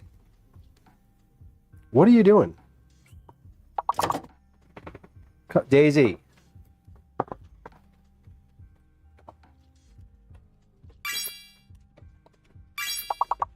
There we go. She's back. Okay. All the cats. All the cats are around. All right, last guesses. Last guesses. Get them in. Wait. Yeah, sorry. I was like, wait. I have to watch this Dutch oven. But that'll only take a moment. That'll only take a moment. Okay. We'll be back. We are back. If you're on Twitch, thank you for your patience. I appreciate you. Nobody likes the ads. I gotta just wash this Dutch oven real quick. It's gonna be super easy because it just had soup in it. Nothing got stuck to the bottom. We just need to wipe the old tomato off so we can put the new tomato on. Beautiful. Okay. Now, I basically, for this recipe now, I have a good working process that will work and is repeatable. I know that I need to season, and I know sort of all of the things. We're gonna try it now with the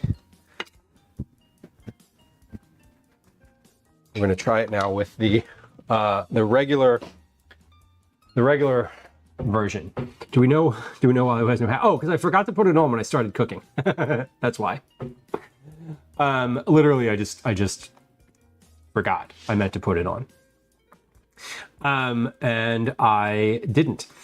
So that's why. No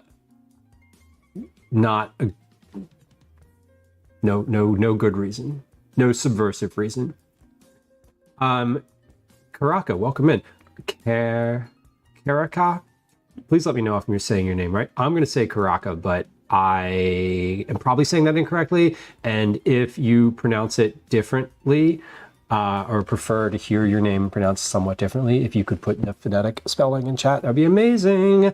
How is Ash? Ash is doing great. All 3 cats are doing wonderfully. All 3 cats are doing wonderfully. Didn't even notice the lack of hat. See, eventually you just get used to it. That's what happens. I realize how much Cal looks like. Yeah, he does. He looks a lot like Gwen too. He looks a lot like both of us, honestly. Okay, we're gonna follow this recipe exactly now, except until we get to the last step. So in the Dutch oven set to medium, combine the olive oil, onion, garlic, and tomatoes. So set the Dutch oven to medium, which we have done. Let's do that. I'm going to get my onion, garlic, salt, and pepper. Need to go over here. I need a teaspoon or something. Half a teaspoon will work. Perfect. Okay, there's a little bit of water in the bottom of this Dutch oven. Hold on, let's wipe that out so that it's now just warm. I don't need any additional water in there splattering when the oil goes in. Okay, come on over to the stove. Going to, oh, there's my teaspoon. Found it. It was right on top of the salt and pepper over here.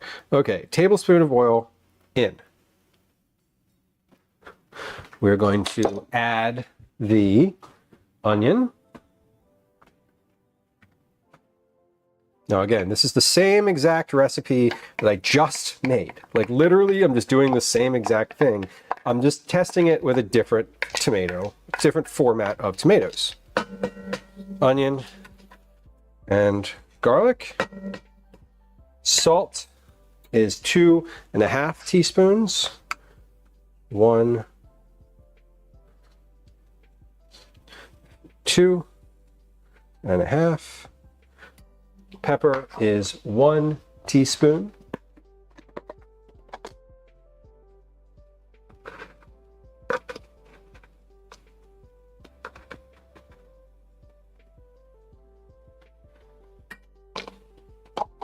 And then the tomatoes are 1 US dry pint worth of tomatoes. Okay, so that goes in. So we just have tomatoes, no cans. No cans. Now, when I was using the canned tomatoes, what happened was they got really it was like liquid right away. With this method, it takes a little bit of time for the tomatoes to burst, so the onions and garlic have time to saute. That's why when I made myself a note that for the better flavor in the other version, I want to add the onion and garlic first and just like cook those off for about the first 5 minutes and then add the canned tomatoes. Because right now, like these onions are going to cook, the garlic is going to cook, it's going to get kind of nice and cooked before the tomatoes completely burst and are cover everything with liquid. Okay, so let's come on back over here. We're literally just like working on this recipe at this point. Okay.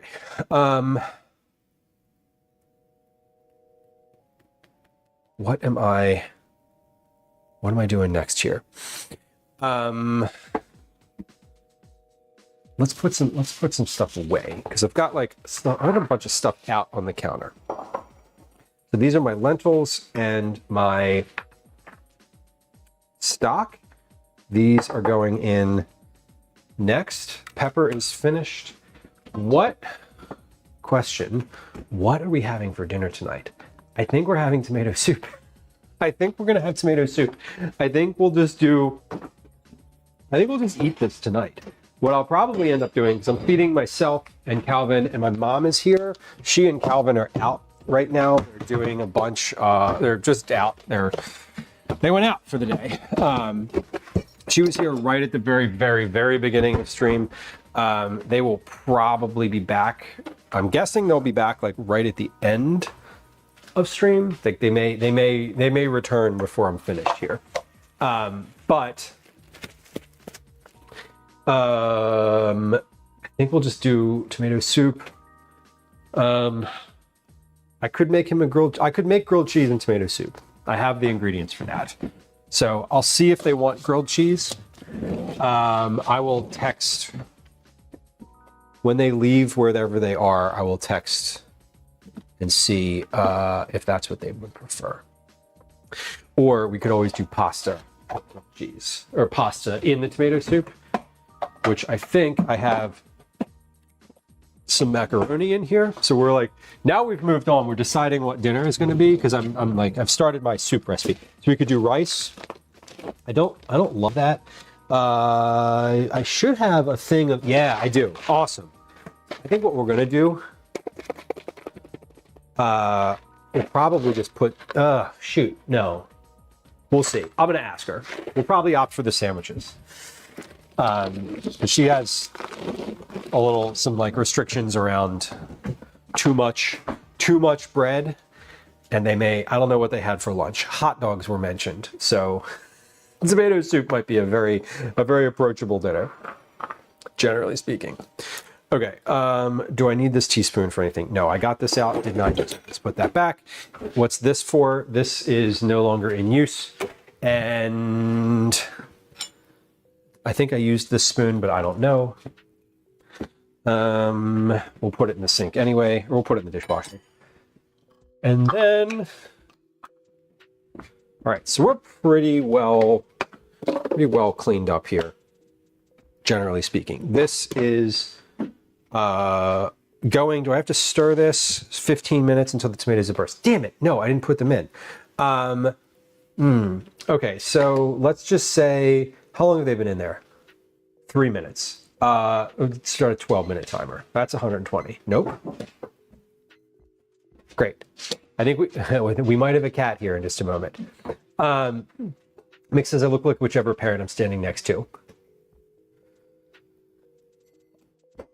That is fair. Elsie! Elsie! She's literally knocking a glass off of a table. I'm watching her do it. Elsie, stop it! Oh, she's chasing a fly. Psst, psst, psst. Stop it!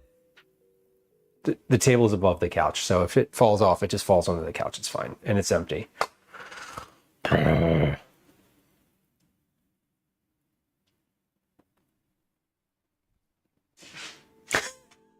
Mix. That's a funny story. The sandwich dad's many grilled cheese versions. I love a grilled cheese. What's your favorite grilled cheese ingredient? I think my favorite grilled cheese ingredient is harissa, like just a spicy spread, and you just take it and you spread it on the bread before you cook it, because then it's like spicy grilled cheese, but you're not adding like solids to it. I feel like when you start adding more solids, it changes the cooking. But I love a good sauce on a grilled cheese. Pesto too. Pesto is the other thing where like I could just put some pesto on a grilled cheese all day. I wish I had pesto. I do have pesto. Why am I saying I wish I had it? I literally have pesto. I could put pesto on this grilled cheese sandwich. No, I can't. I could put. Can I? How much pesto do I need for this recipe? I got pesto for a recipe. I need 2/3 of a cup. No, I don't want to risk it. It's a very small thing of pesto. It's not the good pesto. It's just a thing of pesto. Carly says, I love an apple or pear or my grilled cheese. Yeah, totally. I think a pear, personal preference is pear, but I don't often have pears. I almost always have apples. Almost always have apples. Speaking of apples, there's a Bob for Apple thing on here somewhere. There it is, right there. It's actually a melt then. You know, you're not wrong. One of my favorite things to add to anything is tuna. Speaking of melts, pear, caramelized onion, cheese, and bacon. Fuck yeah, that sounds great. I would love with that combination, I would love a little bit of like regular cheese, like probably cheddar, but blue cheese, just like a little sprinkling of blue cheese in there. Oh, excellent. Fig jam too. Yes. I think I have some jam in here. See, I'm trying to think of like what I could offer Calvin. What is this? Strawberry. That's not fig at all. That's not a fig. That pie, I just like gave a little tap to the filling in that that pie that I have in there, and it is solid. So I'm glad that I made the pie first. That was the plan. Plenty of time to solidify. And so we've got pie in there. I need another beverage too. I just finished that sparkling water, and now I'm feeling parched. Excuse me. Mix says brie, smoked Gouda, bacon, thin slices of apple. Yeah, they have to be thin. They have to be thin so that they heat through. The worst is getting like a crunchy, like super crisp, still slightly cold chunk of apple in your grilled cheese. They have to be, you can put as many of them on there as you want. Excuse me, but the thinner they are, the better they heat. Agreed. And hot honey mixed with mayo and blended up caramelized onions in the inside of the top. Oh my God, that's so indulgent. That's so indulgent. It sounds amazing. That sounds like a thing you'd like get at a restaurant, and it would be like, how much would that sandwich be at a restaurant? That sandwich would be $19 and would not come with sides.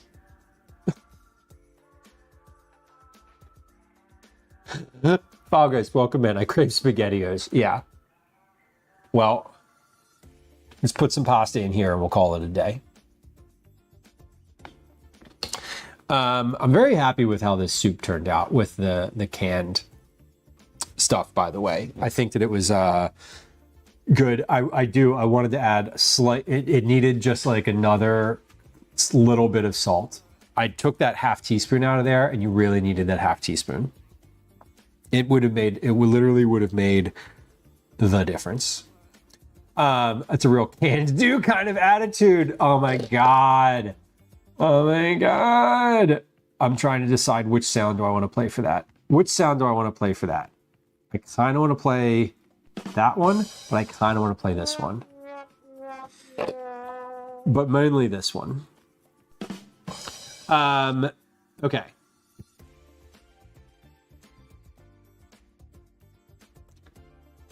Mix, I love doing that. And Carly, I feel like exactly what you said. One of my favorite things is recreating a thing that I have loved, but don't have access to. Usually like a restaurant food or something Daddy, like that. Sorry. Daddy, sorry. Daddy, sorry. There it is. Daddy, sorry. Daddy, sorry. Daddy, sorry. I'm sorry. Daddy, bye. Inspiration for my groceries this week. Beautiful. Don't forget the bread. I've done that before. I've definitely gone to make grilled cheese before and had all the ingredients and then been like, oh, I only have like 3 pieces of bread and there's 3 people. Everyone gets half of a sandwich. By that, I mean I cut each piece of bread in half and make half of a sandwich worth of grilled cheese.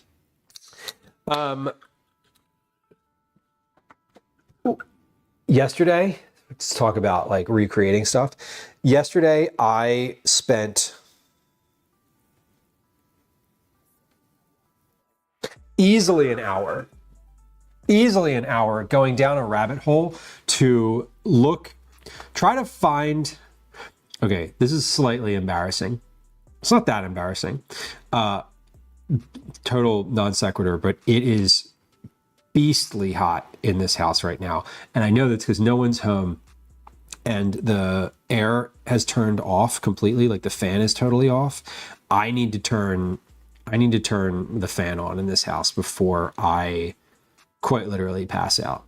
It is 28 degrees in my house right now. That's 82 degrees, y'all. It is 82 degrees Fahrenheit in my house. That is hot. We're gonna turn the air on. I'm like, why am I sweating? Why do I feel lightheaded? Open wide for daddy. You better say And hello. You better say Open wide for daddy. Oh my God. Say, Oh my God. We're talking about me taking a drink, right? You know, I have blurp set to like filter out certain things. Surprised that one didn't get caught in the filter, but you know, it's you are noted. Gonna eat a lot of peaches. I'm moving to the country. Gonna eat a lot of peaches. And I'm sorry to hear that. It's good that close is not over the line, and good that you know. I'm a generally positive person. I'm gonna like put a positive spin on things. Certainly that is news that you did not want to receive. However, it is news you can use and work with, which is valuable too. Hopefully you got some advice around what that means and what that next step is. Other than just like, hey, here's your news. Do with it what you will. Qualify for weight loss shots. Amazing. That's great. That's great if you're interested in them, willing to use them, and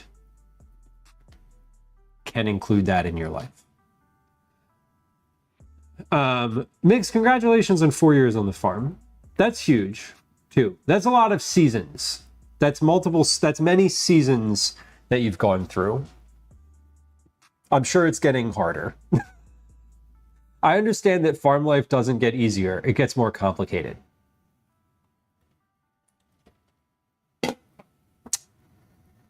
I guess the things that you know get easier, and the things that you don't know become more numerous. Like, oh wow, I didn't know that I needed to know that. Now that I know that I don't know that. Shit. Yikes. Yeah, and I hope that you have good, like a clear path forward.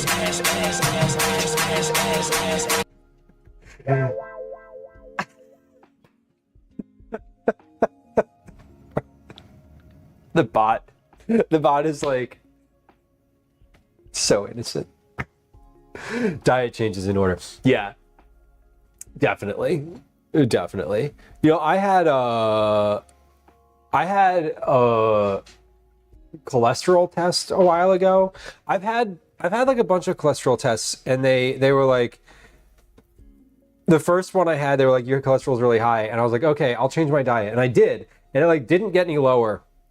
And they were like, listen, some of this is probably genetic, and I'm like, yes, I know that, thank you. They were like, some of this is probably genetic, and so I did start taking like cholesterol medicine, and it did come down. So diet is helpful, and I'm sort of like, I'm a proponent now. I'm like, okay, if there's something that's like available to you to use, like, it's a good thing. It's a good thing to use it. Cholesterol. Mix, right? I don't even know what those words mean when you combine them like that. I don't. Blood pressure, yeah. That's not a thing I have. That blood pressure, not blood pressure for me, it's the cholesterol for me. Blood pressure is fine. I think whenever I go to the doctor, I'm usually like really zenned out, and I have like whatever. I'm usually like really kind of blissful at the doctor because I'm able to sit there quietly, and it's like nice to be able to sit anywhere quietly. Just like real honest. A single healthy adult. Hey, there we go. Cook the lentils. Okay, the mixture will be thick, liquidy, and bubbling rapidly. Great. So let's come over to the stove. I'm gonna check this out. So I'm just gonna leave this. I'm gonna turn this down a little bit so that I can like open it and it doesn't continue to be like wild. Okay, so the tomatoes. Tomatoes have burst. These tomatoes, wow, these tomatoes did not burst in the same way that the other ones did. When I opened the lid, they were like, we look the same. But they did all burst. They're just not super soft. Okay, so they're, interesting. That did not look like the last batch did, but these are still fine. I'm still going to add the lentils to this because the onions look beautiful in here. The onions look beautiful, and there is sort of enough liquid in here to make it worthwhile. So we're going to add the lentils like it says, adding the lentils, mixing those in. We're going to add the broth. I'm Wilfred Brimley, and I'd like to talk to you for a few minutes about And diabetes. Actually, about diabetes. Whoa, Wilfred Brimley. Uncommon, hello.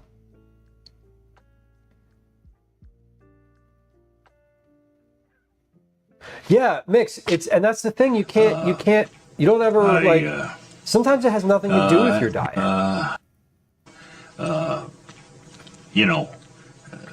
Have a good day. All right. But we don't need any more like Wilfred Brimley diabetes sounds though, because we're still in the stage of understanding.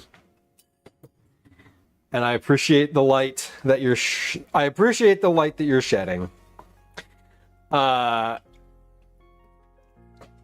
We are, let's see, hold on.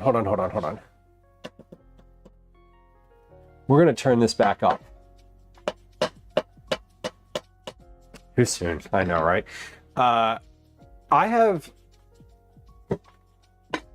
It's nice to have the like, hey, I'm at the beginning of this thing and we're going to navigate it.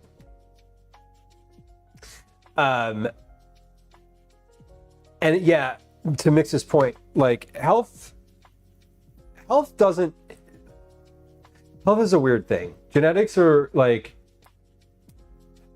terrible sometimes. Because like, yeah, you can exercise a ton and still have, you can exercise a ton and still be overweight. You can eat nothing and still be overweight. You can eat, 0 sugar ever and still be diabetic. You could also,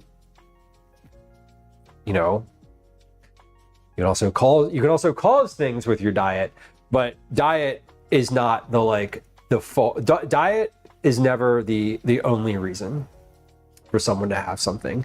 And I think that's a thing that as a kid you don't always understand, and that's why like diet culture is so shitty.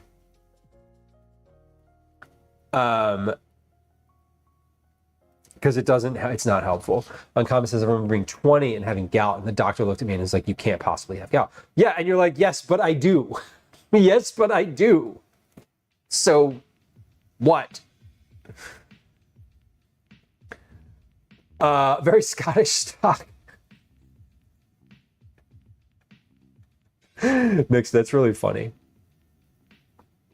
When I was at the Renaissance Fair with Calvin, I was talking to one of the vendors in one of the places. They were like talking about their clothes, and it was like a Scottish whatever, like they were selling kilts and whatever. And the person, I walked in and I was like, what sizes do you have? Like, can I look at some of the sizes?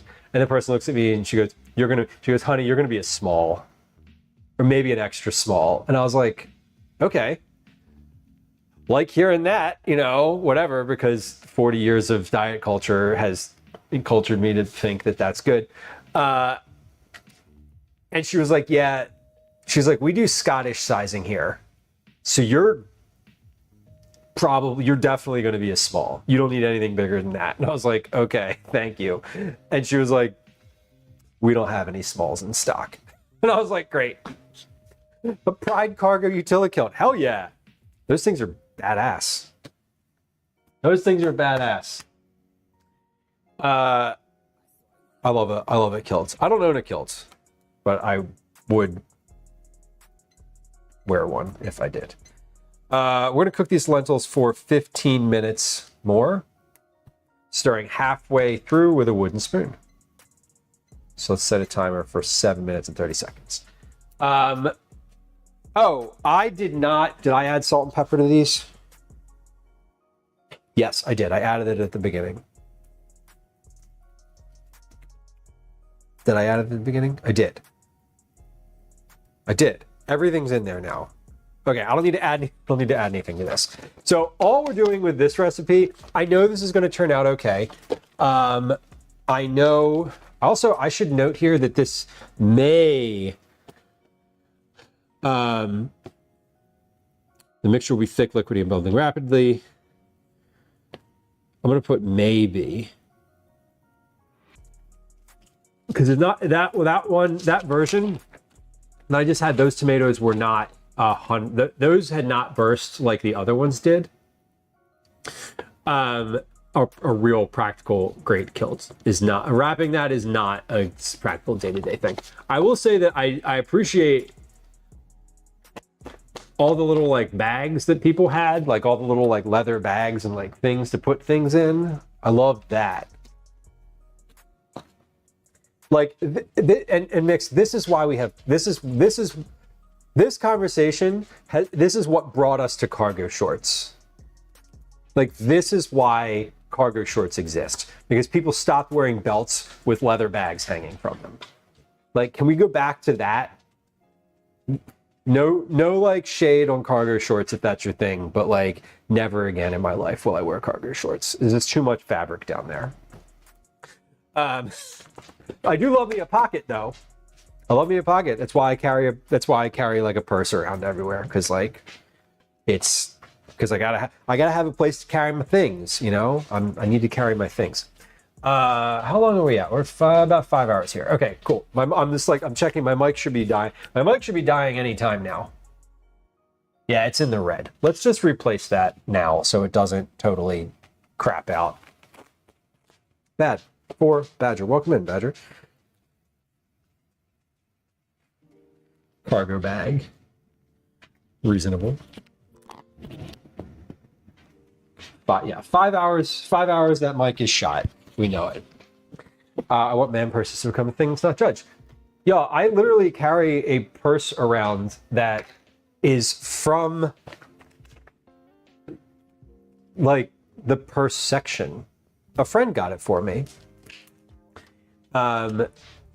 It's right here. It's on, like it's fine. It's just a canvas bag. I say it's fine, but like literally, I just carry this wherever I go. This is like my bag. Big pocket in the front for my sunglasses and pens. Little pocket on the inside for wallet, keys.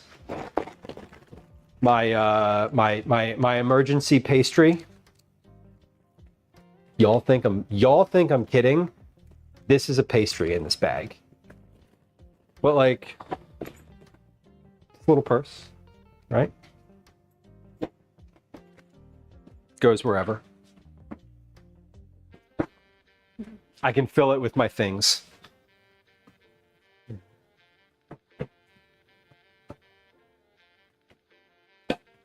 Yeah.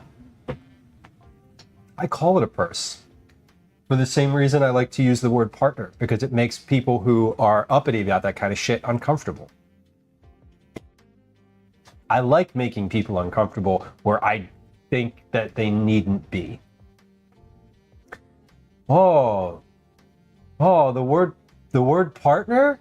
Like, what do you mean partner? What does that mean? Oh, what does that mean? Look it up. What do you think it means? Purse. Yup. You know why it's a purse? Because it came from the women's section along with all the other purses.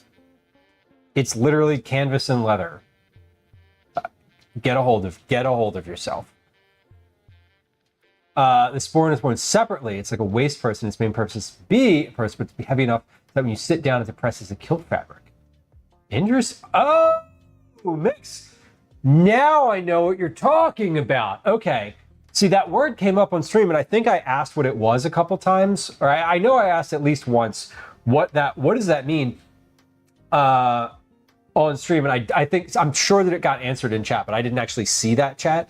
Now I get it. 100% I know what you're talking about. Okay. Unisex, and yeah. I also have a clutch, because sometimes you want that. Emergency snacks. Yup. Almost all the time I have some type of like pastry in a paper bag in there. Yeah, you gay? What do you mean partner? What do you mean partner? Well, howdy, partner. That's usually the best response. Like, oh no, you know, like in the Old West, they used to call everybody partner. I think it's just so manly. Matt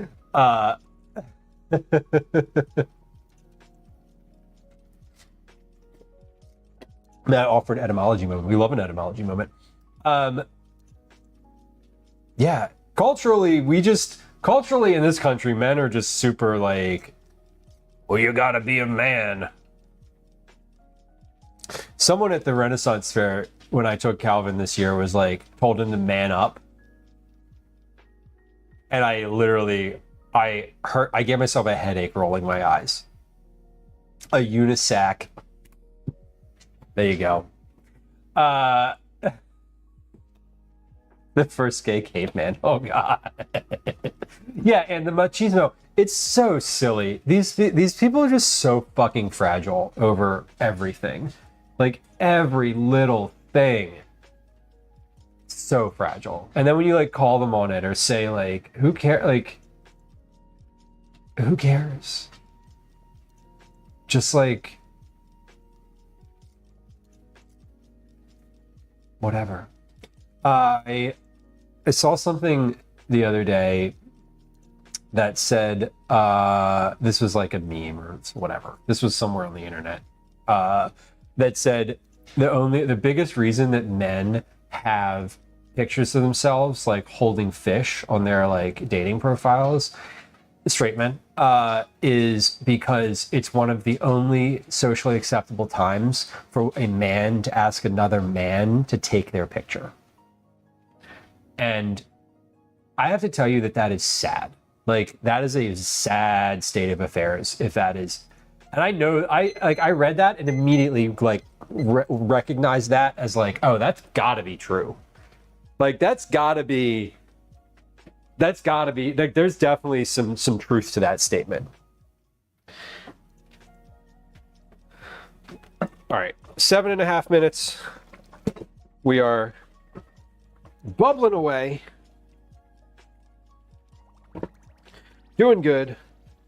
We're scraping the bottom here. We have some stuck stuff on the bottom. So we're going to scrape that up. That's all good though. It's just like little lentil pieces that are stuck to the bottom. The tomatoes are coming along. They're nice and soft in here. I'm liking it. Okay, we're gonna let that cook for a little while longer. I know that those lentils aren't ready yet. I can see that they're not ready, so I'm not worried about that yet.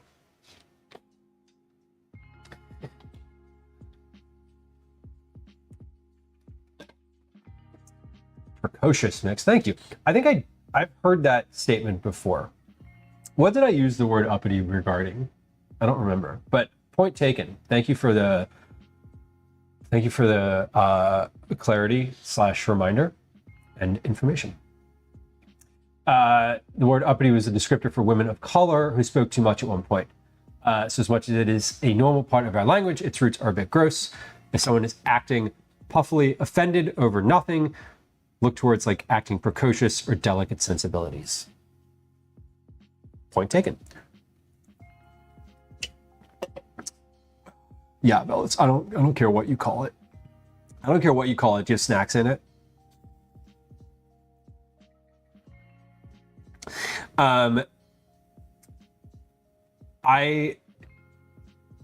It's also funny to like tell people they have a nice purse or like whatever. I think that's funny too. Who else is going to take a picture of my fish while I hold it? Well, that's why I have a tripod and a Bluetooth shutter, so I can take my own pictures. Bella says, I've took pictures of my male friends before when they've asked, but I don't see what the problem would even be, but whatever. Yeah, I don't think you're who I'm talking about. I'm going out on the probably one of the sturdiest limbs that I could go out on when I say that. I'm pretty sure you're not who I'm talking about, fellas. Speaking past your station, heavily slavery tied. There are lots of much more Chaucer or Shakespearean insults about it.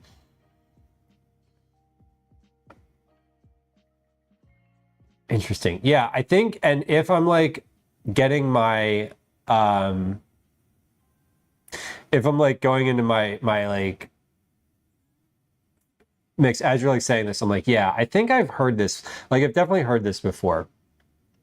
And I think like when I'm, you saying that is tied to references to Black women, and that I feel like that rings familiar now in like the context of how I've heard it used before. I admire your snazzy satchel. Yeah, men love compliments, but they don't like compliments that call into question their things that they're insecure about. If they want me to take pictures nude, I'm probably going to do that too. Sure, why not? Friends are friends. Yeah, I hope you get paid for this one. You get a commission on the all the subscription costs. All right, we got about 3 minutes left on those lentils. I'm probably going to leave them in there. The last ones took a little bit longer, and I think it just depends. See, like lentils are a dried thing, right? So the older the lentil is, the longer it takes to sort of come and cook and rehydrate. I'm guessing that these particular lentils are just a little bit older, and so they are more yeah, I'm guessing they're just a little bit older, so I'm assuming that they take a little longer to cook. Okay, so we need to put on here in that context. Now that I'm thinking about this more, I need to put that there is a window of time, because I say specifically in this recipe 15 minutes. So 15 to 20 minutes. Stirring halfway through with a wooden spoon, which we did. Loosen any bits stuck at the bottom of the pot. When finished, the lentil should be soft and broken down. Soft and broken down. So I don't, because this is a blend, I don't want the lentils to be toothsome. If I'm cooking them for like a salad or something like that, I want them to be chewy and I want them to hold their shape. These, I don't care. Like, the longer this cooks, the more together the flavors get. And so I'm noting that they should be the lentils should be starting to break down. Soft and starting to break. Okay, cool. Uncommon says, in my line of work, I'm rather desensitized to seeing naked people. Which could be many lines of work. People have bodies. It's weird. And not at all weird. People get uptight over wild stuff. I loved at the Renaissance Fair, the one booth with the costumes where they take like the old-timey picture booth was like, you know, old like Renaissance Tinder photos. I was like, that's good marketing. That's great marketing. A little boy was playing with a doll. I know, right? When I was a kid, I really loved the ski-free Barbie because it had skis and it was hot pink. And it was wintertime, and I thought it'd be fun to play with it in the snow. Like, who cares? Buy the kid the toy. If you're so worried about your kid turning like into gay or like a sexual deviant or something, your male child, what do you think is going to make it worse for them? You denying them the Barbie doll that they wanted, or just buying it for them and letting them play with it for whatever reason they have? Like, if you deny the thing, then they're going to fixate on it. Then they're going to be like, my parents wouldn't give me this thing. They wouldn't let me have this thing. Like, you know, I'm always going to want this thing now. They're going to keep thinking about it. But like, I don't know. People are just so weird about stuff.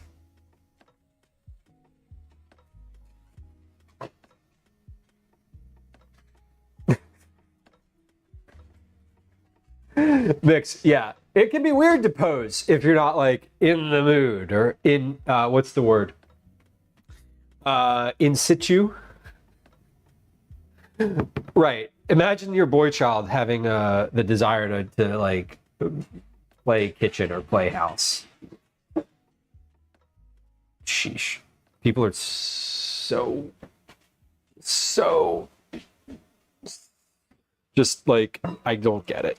I get it. Like, I get it because I grew up in the United States and I understand where all of that's coming from. But like, I don't get it because it's like, who cares? Calvin loved pink when he was little. Everything he wanted to wear was pink, pink, pink. Everything was pink. And you know what? Now he doesn't. Am I a little bit like whatever about it? Yeah. Because I think that the reason he doesn't want to do that is partly cultural. But also, people change, tastes change. The reason that you want to wear pink might not be because you think that it's associated with sexuality. It might just be because it's a great color and is vibrant. All right. Those lentils are definitely broken down. This cooked a lot quicker.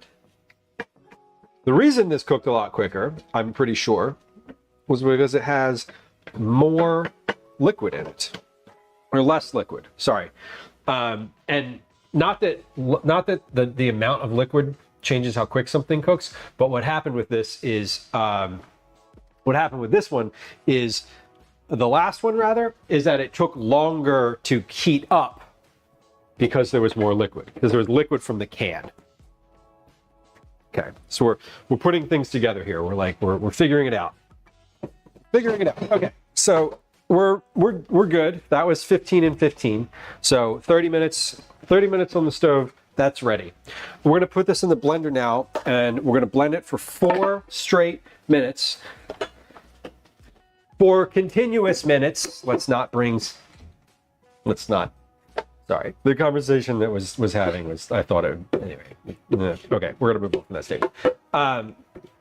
Sofa says my son is wearing a pink tie-dye shirt and purple cat socks. Totally. You know why? Because those are awesome socks and probably good colors.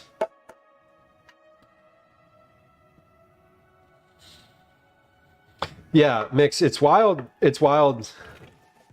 All of those, like, yeah, turns out you can be a good parent and like take care, you can have it both ways. You can have it both ways. Dad sounds like you did good.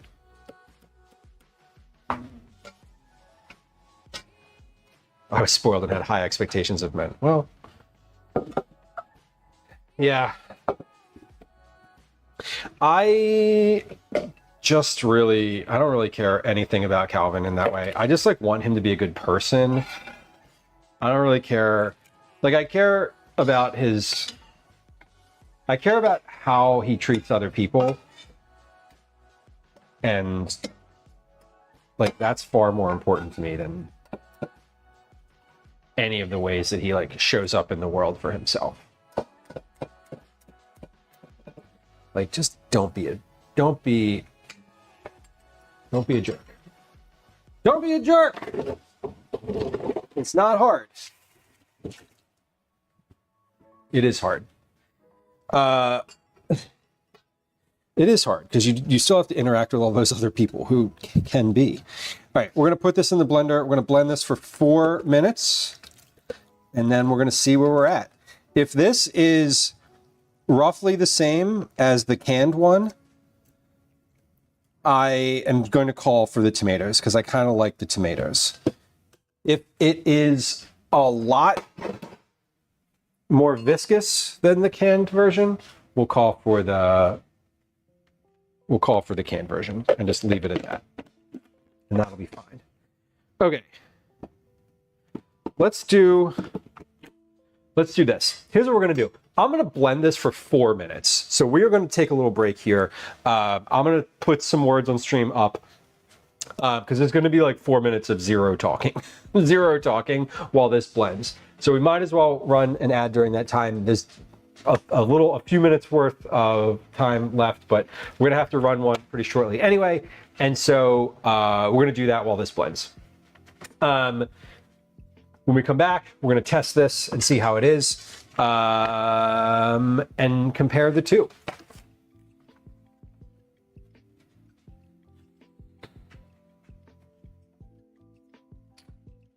Mix, that's really thoughtful. The crustacean menstruation station, that's kind of great. Yeah, imagine like telling some guy someone, imagine telling anyone that they're like a jerk just for being compassionate. Okay, we're gonna play a game of words on stream here. That comes, maybe. Okay, and I'm gonna blend this for 4 minutes. We're gonna run a 3-minute ad on Twitch, and we'll be right back. I'm gonna mute the mic too. Maybe mute the mic. I'm gonna turn the music up just a little bit. And we'll be right back. Okay, mic is muted. Hi, welcome to another edition of Commercials I Hate.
Okay, we are back. That was 4 minutes worth of blending. Very nice work on the game. Let's come on back over here. Okay, text, welcome in, enjoy your lurk.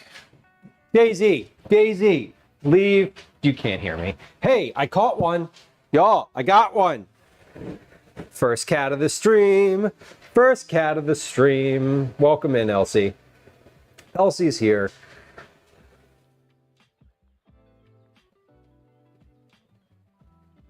This is Elsie. Elsie is the most vocal cat. You gonna have you have words for me or no? You will prove me wrong? She usually says something when she gets picked up. So Elsie's here. If you do command cat count in chat, it will tell you how many times each of them has made an appearance on stream. There's 3. We have 3 cats. This is Elsie. Elsie stands for Little Calico. Elsie has been the most present on stream, although I think Ash is probably the most present, generally speaking. But she is here. Elsie does like being held, sort of, sometimes. I said she's the most vocal, but like, you haven't said anything. She hasn't said anything. Have you, baby? No. What do you need? You're being good. Ash is the most loitery. The other thing too is I'm when I go through this stream, so I go through all of my own streams and clip them. I like just scrub through them. I play them at like 2 times the speed. Whoop, she's getting down. Okay. I play them at like 2 times the speed. My mom just texted me. Hold on. They're good.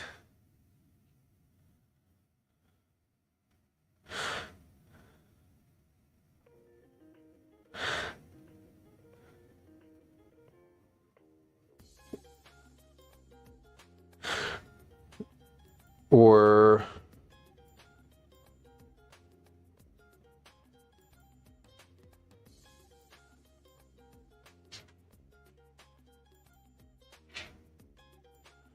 okay. Yes, so I'm going through and updating the cat counter. So it says 22, 26, 17 right now. Like the next time I watch a stream. So I'm updating the cat counter up manually for the streams where the cat counter did not exist. When I hit the stream where I put the cat counter in place, I'm going to stop, and then that number will be relatively accurate. I'm a little weird. I like when things are like that. Judo, welcome in. That's how I watch YouTube. Uncommon says, yeah, I like for my own thing. The reason, like, I'm clipping the stream looking for, like, I don't know, whatever, interesting, like, things or whatever happens, you know, like clips. You know what clips are. You've seen clips before. Command clips takes you to a link with all the clips pages. Anyway, it is weird to do that, so I like watch it quickly, and I usually like just keep hitting the forward button, which goes like 10 seconds forward. Like if I'm explaining a bunch of stuff for a recipe, I'm not clipping that. I can just skip through that real quick. You know, I'm not like whatever. I'm not clipping it. Not for Twitch anyway. Okay, let's take a little test and see how we did here. So, reminder, the goal with this experiment that we're doing today is to see which methodology gets you the smoothest possible outcome without having to strain this soup. That's the goal. So, Judo, what we're doing today is testing. We're testing tomato soup recipes. I've done this soup. I did this soup twice on stream today. This is probably the 5th time I've made this soup on stream in the past 2 weeks. We've eaten all of it so far. I haven't frozen any of it yet. It's all just been consumed. So that's a good thing. What I'm doing right now is we're going to test and see how smooth this soup got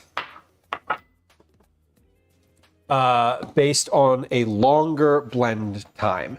So initially what I was doing was blending it for 2 minutes and then straining it. What I did today, just now, was blend it for 4 minutes, and we are not straining it because the goal is to not have to strain at all. The goal is no straining. I also realized that I left that little lid of the blender open to air out for too long, and there is a spray of tomato soup across the counter over here. Like, take a look. Take a look at what happened in this notebook here. Look at this. That is just all over the counter too. Great. Great. Great. We love it. We love it. It's fine. Actually, it is fine. I don't really care. Okay, let's take this blade out of here. I do love this blender with the removable blade. Because it makes it easier to get all the stuff out of here. I almost just licked that. My brain was like, and my common sense was like, don't.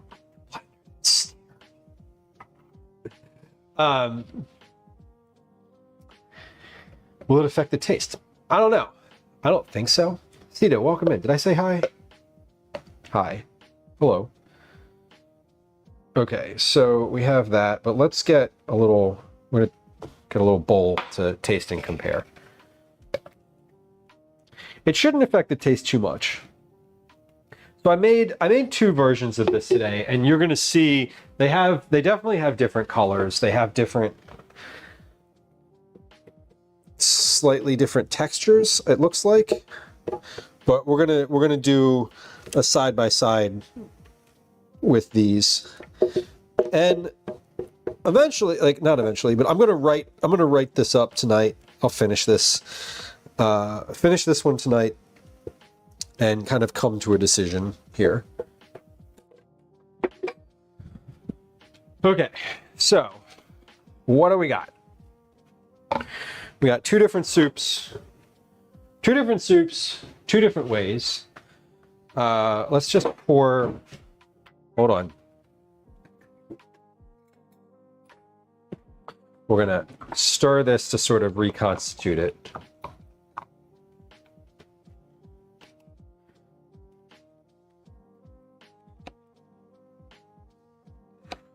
But functionally, they made about the same amount of soup. So that's good. I like that the one method didn't make like a better or more soup than the other. Okay, here's what we have. Here's what we have. We have 2 versions of this.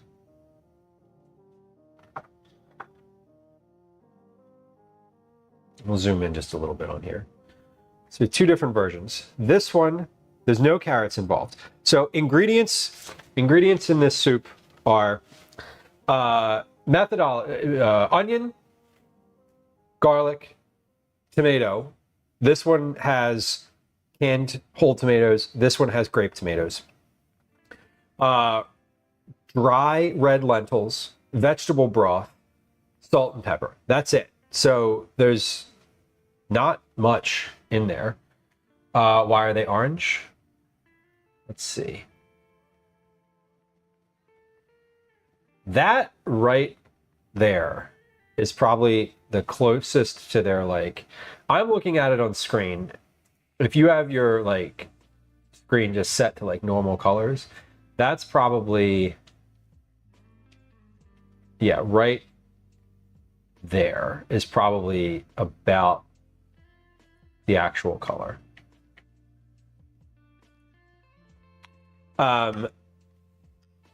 Yeah. So they're orange. They're orange because they don't have any dye in them. Like if you got canned soup, canned like Campbell's,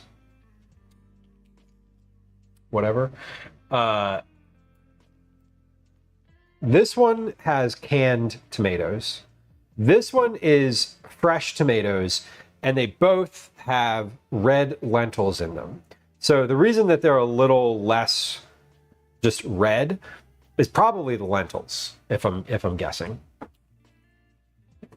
So they both are a little bit more orange, but it's definitely, if I'm guessing why they look that, why they look the color they do, it's because they're not just tomatoes. It's a tomato and red lentil soup. But this is a good, like, let's see, consistency wise, the one with the canned tomatoes, both of these were in the high-powered blender. The one on the right looks like buffalo sauce. This one looks like buffalo sauce. Makes me want wings. Yeah. This one was in the blender. This one had tomato skin. This one has skins in it. This one has no skins. This one is canned tomato. This one is fresh tomato. So the one that I just made, I'm going to taste this. So this is the consistency of it. It's very thick. So that is more like a thick bisque type thing. It's smooth though. 4 minutes in the blender. I actually love the consistency of that. This was also in the blender. Yeah, I think the regular tomatoes, this one tastes better and has a better consistency. What I would say is, I think I'm gonna say for this recipe to add a cup of water to it. 4 cups of broth, 1 cup of water. Because this is a little thick. This definitely has this tastes more tomatoey. Hold on. Speaking of water, let me get like a glass of water here so I can rinse my mouth out between the two of these. I'm just trying to determine which one I like better for this purpose. So this is smoother than I thought it was going to be.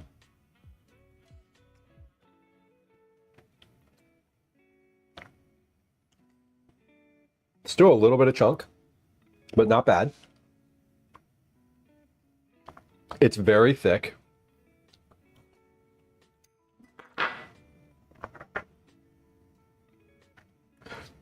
And this one is easier to cook. This one, you need to like manipulate the tomatoes when they come out of the can a little bit.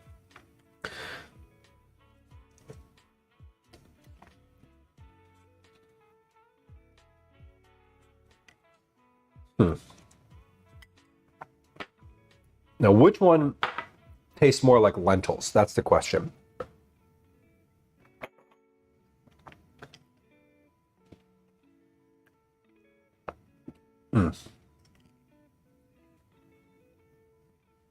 Yeah, I like this one better. This is, well, as I'm standing here eating these, this is the one that I want to keep eating.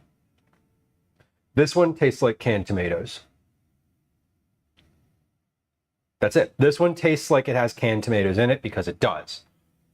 This one doesn't, and it tastes better to me. And I'm gonna finish both of them because that's how we do. The tinny canned tomato taste, totally cyber. Yeah, and that's like.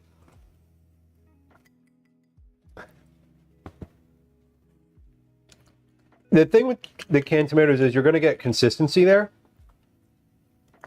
But the upside, and the thing that I think is what I was trying to solve for.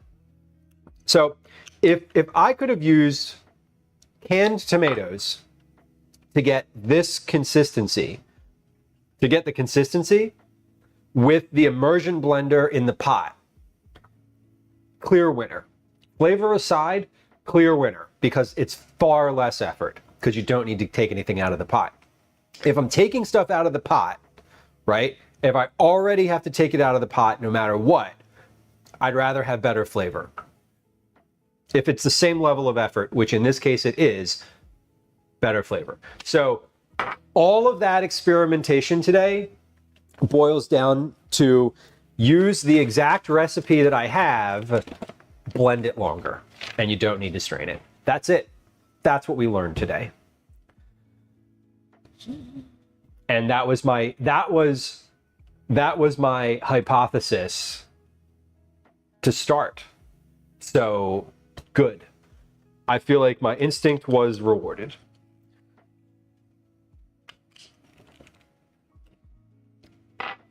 That's it. Sometimes it's that simple. But that's why we test it. Like, that's why I test it. Because I'm using things that are like a home cook would have access to. I'm using basic ingredients and simple methods is the goal. So like, you know, I can't call for using a food mill because who has one of those? Like I do, but it's because I made applesauce 2 years ago and decided I needed one. So now I have one, you know. Most people don't have a food mill. So like I can't just be like, use a food mill for this. Of course. It doesn't work like that. Okay, let's put this in the, so we have some easy stuff here. What's basic ingredients though? Well, in this case I'm calling for grape tomatoes, which are available year-round in the US. Now this is for a US-based audience. So we'll start with that. US-based audience shopping at a basic like budget conscious grocery store like an Aldi, you know, or whatever. Aldi, Winco, whatever your sort of budget conscious store that comes to mind for you is, that's the one I'm talking about.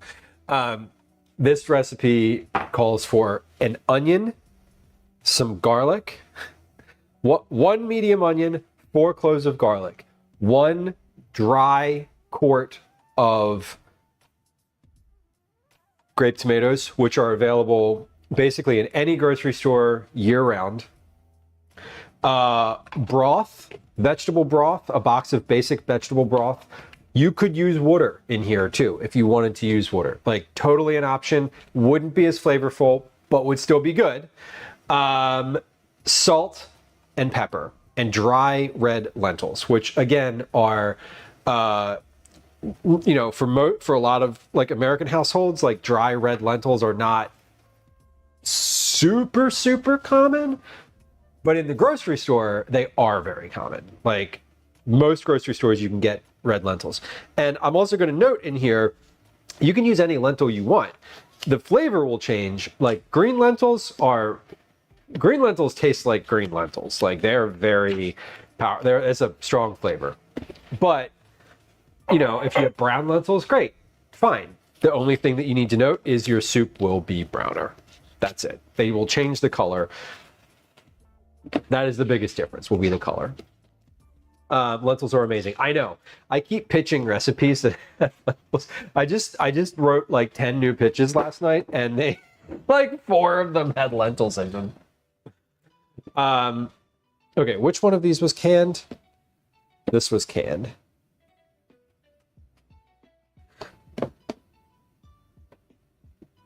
What I'm probably going to do is whatever we don't eat tonight, I'm going to blend these all together into like smaller portions, and then I'm going to freeze them. But we're labeling these because I won't remember which one's which, and after they've been in the fridge for a few hours, they're all going to be the same temperature. Right now, the ones that were canned tomatoes are a lot cooler because I made them like an hour ago. All right, it's good. So we've learned something. We've learned something today. What we learned is that the process that I had for the grape tomatoes is fine and that we do not need to blend them. What I am going to look for, though, in about an hour or so, is how much separation I have in this. So I'm not already seeing it. The thing with straining this is that you take some of the solids out of it. Blending it for longer means there's less solids, so maybe they hang in the column a little bit more. But I want to see like how much separation this is. So I'm already going to put a note in here. Like if you store this overnight in the fridge, like obviously you're going to stir it when you heat it up, but like randomly, if you heat it up and then leave it in the pot for like an hour, you need to stir it before you just dip the ladle in and serve it. Like some real basic stuff like that is sometimes important to note in recipes because sometimes people don't do that. You think people add salt to things if they're not told? No, they do not. Okay, before we get out of here though, we need to check that sweet corn cream pie that we made because it is solid. It looks ready to eat. I gave it a little tap on the top a little earlier and it felt solid. So I think I might be able to get a slice. I know I can get a slice out of it. I know I can get it out of the dish and I know I'm going to eat it. I know it's going to be pretty tasty. We'll see if I can get like a slice out of it. Probably not. It's probably going to crumble into dust, but we knew that. So it is a busy afternoon. And I don't mean to alarm you, but it is only Tuesday. Sorry. Okay, let's we have extra whipped cream. That's what we want to do with this. All right, here is what we made first on stream today. This is a sweet corn cream pie.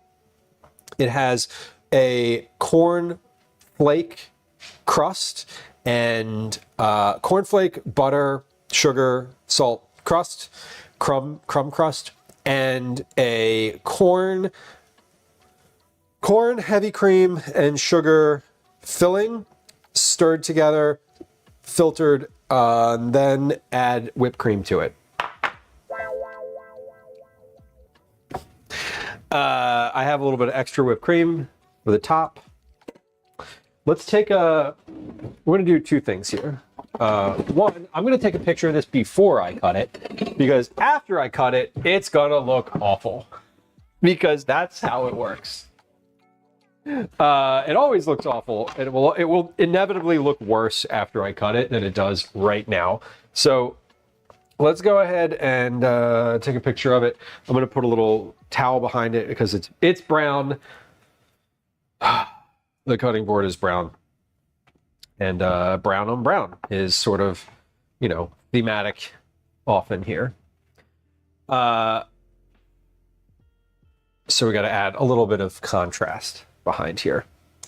I also need to get into the middle of my counter where my light is better. And wipe my camera off because it literally has tomato on it. It needs a corn decoration. It kind of does. I should have saved.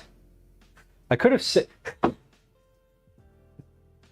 put some creamed corn on top of it. Just like a dollop of creamed corn instead of whipped cream. That would be obnoxious and funny, but obnoxious. Oh, there you go. That's creative. I like that. Candy corn would be fun too. Let's get a knife. I don't need a knife for this. I need, hold on. What do I have that would get in here nicely? There we go. A big offset spatula. That's perfect. I do want a knife to cut it with though. So which one of these is going to be a nice slice? Oh yeah, I mean that is a thick crust.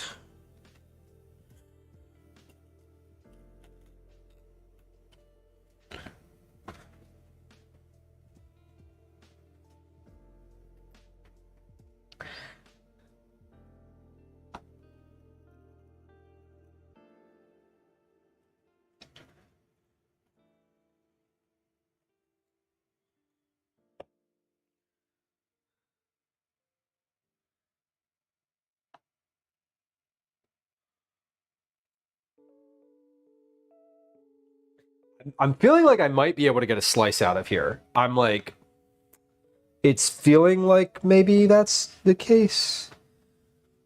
So I'm trying to like,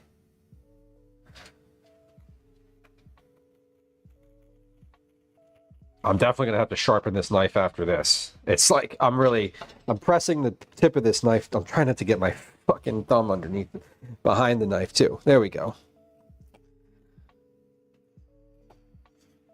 And I'm wiping it off in between so it doesn't get crap all on the edge. There we go. Yeah. Ooh. Okay, maybe this will come out nicely.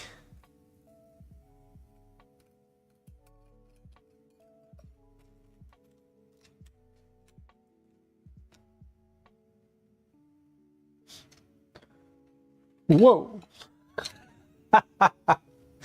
I was so shocked that it was coming out that it got slippery.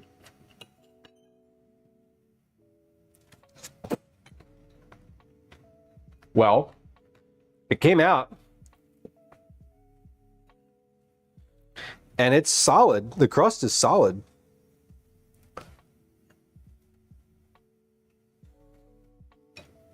That looks pretty good. Hold on. Let me take a picture of this before I like fucking show it to you all and end up dropping it on the floor.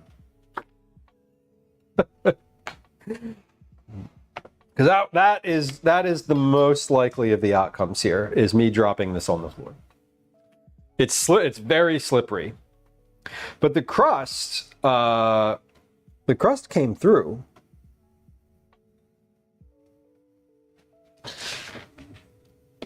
It is thick. Yeah. Okay. Yo, take a look at this. Hold on. Hold on. Hold on.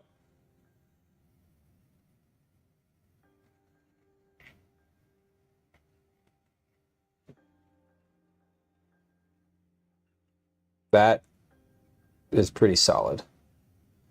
Custard held up. It broke off from the bottom. Yeah, I can't like focus it in the center. It broke off from the bottom, but like that's solid. And then this piece is pretty solid. It's fragile, but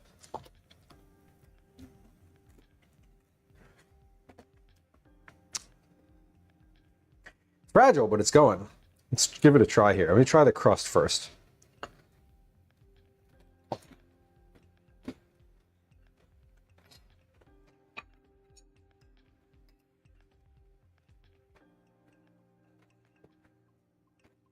That is really good. The crust is particularly good. It's sandy, which they said in the recipe. But it is very good. Yeah, it's definitely falling apart. Excuse me. I definitely just breathed in some of it.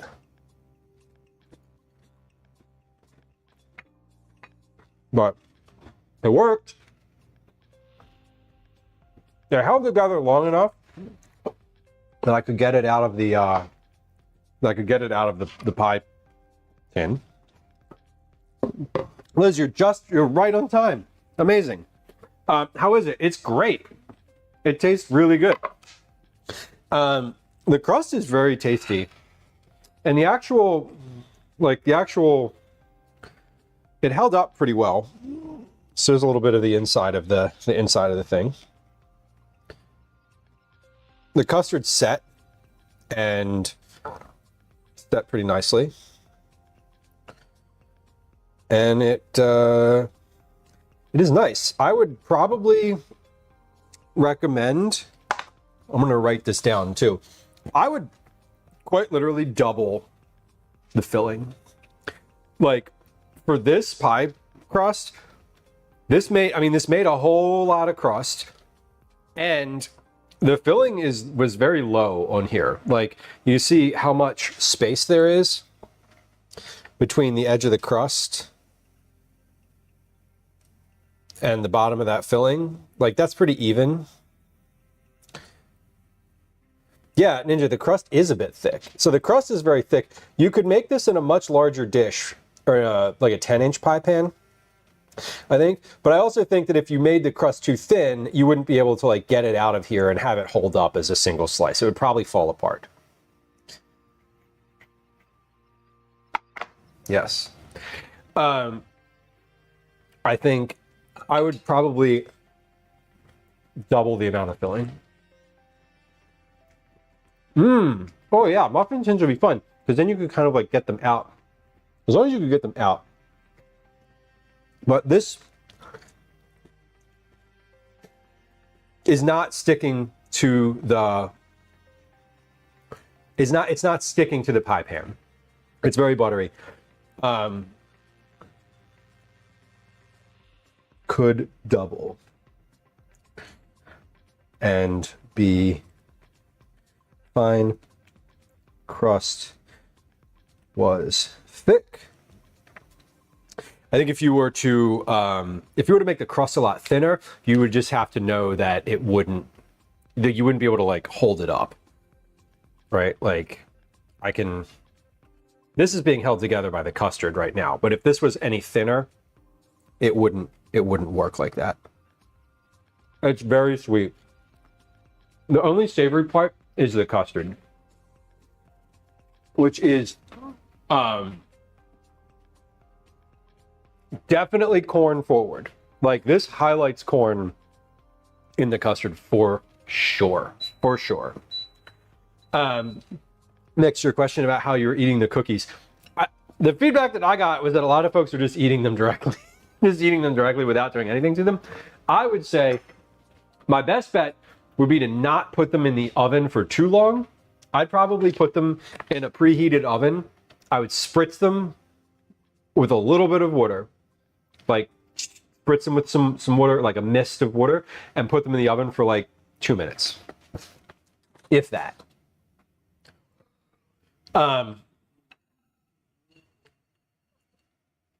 Yeah, this is good. I'm happy. I'm very happy with this. I would make this again, and this was very easy to make too.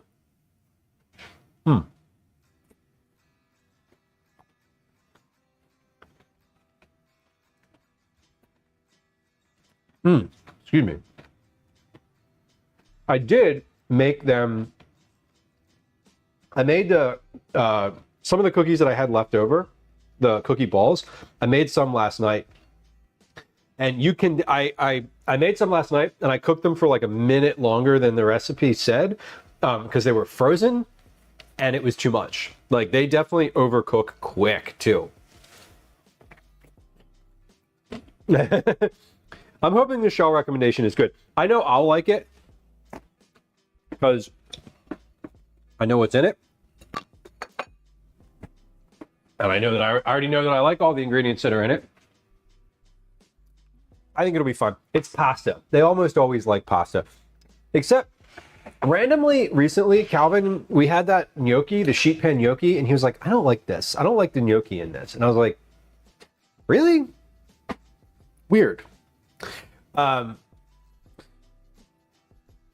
only reason you put this in the oven, yeah, is to bake the crust, is to like gel the crust together.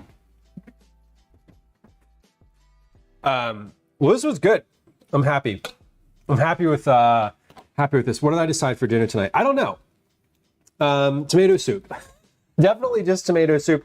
I think my mom texted me and said that they were going to get ice cream. This was like 30 minutes ago. So my guess is Calvin's going to come home and not be hungry. And I'm probably just going to feed him a bowl of this tomato soup. And that'll be dinner. But that's how it goes when you have a day out. You get ice cream and hot dogs and whatever else it is that you asked for, probably, which is fine. That's what grandparents are supposed to do. Well, I feed my mom tomato soup. Yeah, if she wants it. If she wants it, for sure. That's what I'm going to have for dinner. More tomato soup. I'm definitely going to offer some of this pie too, because this is gluten. It's not gluten free. Is it gluten free? Corn, butter, salt, sugar, whipping cream, and cheese, and cornflakes. I mean, there's sugar, but yeah. It's not like pie. There's no crust. There's no like dough, floury crust on here. The opening of soup season. Yes. Mix. I have several of those soups in the freezer downstairs where I'm like, what are we having tonight? The red one. Would you like the red one or the green one? Cornflakes usually aren't gluten-free though. Are they? I don't even, there was some that were in the store that were labeled gluten-free, but I didn't buy those. So, they use malt flavoring. Damn with the flavoring. Darling, is she on a gluten-free diet? No, not specifically, but it's a thing to avoid if possible. But usually she's open to like a little bit of something. She's not going to eat a giant plate of spaghetti, but like a dessert with like, I don't know, like this would probably be fine. Split pan ham soup. So that is beautiful. So gender flavoring, that's what pays my salary. Fair enough. We love the flavoring. Listen, I used real cornflakes today. Like cornflakes brand cornflakes. The real ones. Which were good. I haven't had them for a while, and I was like kind of happy about them. Which was kind of funny. Trying to think of the last time I had cornflakes, which I don't even know. I don't even know when it was. Okay, let's see. We're going to be just kind of like thinking ahead. Does she still have Lyme disease? Yes, but it's not as big of an issue.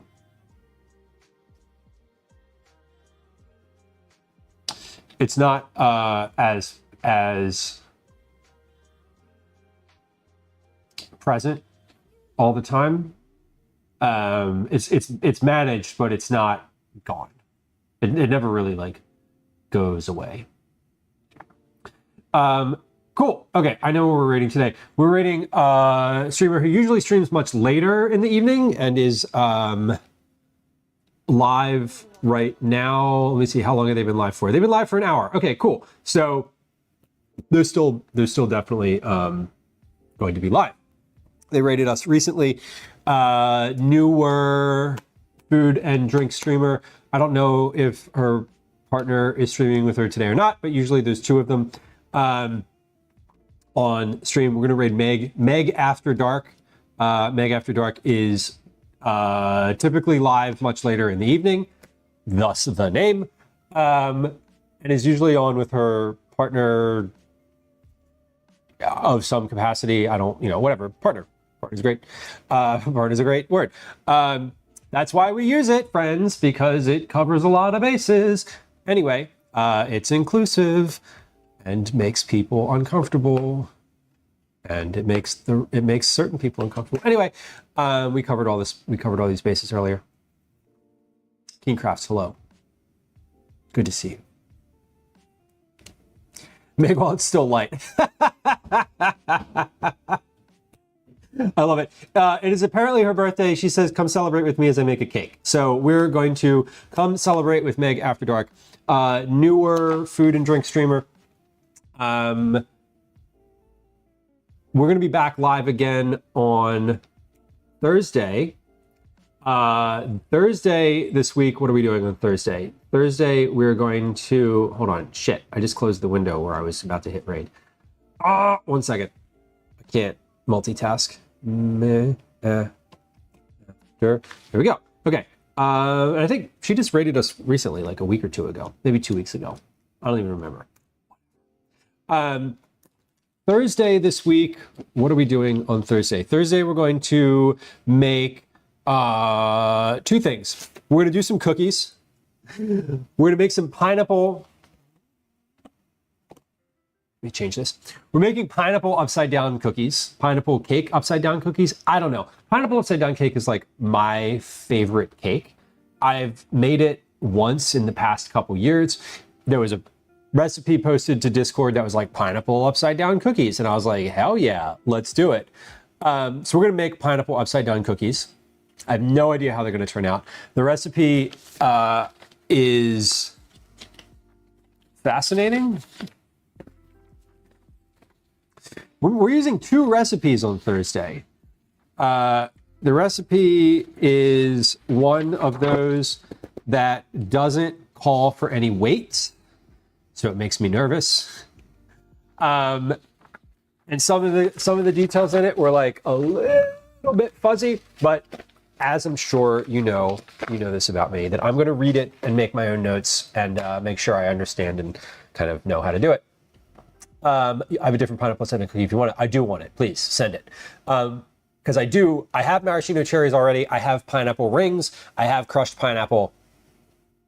Got all the shit for it. I have a recipe. I didn't look up any other recipes other than the one that was in Discord. So yeah. Tatsu, thank you for the lurk this afternoon. I really appreciate it. I deeply appreciate the folks that like leave the stream open, pop in and out, that hang out and listen and lurk and what have you. There's never any need or requirement to chat here. I promise you that if no one chats, 2 things will happen. 1, I will get slightly anxious about it after a certain amount of time. But 2, I will fill that space with my own words. You don't need to worry about it. I will describe what I'm doing. I will tell you every thought that comes into my head. You can just listen. Or you can chat, whatever, pick one.